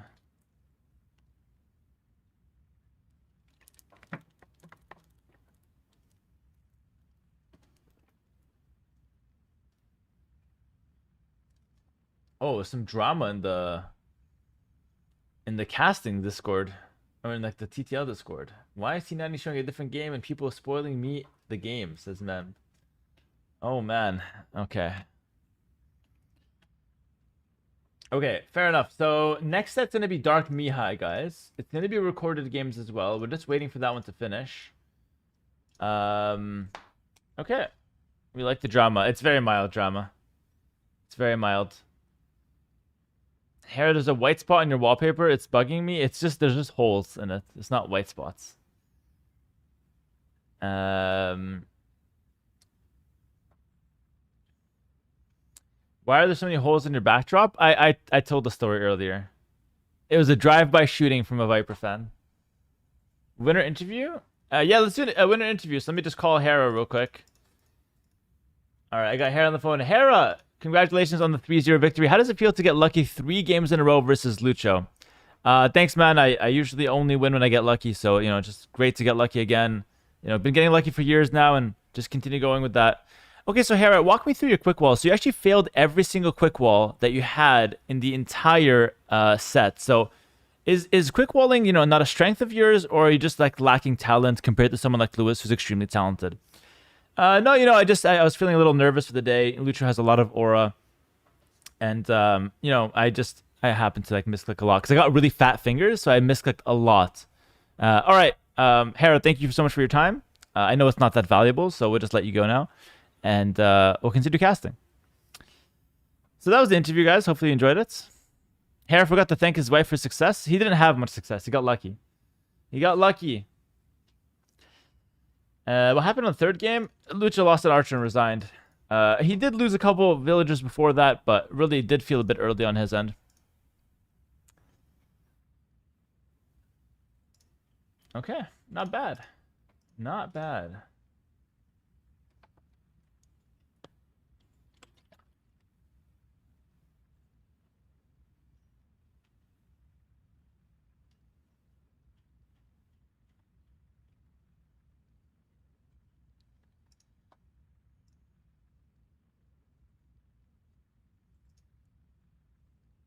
Hera, come vacation to Costa Rica after you win. Okay, Tuna, I'll come. I'll go straight to Costa Rica. Lucho needs therapy. Hello, Chicken Arabia. Thanks for the Prime sub. Oh, Prime sub converted to Tier 1. Thanks for the Tier 1 sub. Appreciate it. Thank you, my friend. Do players talk to him on a resigning topic? I think he's got some players close to him that can help him with that. Oh, we have a treasure train. Look at that. Guys, if you're itching, if you're burning to gift some subscriptions on Twitch, just know that you do have a discount now with the treasure train. All gifted subs are 35% off. All right. So if you're itching to gift subs, this is the perfect time to do it. Darturu, thanks to the Prime sub, and Natonius, thanks to the Prime sub. Welcome, guys. I do appreciate the support. Thank you very much. Very motivating, of course. The next set's going to be Dark versus Mihai. And we're just waiting for the set to drop. Here are the drafts. And listen, I need a 5-minute break now, and there's no better time to take it than right now. So I'll show you guys the drafts real quick. Here are the maps. So the maps are going to be Bypass and Reverse Acropolis. Ooh, and then Coast Arena. Oh, I love these maps. I love these maps. Tuna, the guy who invited me to Costa Rica, gifting 5 subs. Thank you so much, Tuna. Really do appreciate that. Thanks for the support. And, okay, these are the maps. So these are the maps. Listen, I'm going to show you guys the civs, and I'll quickly take a break. I'm going to take a 5-minute breather, and I'll be right back afterwards. Roxy as well, thanks for the 5 gifted subs. Really do appreciate that. Thank you, thank you. And here are the civilizations as well. You guys can analyze them. Analyze the civs, guys. Talk amongst yourselves. YouTube, I'll be right back as well. Be right back.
All right, guys. Sorry about that. Appreciate the little break. They still haven't posted the Rex, actually. So, perfect timing for me to take the break. What are we thinking about the draft? Pretty chill in the draft, I suppose. Turks, Wei, Georgians, Vietnamese, and Cumans. Oh, I like Cumans a lot. I think Cumans are very good on bypass, actually. They also could be good on reverse Acropolis. Shy Guy Joe, thanks to the Prime sub. King of the North, what's up, King of the North? Thanks to the 5 gifted subs. And Gingerbeard, thanks to the 50 months tier 1. Baked Kebab, thanks to the Prime sub as well. Thank you, guys. No, I didn't take a shower, guys. I didn't take a shower. Just waiting for the Rex now. Just waiting for the Rex. Okay. When will be round 2 and 3 and 4? It's 1 week per round, guys. I'll be covering the entirety of TTL. So if you just want to catch games, like for example, tomorrow the show will start at 16 GMT again. So if you just want to catch the tournament, you can just stop by my stream at any point and I'll be covering it, okay? Every time there will be a round, I will be covering it. So I just make it nice and easy. You can just stop by my stream whenever I'm live and enjoy some TTL. Should be a fun one. Should be a fun one.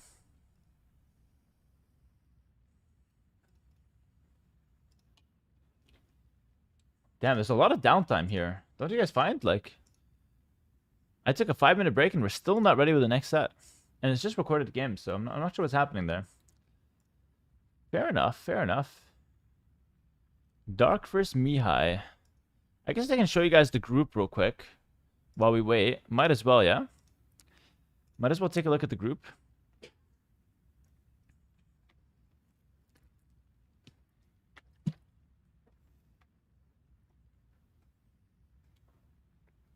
Hera, did you change your eye color? No, I didn't. I'm really surprised how many people didn't know I have green eyes. Where are the Rex? I don't see them. Oh, Plat Rex. Oh, he posted them somewhere else. No, wait. No, I don't see them.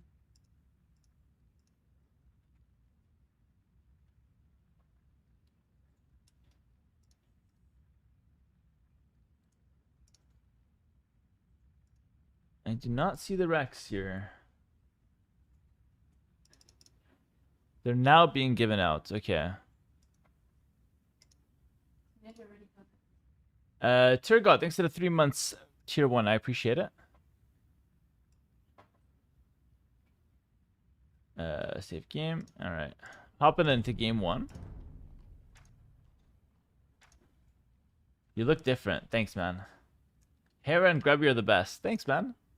All right, guys. Hopping in. We got Dark versus Mihai.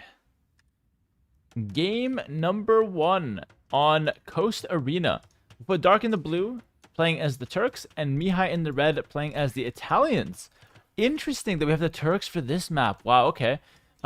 Listen, guys, I have no idea what to expect, but I love this map. Guys, wake up a little bit. Let's make some noise in the chat for the last series of the day here. And this is my absolute favorite map of the tournament so far. I might end up hating it by the end of it. We'll see. Depends on how the meta evolves. But for now, it's a very cool map. So it's basically your standard arena. You start with, you know, nice walls, big, you know, furry stone walls. They're going to keep you nice and safe. In the center, there's a little bit of space as well, with tons of resources to fight over. Not as much space as a general, you know, arena map. And on the outside, there's a ton of water. So I like how the map looks. Like the mini map is also very, very interesting. There's wood on the outsides. There's a little bit of wood in the center as well that you could fight for if you want it. And on the outside, there's a good amount of water. So you could fight for water control in the early game. You also start with some seawalls, which are interesting. I like the seawalls. You can't actually build seawalls, by the way, but they are a building in the game, just not available to the player. Of the win, thanks to the 21 months. 21 months of leeching my prime. Best AoE stream around. Thank you so much, man. Really appreciate the kind words. And thank you for the prime. So typically, judging from the civilizations here, I can say that Dark is probably trying to play more towards land aggression. Turks are, of course, known for like strong gunpowder, really good timings, getting free chemistry. So a lot of solid stuff can come in from the Turks. I could also expect to see maybe a fast Imperial Age from the Turks. I'm actually getting some ideas myself, but I don't want to exactly reveal them. Oh, I got I gotta deal with that real quick. Sorry.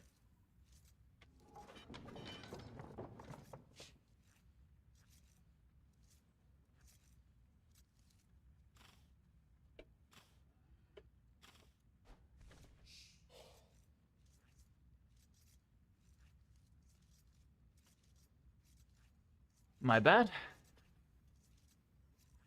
Production's falling apart, yeah. Damn that production team, guys. $500 chair, $2 curtain. Pretty much. So anyway, back to the civilizations here. So Turks should be good on like land pressure. Italians, they're more about the water. They get cheaper fishing ships, which is nice. They also get cheaper water technologies, which is also very nice. Cheaper chemistry and ballistics, which is also nice. So tons of savings from Italians. They're quite good on land as well. And they have the condottiero that could potentially counter the Turks' fast stim. So if you ask me, the Italians should be much better than the Turks on this map. Let's see what Dark has in store for us, though. I did play him a couple times. Yeah, I played him a couple times on this map in practice. On stream, we just did like on-stream practice. Hera's background is the most thing talked about today, yeah. And then my eye color is the second thing. The two new things talked about on the stream. Has the TTL5 tournament already started or not yet? What the hell are we casting, brother? Of course it started. This is the TTL5 tournament right now. This is the group stage. This is Dark versus Mihai. We'll be covering the entire tournament on the channel, okay, guys? Did Hera win? Yeah, Hera won 3-0 versus Lucho. Very happy for Hera, guys. I sent him my congratulations. I like this map. This map plays out pretty cool. I feel like there's a lot of approaches you can go for. See, early loom from Mihai. He's gonna go for barracks. What? What the hell is Mihai planning to do here with the barracks? This is not normally. Ooh, I think he's gonna transport archers. Or is he gonna transport men-at-arms? He's taking a couple oyster villagers.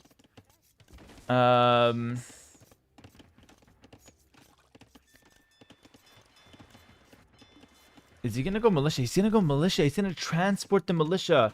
Yo, Mihai's cooking. I don't mind that at all, by the way. That's a very, very interesting play. I don't know if it's gonna work, though. I think you have to transport at least one vill with it. I would transport 4 vills with it, though. Send it. Full freaking transport play. Men-at-arms, villagers, send them in. Trying to make a tower or something like that. I think you should just go all in if you are going to go for this. I never thought of a transport ship play here, though. Very interesting. And I imagine he might bring a villager with it as well. Like, this vill might just go along with it. Yeah, he's going to bring 2 vills or not? Or not? Let's see. Transport ships coming out. Yeah, villagers will go in. So 2 vills, 3 militia, 1 scout in a transport ship. Mihai's gonna have a much faster feudal age than Dark. Dark is going for the more standard approach, adding in more fishing ships, trying to go for like a fast castle with water control. I like this approach from Mihai. I think it's very interesting, actually. And it could work wonders. It could also fail, though. It could also just be an epic fail and do nothing. Let's see. Mihai's going in now. He's got the 3 men-at-arms. They've been upgraded inside the transport ship, which is kind of cool. 1 scout, 2 villagers, of course. Nice little combination there.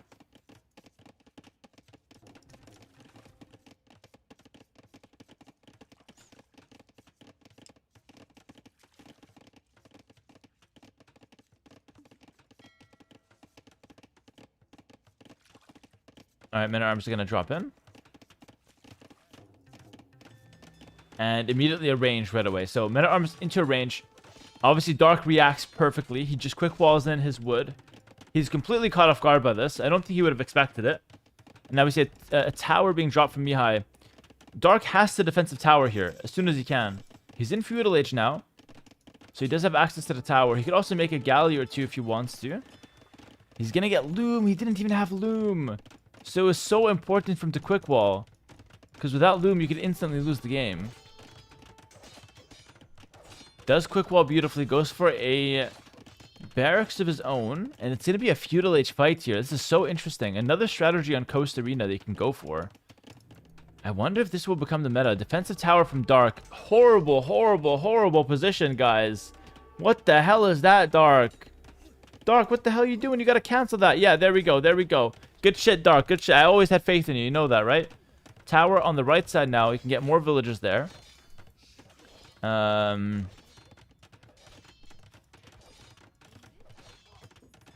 And Dark's going to go over to the gold, which is nice. T-West says, I hope one day we see Persian transport for a 20 villager TC drop on this map. A Matse strategy. Maybe there's something there. I don't want to dismiss the idea. It's obviously far-fetched for the moment, but you never know. Maybe Matse can cook something up there. Men-at-Arms trying to take this tower out. It's going to be difficult, though. I think Dark is respecting this too much. I would just get out here and just slap the villagers with the slap the men-at-arm with the villagers. Because, or else he just lost the vill there to the tower. I think he should just fight them, right? Meanwhile, we see some fire galleys coming out from Dark. Dark should still be in a decent position. Remember, he's got more fishing ships. He's got 8 fishing ships compared to 5.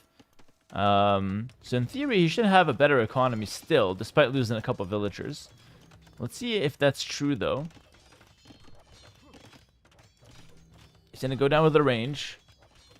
You'll have to defend with some archers. He could make skirmishers as well, but, you know, Turkish skirmishers not necessarily the best there. Isn't the transport distance a bit too long? It is quite far, yeah, especially for Dark Age. It is a little far there. Dravonair, thank you so much for the Prime sub. I appreciate it. 3 archers looking for a villager here. Okay. Should be able to snipe that one. Mihai goes back. Okay. Decides not to fight the villager. Decides he wants some more. Goes towards the wood. He's going to kill 1 villager. He's going to look for more. And he's going to kill a second. At least 2. At least 2. Second villager down. And Dark's trying to fight the men-at-arms. He's not worried about the top, but he needs to be. Because he's about to lose a 3rd villager. Guys, Mihai's doing so much good work here. Out of this opening. And I do want to remind people that Dark was the 3rd place finisher in the last T90's Titan League. Who was 2nd? 2nd was Leary. 1st was me. Who was 4th? Who did Dark beat there? Was it Viper? I don't remember. But Dark was 3rd place. I think it might have been Nikov, actually, somehow. I remember it being Nikov. Yeah, Nikov. Where was Viper in that tournament? Was he top 8? Who beat Viper? I don't remember anything, honestly.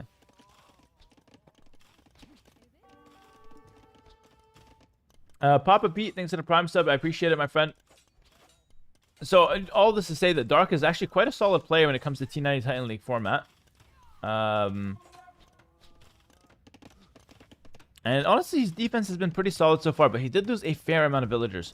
Over to the right side, though. Hold on. Some retaliation coming through. Dark with some navy. Putting pressure onto Mihai's fishing ships. Did kill a villager as well. Demo. Gets nice up and close and personal. Does land a good shot, and looks like Mihai will defend successfully. And Dark will also defend rather successfully as well. Kills the tower. Has a couple archers on the field that he can use to defend as well. Fair enough. 800 gold in the bank for Dark. 800 gold in the bank. Papa Pete says, glad to get back into AoE2. My brother-in-law and I are both coming back to the game. Your videos are what did it. Thanks. Oh, welcome back, Papa Pete. That's awesome. Say hello to your brother-in-law as well for me. And I hope you continue to enjoy Age of Empires 2. The game is alive and better than ever, eh? So, definitely a good time to be a fan and a player. This is rather uncomfortable for Dark here, to say the least. But hear me out. What if Dark just sends 15 villagers from the wood, throws them on stone, and goes for a forward castle? I feel like that would just be like a good play. But then again, Mihai's also on stone already. So maybe Mihai wants to make the castle happen. It's going to be skirmishers out for Mihai. He's going to go skirms at home. So I think he wants to go for a forward castle himself, by the way. What is my least favorite popular civ? The Goths, probably? But I'm not really sure. I like the Goths to some extent. Oh, the Cumans. I don't like the Cumans. I don't like the Cumans. Yeah, I think Janissaries would be great here. So yeah, just going with the stone, going for a Janissary transition. I think that would be exactly what Turks want to play. Get into your gunpowder. But yeah, it looks like Mihai will win the water in the end, which is so bad for Dark. That was Dark's entire advantage, having the water control. And it looks like Italians will actually take the win on the water here in the end. Why Cumans? I'm just not a fan of Cumans. I don't really like the 2 TC booming and whatnot. Although I do like the Feudal Ram strategy. I think that's cool. The Feudal Ram is cool. Bro, you already won 3-0. Damn, I'm too late. Yeah, man. Sorry. It was a quick series. Lucho kind of resigned a bit early in a couple games, but you know, it happens. It happens. Forward castle on the cards. Mihai going forward. Missing 100 stone, but he's gonna buy it from the market, no problem. He's gonna castle drop. Oh, this is gonna be so nasty. No, I wish he walked a little further. If he castle dropped here, it would be way better to kill the wood as well. But fair enough, he's gonna kill the stone, and he's gonna kill the gold. And instead of a castle forward, which is ridiculously good with the Italians. Now, he doesn't have to make Genoese crossbow. He can if he wants to. It's a very good unit. Counters light cav perfectly. We've seen them earlier on in the day in the Lewis ACCM set. But Mihai can easily just get the castle up, knock down the walls, and then go for a fast imp or boom behind it. You don't have to pressure and you don't have to go all in. Simply taking the 5 relics and putting that forward castle in your opponent's face is enough pressure on its own, right? That's pretty good. He's taking so many minerals right now. Gotta love the minerals. Genoese crossbows are my favorite unit. Oh, really? They do look really cool, right? Yeah, they do look really, really cool.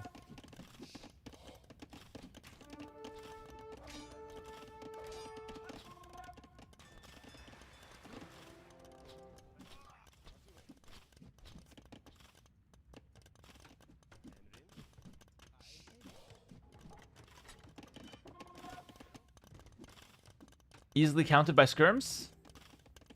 Yeah, if only Turks can make skirmishers to counter Genoese crossbows. Oh, wait. There's no elite skirm for Turks. That's a small foliage in the plan there. Town center? As part of the wall for Dark, which is kind of interesting. Wait, this could be really bad. This could be really bad. Dark. Some dark times ahead for the villagers. As the Genoese crossbows are coming in. They're going to kill some vills for sure. One down. Maybe a second. Not much, though. Not much. Okay. Yeah, just one kill in the end. Okay, not the end of the world. Good play from Dark to secure that stone. But yeah, Mihai is relentless. He just goes for a workshop right away. Some counter transporting, though, happening. Dark transports across some of his own archers. And should be able to kill a couple villagers. Or he can just run past them. Okay, no, he's going to kill the vills. Nice. One down. Second one looking pretty. Looking like it's going to go down as well. Yep, 2 down. And looks like the one will escape to tell the tale. There's a lot of fighting on the water meanwhile. I'm not really showing it too much, but there's a lot of fighting on the water. Crazy game 1 indeed. But this is the main part of the play for me here. For Mihai. Like, this is the castle forward, the relics. This is, in my opinion, where the strategy really thrives. How the hell will Dark defend this? Dark is caught sleeping. I'm sorry to say, but he's got nothing against this. Oh my goodness. Anyone under 18, close your eyes, please. This is horrible. This is horrifying. I don't understand why there was no preparations. Why did we not prepare for those villagers coming through? Sorry, for the Genoese crossbows coming through. Now, I don't know if that's GG, but it's going to make life really difficult now. It's going to make life really difficult for Dark, right? He just lost his entire wood line. And could have easily saved it as well. I feel like that was a very obvious play. And behind this, Mihai clears up the archers with just a few skirmishers, and he should be completely fine to just add some economy. I mean, res collected still kind of even. But I think that's kind of fake because Dark just has the water, but the water gets way worse as the game goes on. The water gets way worse, guys. Yo, Hera's live. Hello, Carbon A with you. Of course we're live. We're covering all of TTL Platinum, my friend. Caster Hera's back. I made an appearance in Red Bull and coming back in for TTL. This is actually a big thing I'm starting in 2026. Normally, just so you guys don't know, normally I actually take tournament seasons off streaming. I would stream a lot less during tournaments. But recently I've just enjoyed casting a lot, and I figured, hey, I can stream more because I can just cast the games now, which is, I think, you know, net positive. So yeah, I'm having a great time. I will get better at casting as well over time. So if I'm not good right now, bear with me. I do feel myself getting better every day. Redemption's in for Mihai. That's good. He doesn't have Sanctity, though, so he has to watch out for the Mangonels. They can one-shot him.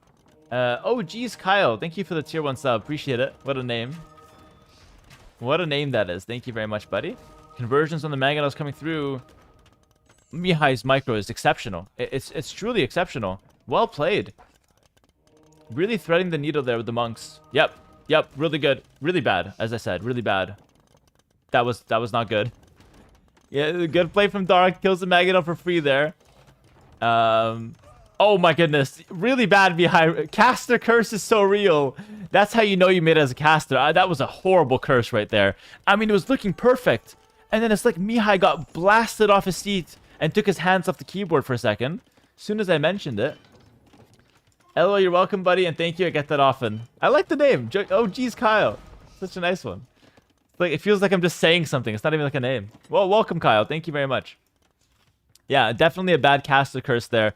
And holy shit, did Dark just sell his soul in exchange for resources? Like, what even happened? He's up to Imp? Are you kidding me? He's got resources for Imp. He's defending pretty okay so far. Although, oh god, another caster curse. I just cursed both players back to back. Mihai just converted 2 Mangonels. And now, it's 4 Mangonels to 0 now. Oh my goodness. That game completely turned on its head. Now it's 5 Mangonels to 0. Dark's up to Imperial Age, but he's got nothing else. I swear it's like the homeless guy that has like a golden watch. Like it's like the first Rolex worth like $1 million. But he's homeless. He's got nothing. Yeah, he's got Imperial Age. Alright. But he's got nothing else. Hera, stay silent in Micro Wars. Yeah, guys, from now on, I will not speak when there's fighting. Really nice fight. Good micro from Dark. Mihai's gonna go in. He might hit a villager. Backs off. No kills. That's the new casting, guys. It's the only way I can do it. I gotta keep it fair. No caster curse. Wait, this is an MTC, by the way. Wait. Dark, this is an MTC. Now, for those who don't know, if the Imperial HTC dies before the upgrade is finished, you get the resources refunded, but you don't get Imperial Age. It's 65%. This is horrible.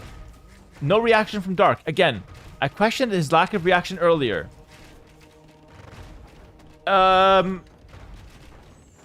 the hell are we not repairing? 75%. 75%. 80%. It's gonna go down. It's gonna go down. Dark, you have to repair your town center. It's 85%. Dark, what the hell are you doing? He was on the beach for half an hour. What the hell are we doing? He's like the most chill guy I know. Why was he so chill? Yo, GG in the chat. Mihai takes the first game. What the hell was that, though? Like, the town center's going down. It's like there's a home invasion, right? Armed robbery comes in. Guy with a shotgun. Give me all your money. And Dark just takes a bite of his acai bowl. The guy with the shotgun's looking at him. No response from Dark whatsoever. That's exactly what happened. That's exactly what happened. I mean, yeah, I don't know. But terrific strategy from Mihai. You know, do want to comment on that, of course. Why can't I see... Oh, the fog of war. There we go. Terrific strategy from Mihai. He went for a transport ship opening, then played a little bit of water, then went for the forward castle. So he kind of hit Dark on all sides. But I can't help but feel like Dark just gave up too much advantage for no reason. Like, he lost his whole wood line. That didn't need to happen. Lost his town center to Imp. That didn't need to happen. I could see a world where a fast Imp can actually win the game here, honestly. Not from this position, but from a slightly better position. I feel like it could win the game, just like hand cannoneer, bombard cannon. You never know what kind of momentum you can find with that. But fair enough, Mihai takes the win. And that's going to be game 1. We'll wait till game 2 now. Let's see. Okay, game 2 is not out yet. I think they should just send all the Rex.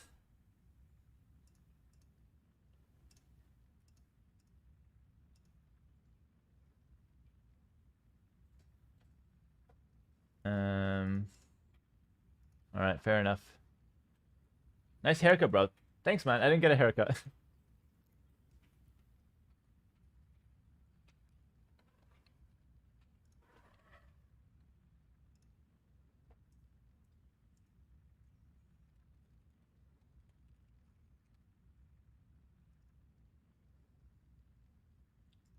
Alright, getting into game 2.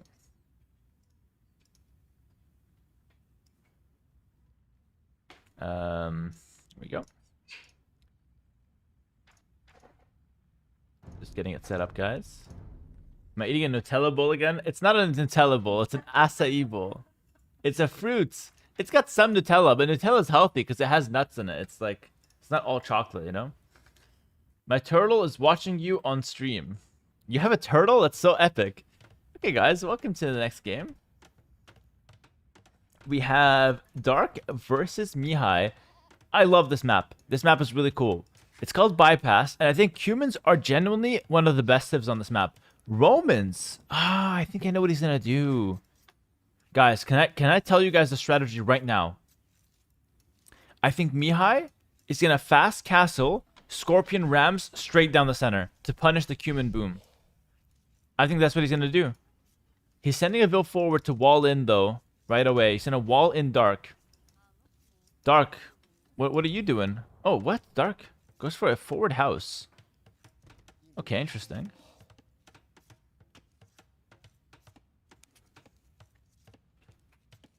Wait, what? Okay. Mihai just did this so he can see if Dark attacks him in Feudal Age. I think that's the only reason he did this. He's gonna make a second layer of wall as well. He's probably expecting Dark to go for a tower rush or something like that. Friendly reminder, guys, to follow the stream if you're enjoying the content. Also, consider subscribing if you want to support me further. And if you're watching on YouTube, thank you for watching and enjoy the show. First, boar comes in for Dark. So let me talk about this map real quick. This map is called Bypass. This map made its first appearance in Hidden Cup 3, I believe. Way back when. Who was watching Age of Empires 2 during Hidden Cup 3? Anybody? Show of hands? That's an OG tournament right there. Good memories, though.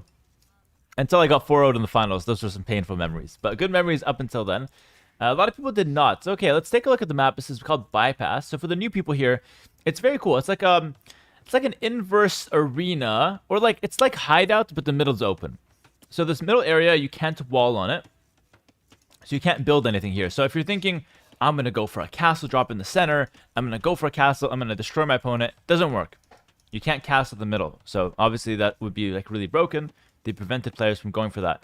On the outside, there's a lot to play for. So there's a good amount of hunt on both sides. A lot of hunt, a lot of foxes, a lot of berries. And once again, I think they should add red foxes on this map. They should add foxes here or in the corner. It could be really cool. Just add in something extra because there's a lot of open space with nothing to play for. So adding in a few extra animals could be interesting there. But yeah, this map is really cool. So a lot of players fight down the center. You can either, tower rush with archers. You can fast castle. You can even fast Imperial. We've seen fast Imperial be a strategy on this map. And on the outside, you can also go for like massive economy expansions.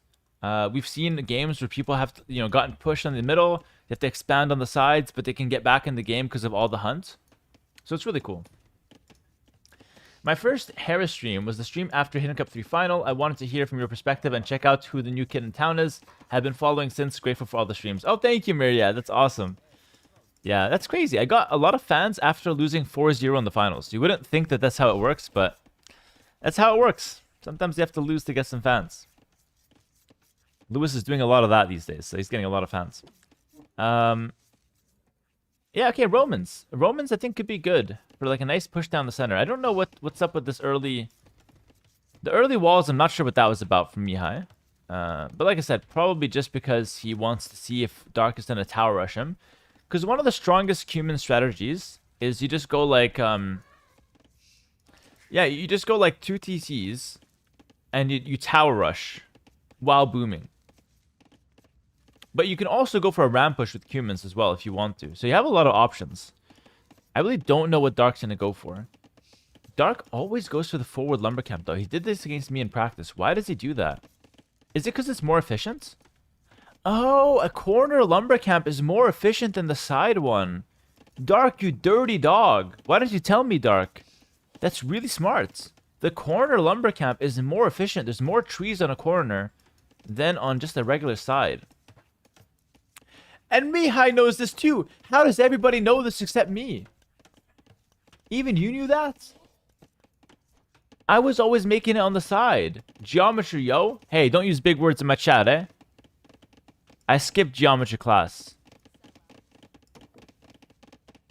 That's really smart. I need to start doing that. But at the same time, you leave yourself exposed. Fenris Varg says, thanks for the prime for 51 months. He says, hi everyone. Hera, by the way, nice haircut. Thanks, man. I didn't get a haircut. Appreciate it, though. Low IQ caster. Thought this was obvious. Any class you didn't skip, though? No, I skipped, Oh, we have Fenris Fellhart in the chat. We have Fenris Varg and Fenris Fellhart, who says, cool name, Fenris. I got 2 Fenrises in my chat. Like, what the hell?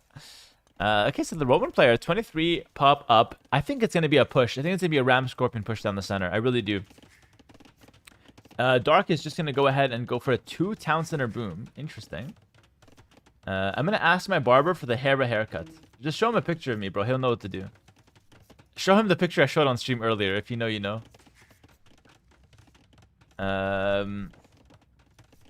Nice haircut, and I love your makeup. Will you consider taking your shirt off? Thanks. Okay. Okay, man. Why do I read my chat, even? Let's just focus on the game. But there's nothing happening in the game, so I have to read the chat. I'm like in a Zugzwang position or some shit. Whatever that chess term is.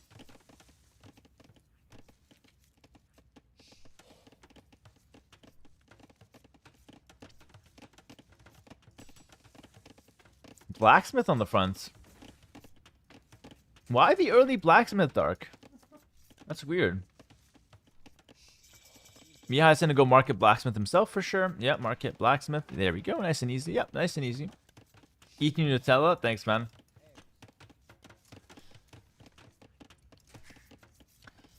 The curse of non-conflict casting. Literally, you have to eat the chat or stare uncomfortably at the camera. Yeah, pretty much.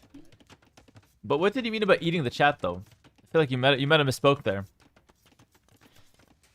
Dulce de leche or Nutella? What's better? Ooh. I would say overall, dulce de leche is better. More flexible.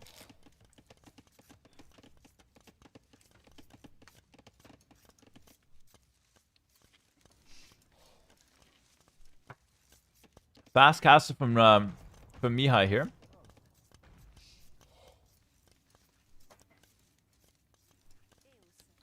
Why'd they wall the gates like that? I don't know. I really don't know. I guess it's just to fortify the center, right? I think Mihai's going to push. He sold 100 stone. I think he's going to push. I think it's going to be double workshop even. Or maybe just 1 workshop is enough. 1 workshop, 1 monastery maybe. But I think just double workshop straight down the center. Rams and Scorps could be interesting. Remember, Cumans don't get stonewalls. So, yeah, he's trying to fortify the center. So, Dark knows he's about to get pushed. He's fortifying the center because he knows he's going to get pushed. But if Mihai goes double workshop and goes double ram, he's going to break all these houses so fast. The houses are not that good.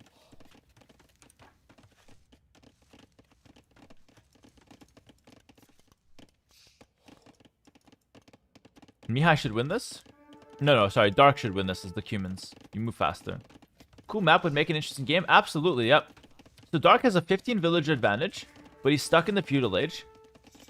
Mihai's now in castle age. Double workshop. The caster called it. That's my caster ego. Sorry, I can't help but brag. Every time I get something right. Every caster has that, though. Mem's got the Memstradamus. I like to just brag a little bit every now and then. It's going to be the 2 workshop, but this makes sense, because that's the only thing he can do, right? No caster curse incoming. No caster curse incoming. 2 rams, 2 rams. Yep. 2 rams. And then just mass scorpions. And that would be perfect. Right down the center. How the hell does Dark stop that? He's going to go with the markets.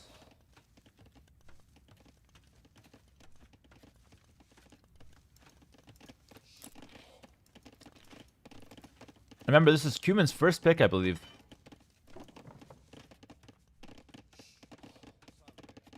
So this is what Mihai sees. He knows there's another layer of wall. He doesn't know how much there is, though. Dark, he is walling before the rams come in. He knows this is coming. I don't know how he knows, but he knows.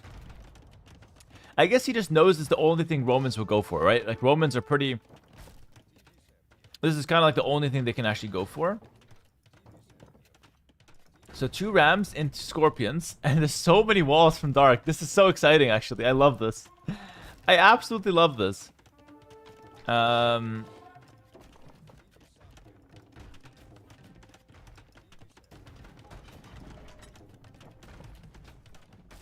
Dark's up. He's gonna make a workshop, because you can make the workshop in Feudal Age as the Cumans. So he just needs to buy 2 minutes and 20 seconds. Is it enough? I don't know. What an interesting game. But holy shit, Mihai's pushing so fast. He's already through like 2 layers of house walls. Another one's gonna die.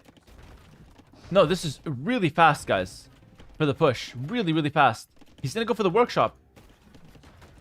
I don't think you can hold this. The workshop is so weak in Feudal Age. Oh my goodness. Oh my goodness. Dark has to make another. He has enough for a castle, though. I mean, it's okay. He went up to Castle Age from the back town center as well. It is noted. What's the plan, Mihai? Another workshop dies. He's gonna make another one at the back. He's gonna go for the town center. This is not the Castle Age town center, so even if this dies, Dark will be up to Castle Age. It's not the end of the world.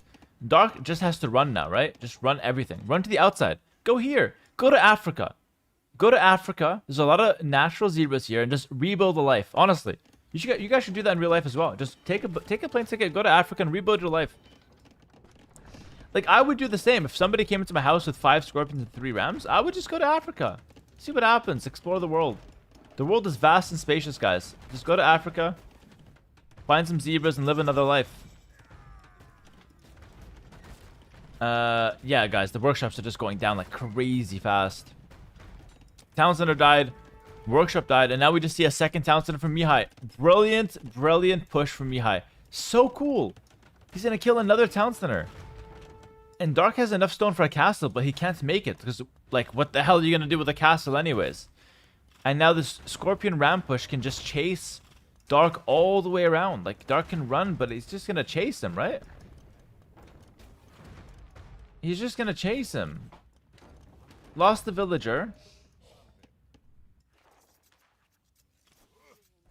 And Dark is going to go ahead and start a new life in Africa. Yep. Oh, but this, again, you have to be careful. In Africa, there are lions. Dark. He's not going to react, is he? If he didn't react when his Imperial Age TC was going down, he's not going to react when he's going to lose a villager. He's just going to lose it. It's no big deal. He's fighting on the front. He's got 1 Mangana. Oh, my goodness. Oh, my goodness. The Rams on hot pursuit. Oh, my goodness. This is a McLaren Ram, by the way. Very... Oh, my goodness. Hit him from the back like that. Mihai... Dark, you better keep running.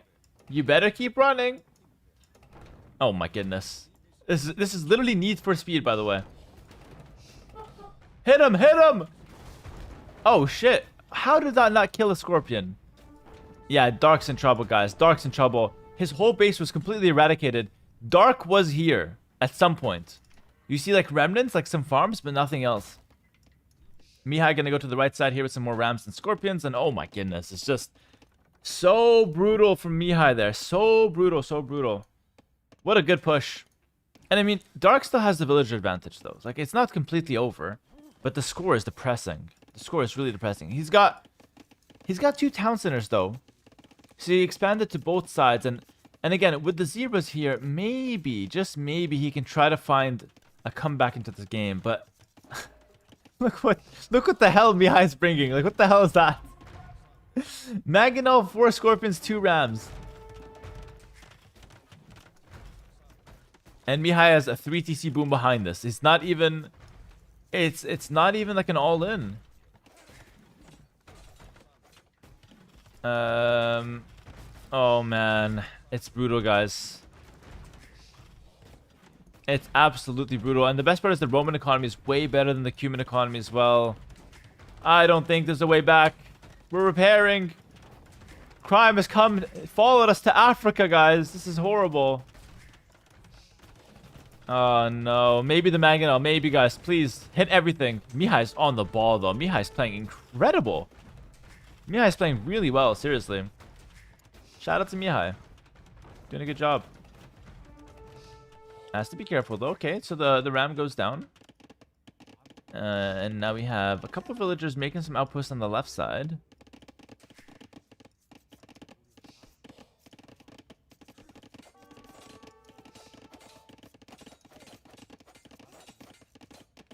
That village is a little stuck. A little stuck. Oh shit. He goes down. Yep. Another town center. Dark has no military. He's just booming. But wouldn't it be good to just make some light cav? Like, I'm not the best player, but I feel like light cav would help so much right now. Just make, you know, freaking barracks, two stables, or even just 1 stable. Make some light cav. Yeah, there we go. I think that would be really helpful because we're playing with no military. With no military, it's difficult. But with some light cav, at least your opponent can't... Like, right now, Mihai is disrespecting Dark. Mihai's just walking up. He's going to slap Dark across the face with a scorpion. Like, he can just do whatever he wants. And with the light cav, you gain some respect. And honestly, this game is still not over, by the way. Okay, maybe... I mean, maybe it is. Handcrafts coming in. The thing is, the Vil count's kind of close still. And Mihai's army is a bit hard to control. He just has siege, right? Maybe step lances could be interesting as well. Yeah, maybe. Siege workshop being dropped for Dark. I feel like he hasn't had a successful siege workshop in a while. He's made like 7 of them and only 1 survived. This is the second one that's going to survive. I think the natural hunt helped a lot for Dark though. Without that, he would have no chance to win this game. With that, he still has no chance to win this game. But it's, you know, going to give him at least a hope that maybe he can make something happen here.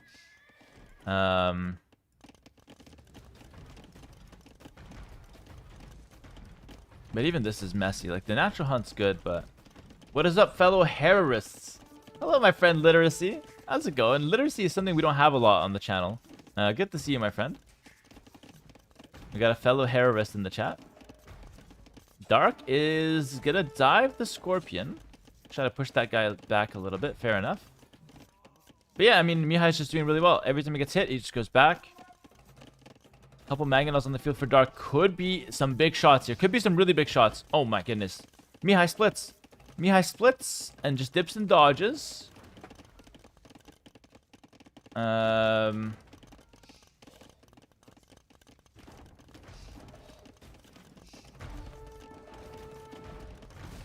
Okay, there we go. Finally, a good clean shot from Dark there. Just knock a couple Scorpions.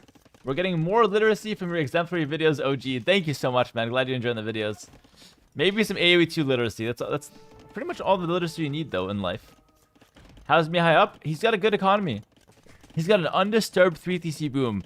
And you know the funniest thing that Mihai should do that is actually good? He should walk across and make a town center here to take the farms. Deadass. That's a good play. That's not even disrespectful. I mean, it is, but he should do it. It's a good play.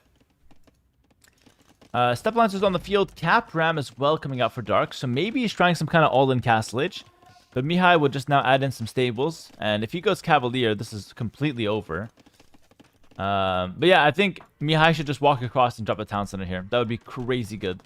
Castle on the bottom. If that goes up, which it looks like it will, I don't see how Dark can win anymore. I think it's completely over. That castle going up and Imp would be completely GG.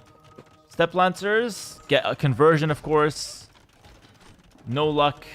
Never any luck here for Mihai. And, yep. Imperial Age Castle finished. It's going to be Trebs. It's going to be Cavalier. I don't see how you can hold this for Dark. Like, you can't do anything against this.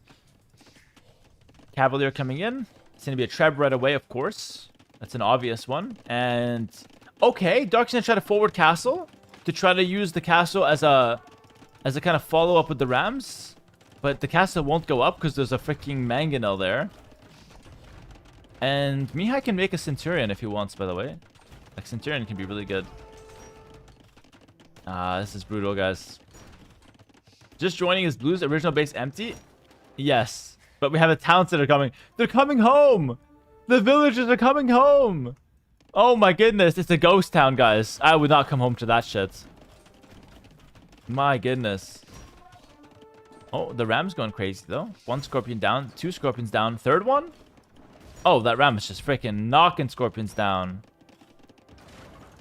Returning from Africa's trip? Yeah, what I miss? Everybody died. No, it's horrible. It's a ghost town. They just see farmland. They're gonna take it, though. They're gonna take it. Cap ram push from Dark on both sides. You know, credit to Dark, by the way. It's not even a bad option. The cap ram push is almost up to Imp. What if he just went all in castle, though? If he just went all in castle age, step lancer rams, I think he can win. I think Imperial Age gives him nothing, though. It really gives him nothing. Yeah, it's rough.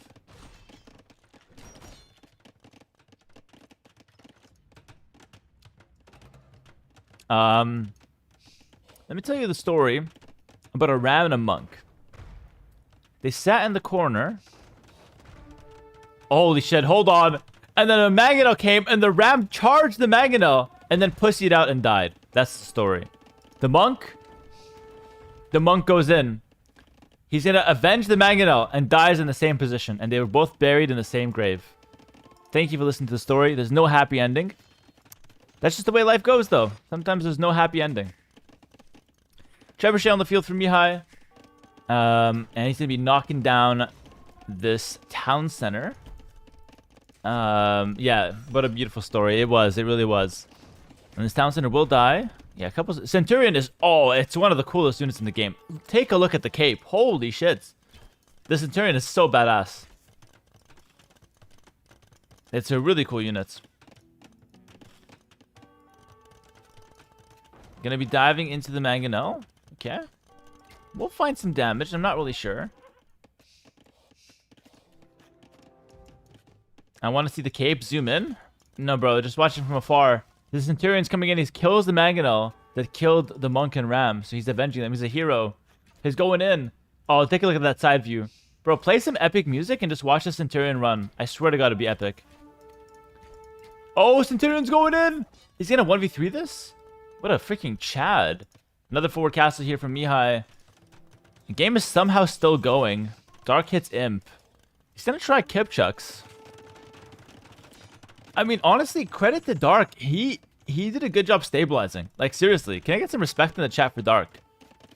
He actually stabilized. Obviously, he's losing still, but... You know, I respect the fighter. I really do. I respect the fighter. And he's trying to go Kipchuk plus Knights now. Which is good. You met B. Thank you for the 16 months. Appreciate it. Thank you very much.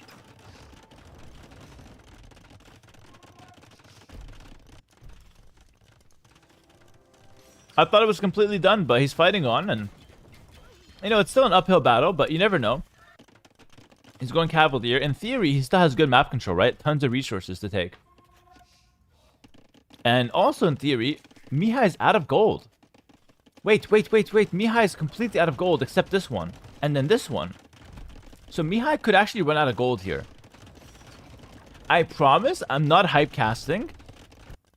I actually think Dark can win this. And if Dark wins this, it's maybe one of the best games I've ever seen in my life.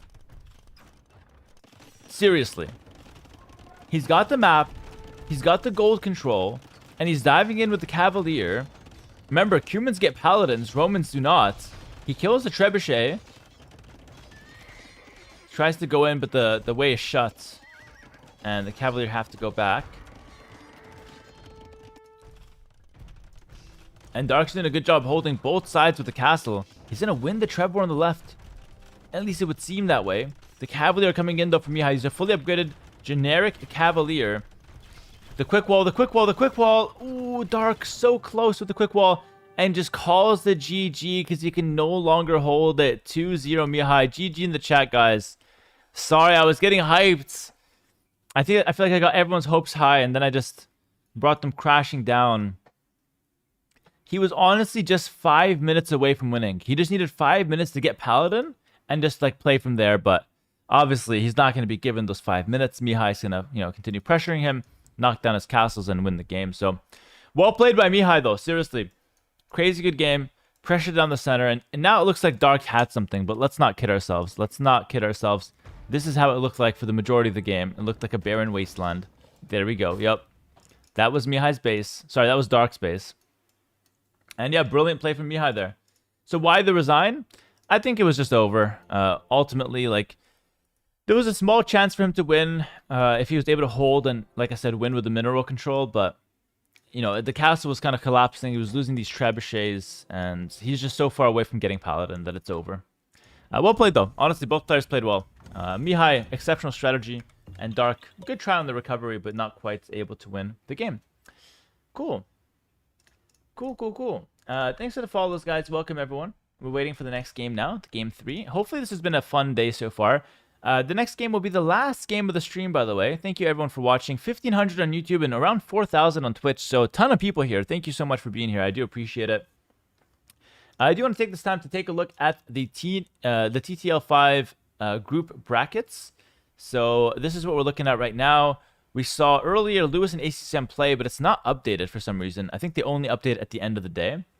And so we have one more game between Dark and Mihai, and that's it for today. Tomorrow at 16 GMT, we're going to start with Sato Dragonstar and Hart Vinchester.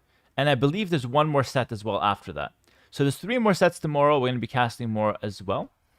And we'll take a look at the winning table very soon and the group table at the end of the day. So once it's all updated, of course. So that's the plan. And game 3 is starting. So let's go ahead and set that up. Yay! Let's hop into game 3. When will my next game be? I don't know. I haven't scheduled it. My next game is versus Mr. Yo, though. So I have a really easy round, Nice and easy. We'll see about that, though. We'll see about that. Mr. Yo up next. Paranormal, thanks for the 2 months. Haircut looking fresh, my guy. Thanks, man. I didn't get a haircut, though. Let's do this.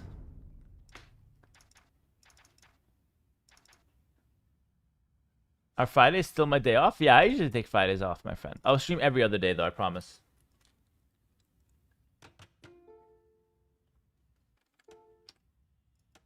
Okay. Mihai versus Dark. Game 3. Welcome in, everyone. Spanish for Mihai in the red versus Way, or Dark in the blue as the Way, I should say. And this map is called Reverse Acropolis. So you know that map, Acropolis, where you start on a hill and you go down into the valley? Well, this is Reverse Acropolis. You start in the valley and you have to go up the hill. So, I don't know, pretty interesting. I don't know what you guys think about this one. It's kind of a pain in the ass to play this map in some ways. Just because you have to go so far for a half-decent woodline. I mean, you could take the small woodlines out here, and it looks like Mihai is going to go for that. But doesn't that look absolutely depressing? Because I feel like it does to me. Here's the thing, though. He can go for Fast Castle Unique Unit, right? He's playing Spanish. I think he might go FC Conks, like a Phosphorus style approach, which could be very interesting. Dark is playing as the Way. The Way typically want to play a fast feudal to pick up, extra economy upgrades and get, extra villages from them. So it could be kind of nice. Lazy name? I think it's a good name. I disagree. I think it's a good name.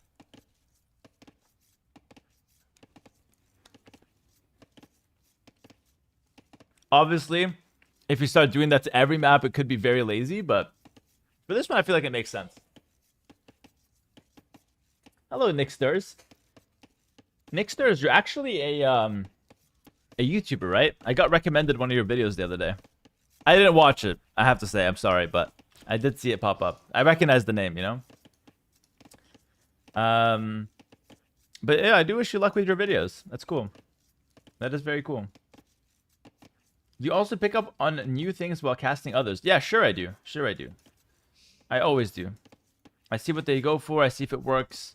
Like, for example, that ramp push from Mihai was really good. I'm going to keep that in my mind. Yes, sir. I'm also a streamer, learning from the best, aka you. Amazing, Nick. Best of luck, brother. Best of luck with the content creation. It's not easy, you know, the content creation. Early barracks from Mihai. Interesting. I thought he was going to go for a fast castle with the Spanish. Goes for a barracks, though. Could still fast castle even with the barracks, but that might give him, like, the option to do some militia, maybe some men-at-arms. We'll see. And, oh, I like this. They added red foxes. I like this.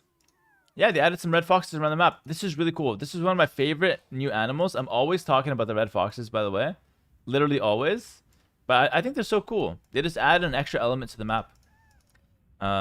So for those who don't know, you can take these guys with the villager, and they give you gold to your stockpile directly. And they gather really fast. So each fox gives 35 gold, which I know sounds like a little bit, but they gather so quickly.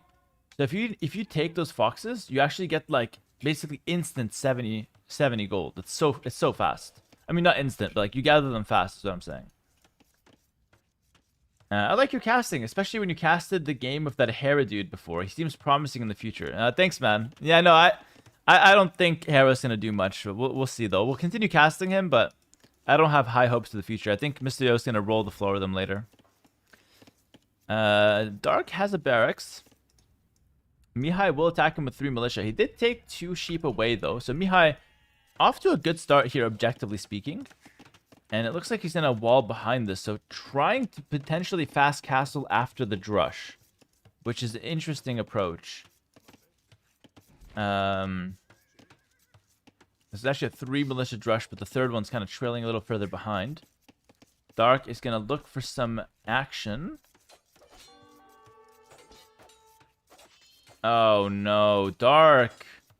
Dark's getting caught up in the wrong neighborhood. Might lose a villager. Hold on. Hold on. Some extra villas coming to help out and actually makes his way out with that villager. Kind of weasels his way out of that engagement.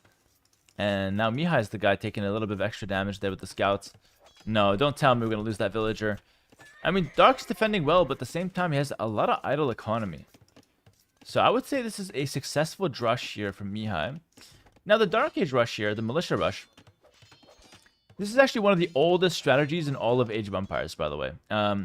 It's such an interesting idea because the theory behind it is that you don't need to actually kill villagers to get value from it.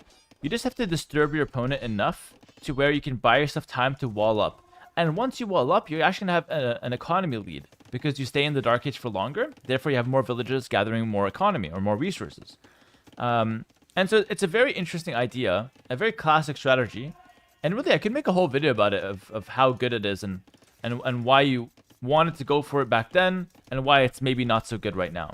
But it is quite an interesting strategy. I'm going to make a video about that. I think it's really cool, actually.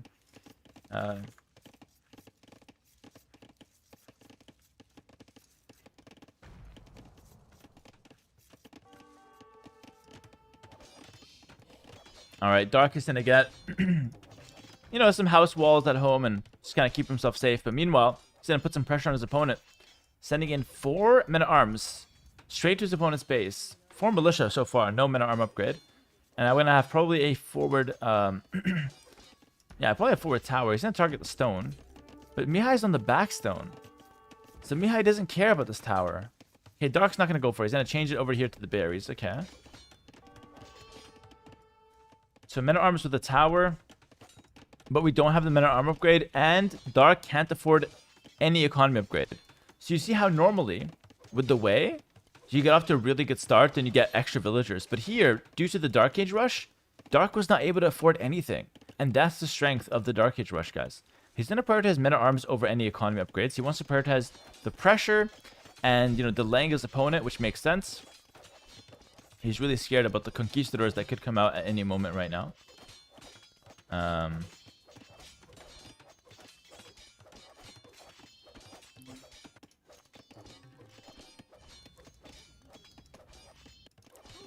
All right, men-at-arms hitting the field. Gonna be targeting that house.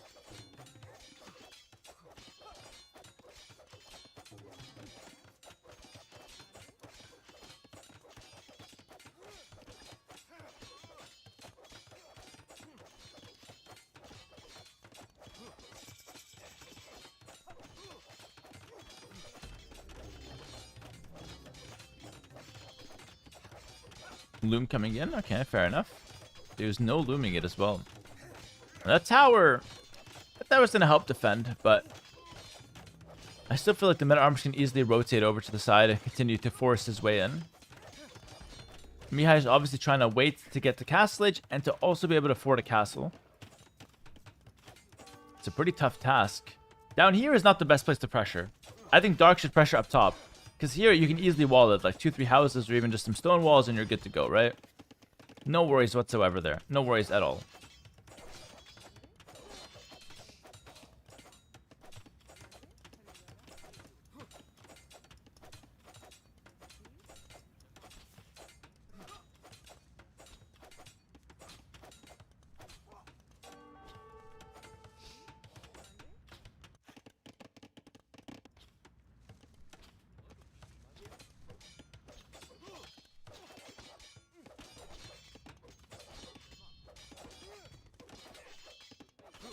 Good defense so far from Mihai.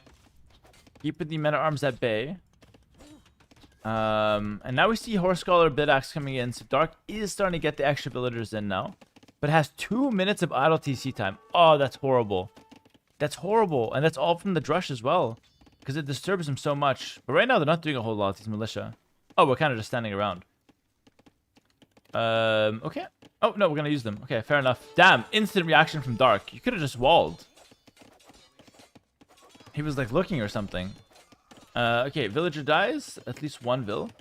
But the militia will get cleared up now. Okay, so fair enough. Militia do get 1 villager kill in the end. After all the damage they did earlier. Mihai's trying his best to survive. He's up to castle age now. And if you can survive and get to conquistadors, guys. That unit is filthy. It's so strong. So I'm really curious to see what Mihai's going to go for here. So far so good for Dark though. So far, so good.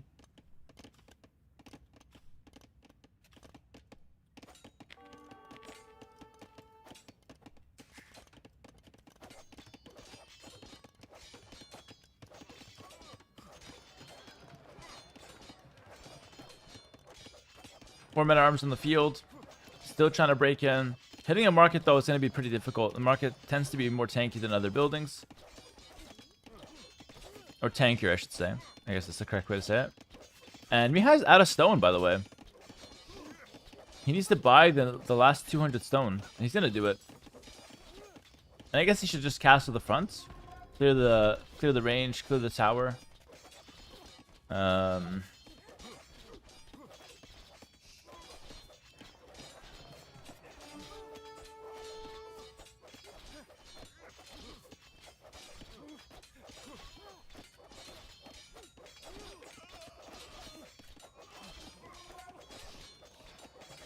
Dark will kill the market in the end.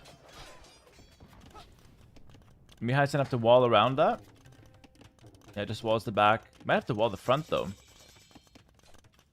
He wants the castle right here on the front. Yeah, he'll drop it right here. And Dark's just gonna run straight towards it. Gates, gates, gates. Mihai's gonna try to defend. But the men at armor there. Wait, this could be a disaster. This could be a disaster for Mihai, guys. Oh my goodness. Dark goes in, and Dark's on the other side. I think this castle might not go up. Oh my goodness, this is horrible. He needs a workshop. That's so bad. Great play from Dark, guys. Great play from Dark. He recognized he needs to just jump over there immediately. Mihai's in trouble. I don't think he can even afford a unit. He doesn't have a market. He can't afford a unit. In my opinion, just send everything to go make the castle, I think. You just have to get it up. Yeah, just send everything at it. Dark's gonna try. Yeah, just send everything, exactly. Just send everything and see what you can do. The workshop, it's gonna take too long to get a scorpion. And yeah, I think that's the right call. Get the castle up at all costs. You'll lose a few villages, but it should be worth it. Great play from Dark. He'll kill 2 villagers. Might kill a 3rd as well. Yep. Oh, brilliant play from him. And now he's just going to run to the top. Wow. And Mihai's there with low HP vills. So now Dark's going to kill a few more villagers. Epic, epic play from Dark. Really well played. Listen, Mihai has the castle up, but no market. And if without market, he doesn't have the food to make conquistadors. So is this enough? Is having a castle enough? I don't know if it is. His economy took such a hit that he can't really even make units. The 4-man arm was a perfect strategy. The forward range was a perfect strategy. That's a strategy I love doing myself, by the way. So I'm really happy to see it find a lot of success here against the fast castle from Spanish. Have to keep that in mind. Why didn't he repair the market? Because there were archers behind it, right? He would have had the tower. I guess it would have been worth the tower. Yeah. Maybe he should have towered it, but I don't know. It is difficult.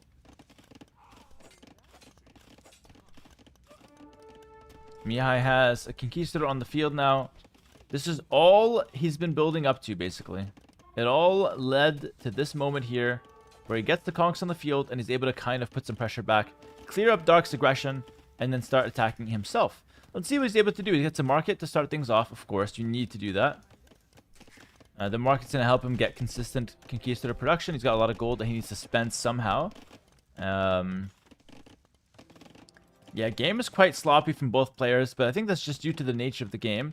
4 conquistador here for Mihai, and getting some damage. Already kills a villager. Yeah, I like this from Mihai. I like this a lot. Sends a conk forward.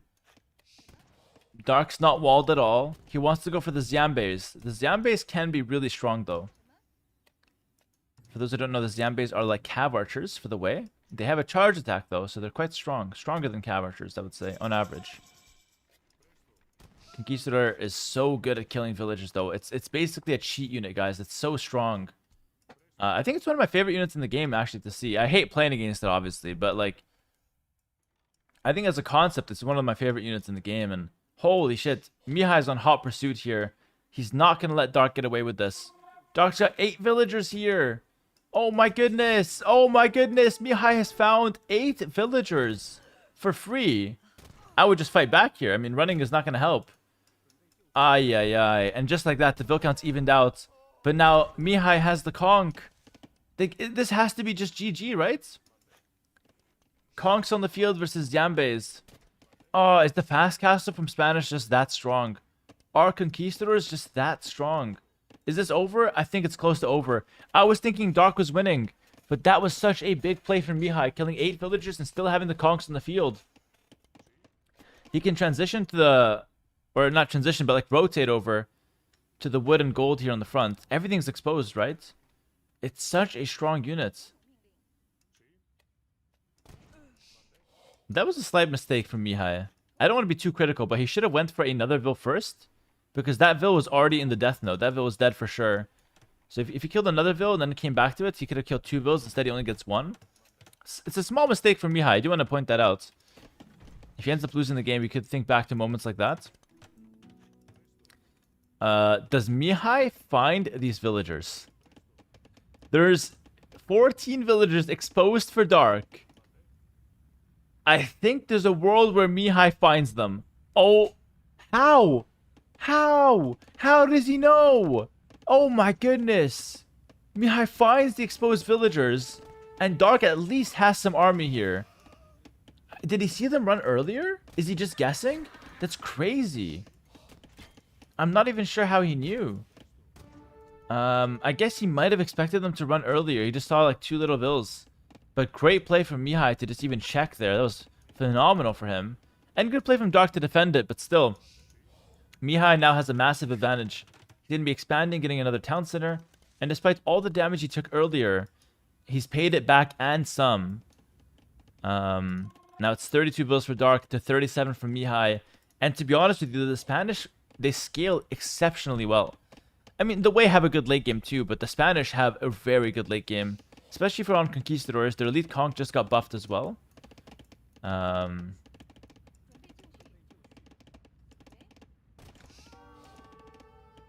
Yeah, Mihai's gonna dive in. Then snipe some more villagers. Brilliant play from Mihai. Seriously, very well played. Just always running around, hitting the perfect spots. We'll lose these conks, though. Solid defense from Dark. Loses a few villagers, finally clears up the 3 conquistadors. And you gotta feel for Dark. I mean, he's playing against one of the most broken units in the game on a map that he just can't wall anything on. So, it's gotta be kind of frustrating for him. It's gonna be Scorpions and Conquistadors on the field now as the follow-up.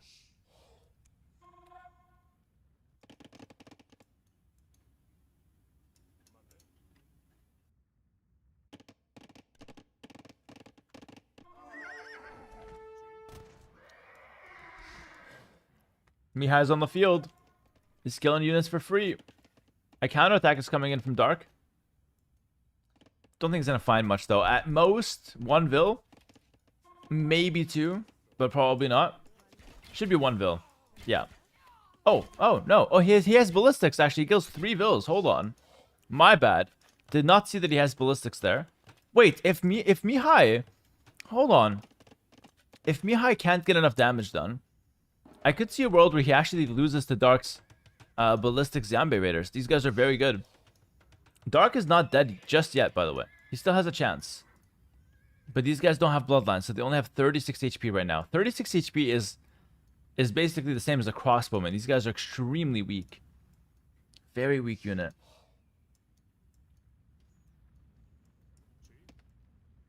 Mihai could be running in here. Oh, he's going to find the woodline. Again, exposed. Again. Oh my goodness. And Dark just has to go back, but the Scorpions are here now. Oh, the Scorpions are here. I just don't know. It's hard. It's so hard for Dark to fight this. It's so hard. He has no defense whatsoever. Mihai's expanding. He's expanding with some towns, and he's got 3 TCs now. He's got the Conquistadors on the field. He's microing like a champ.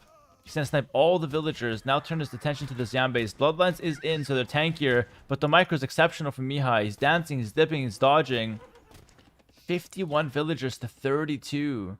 It's a 20 villager lead for Mihai. Has the Scorpions to defend as well. Honestly, really strong play from Mihai. I love this Kong stuff. Might have to copy that, low-key.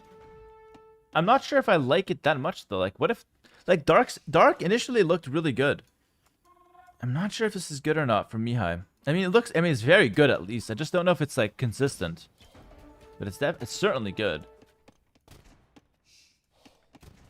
Why does this unit only have 36 HP? Well, it's a very squishy backline unit, but with Bloodlines, it goes to 56 HP, which is not even that bad. It has reasonable HP at 56 once you get Bloodlines.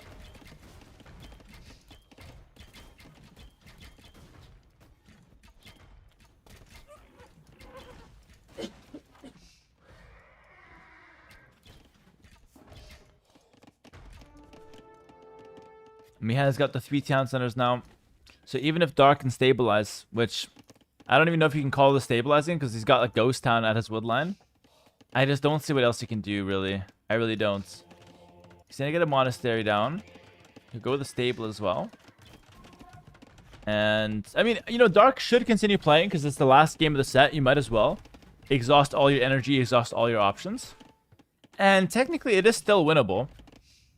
He just needs to do a lot of damage. Wait, I love how Dark is defending his woodline now that everyone's dead. Dark, it's over. They're dead. They're in the ground. Nobody loves them anymore. You don't have to defend this woodline. Just leave. Those villagers are dead. They're gone. It's a relic of the past, that woodline. I think he should just go all out aggression, see what he can do. If he goes all out aggression, you never know when he can get his way back into the game. You never know. Alright, 6 Conquistadors on the field for Mihai. Not too bad. And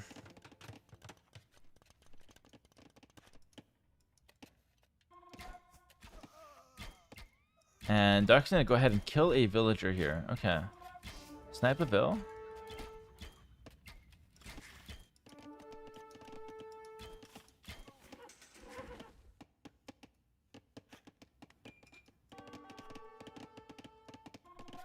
Bloodlines coming in for Mihai. Going with the conks, with the good old conquistadors here. Still sticking with them. This is what I'm talking about, though. This is good pressure. He's killing some villagers. Dark is. More villagers going down. And now we have 28 Zambe Raiders on the field. That's a lot of Zambes. Hard to really do damage, but I mean, take a look at this. Mihai's trying to go for some gold. Dark is in the vicinity, but Mihai's going to defend with conks. Surely, right? It should be fine. Almost double the vill count now, though. The conks are going in. Oh, man. If the conks close the gap, it's freaking wraps. It's GG. If the conks... Yeah, it's literally GG. GG in the chat, guys. Mihai takes it 3-0 against Dark. And remember, Dark was actually the 3rd place finisher in last TTL. This is a huge performance from Mihai. Well played to him. GG in the chat, guys. That's it for the day, by the way. That's it for the cast. Hopefully you guys enjoyed it. 3-0 Mihai. Well played. And this fast castle Spanish strategy is dangerous, guys. I don't know what I think about it. It's very strong. I don't know if it's consistent. But definitely is a pain to defend against. Well played from Dark. He tried to make something happen, but just nothing for him today. Mihai just too good, man. Too good. Alright, guys. Before I let you go off to do the rest of what you want to do today, before I let you leave for the day, the class is still in session. We're going to take a look at the group stage, which I hope is updated now on Wikipedia. Yeah, everything's updated, which is very good. So these are the standings, guys, after day 2. So we have, obviously, Group A. We saw some games yesterday.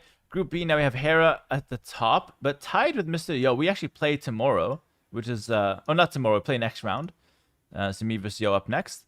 Lewis ACM traded. It's going to be 2-1 for ACCM, but Lewis gets a point, which is not too bad. And then Dark Mihai. Mihai will be first of his group with a 3-0 lead. And Mihai is setting himself apart from the competition. Remember, this group, yeah, Viper's there, a really strong name, but everyone else is kind of the same level, right? On paper. But Mihai today showed that he's a level above Dark, at least. So, well played to Mihai there. You never know, he can get second, maybe even first if you can upset the Viper in his group. You never know. He's off to a strong start. We'll see about that, though. And yeah, hopefully you guys enjoyed the cast today. Thank you so much for watching. Tomorrow, we have... Oh, tomorrow we have some good rounds. Tomorrow we have Sito Dragonstar, Hart Vinchester, and then Viper Vivi. Okay, that's pretty good. So listen, if that sounds exciting, tomorrow I'll be casting at 16 GMT once again. All right, so 16 GMT once again tomorrow. I'll see you guys then. Hart Vinchester is actually the repeat of the Red Bull setup, so that's kind of interesting. They're always playing these guys, Hart and Vinchester. So yeah, that's it for today, I think. I could play some games if people want to watch, actually. I wouldn't mind. I just don't think there's going to be many games going on. No, listen, I'll call it for today. I got some other work to do, so I'll call it for today. I'll be back tomorrow earlier than 16 GMT, probably around like 14 GMT. We'll play some games, and then we'll set up into the cast. Thanks for watching, guys. Last thing, I like to do this. Type a 1 in the chat if you guys had a good time on the stream today. Let's see the ones. I had a great time, so I'm typing a 1. Thank you so much for watching on YouTube as well. Thank you, YouTube, for tuning in. Show 1s on the Twitch chat. Love to see them. We'll do it like this so you can see the 1s. There we go. I put an 11. I put a 1. Thanks, guys, for watching. Really appreciate the support as always. And I'll see you guys tomorrow at around 16 GMT. So take care, YouTube. Take care, Twitch. Have a great rest of your evening. And I'll see you guys tomorrow for another stream. Take care and peace. I'll be live earlier, though. I'll be live like 14 GMT probably. All right? I'll be live earlier. Take care, guys. Bye-bye.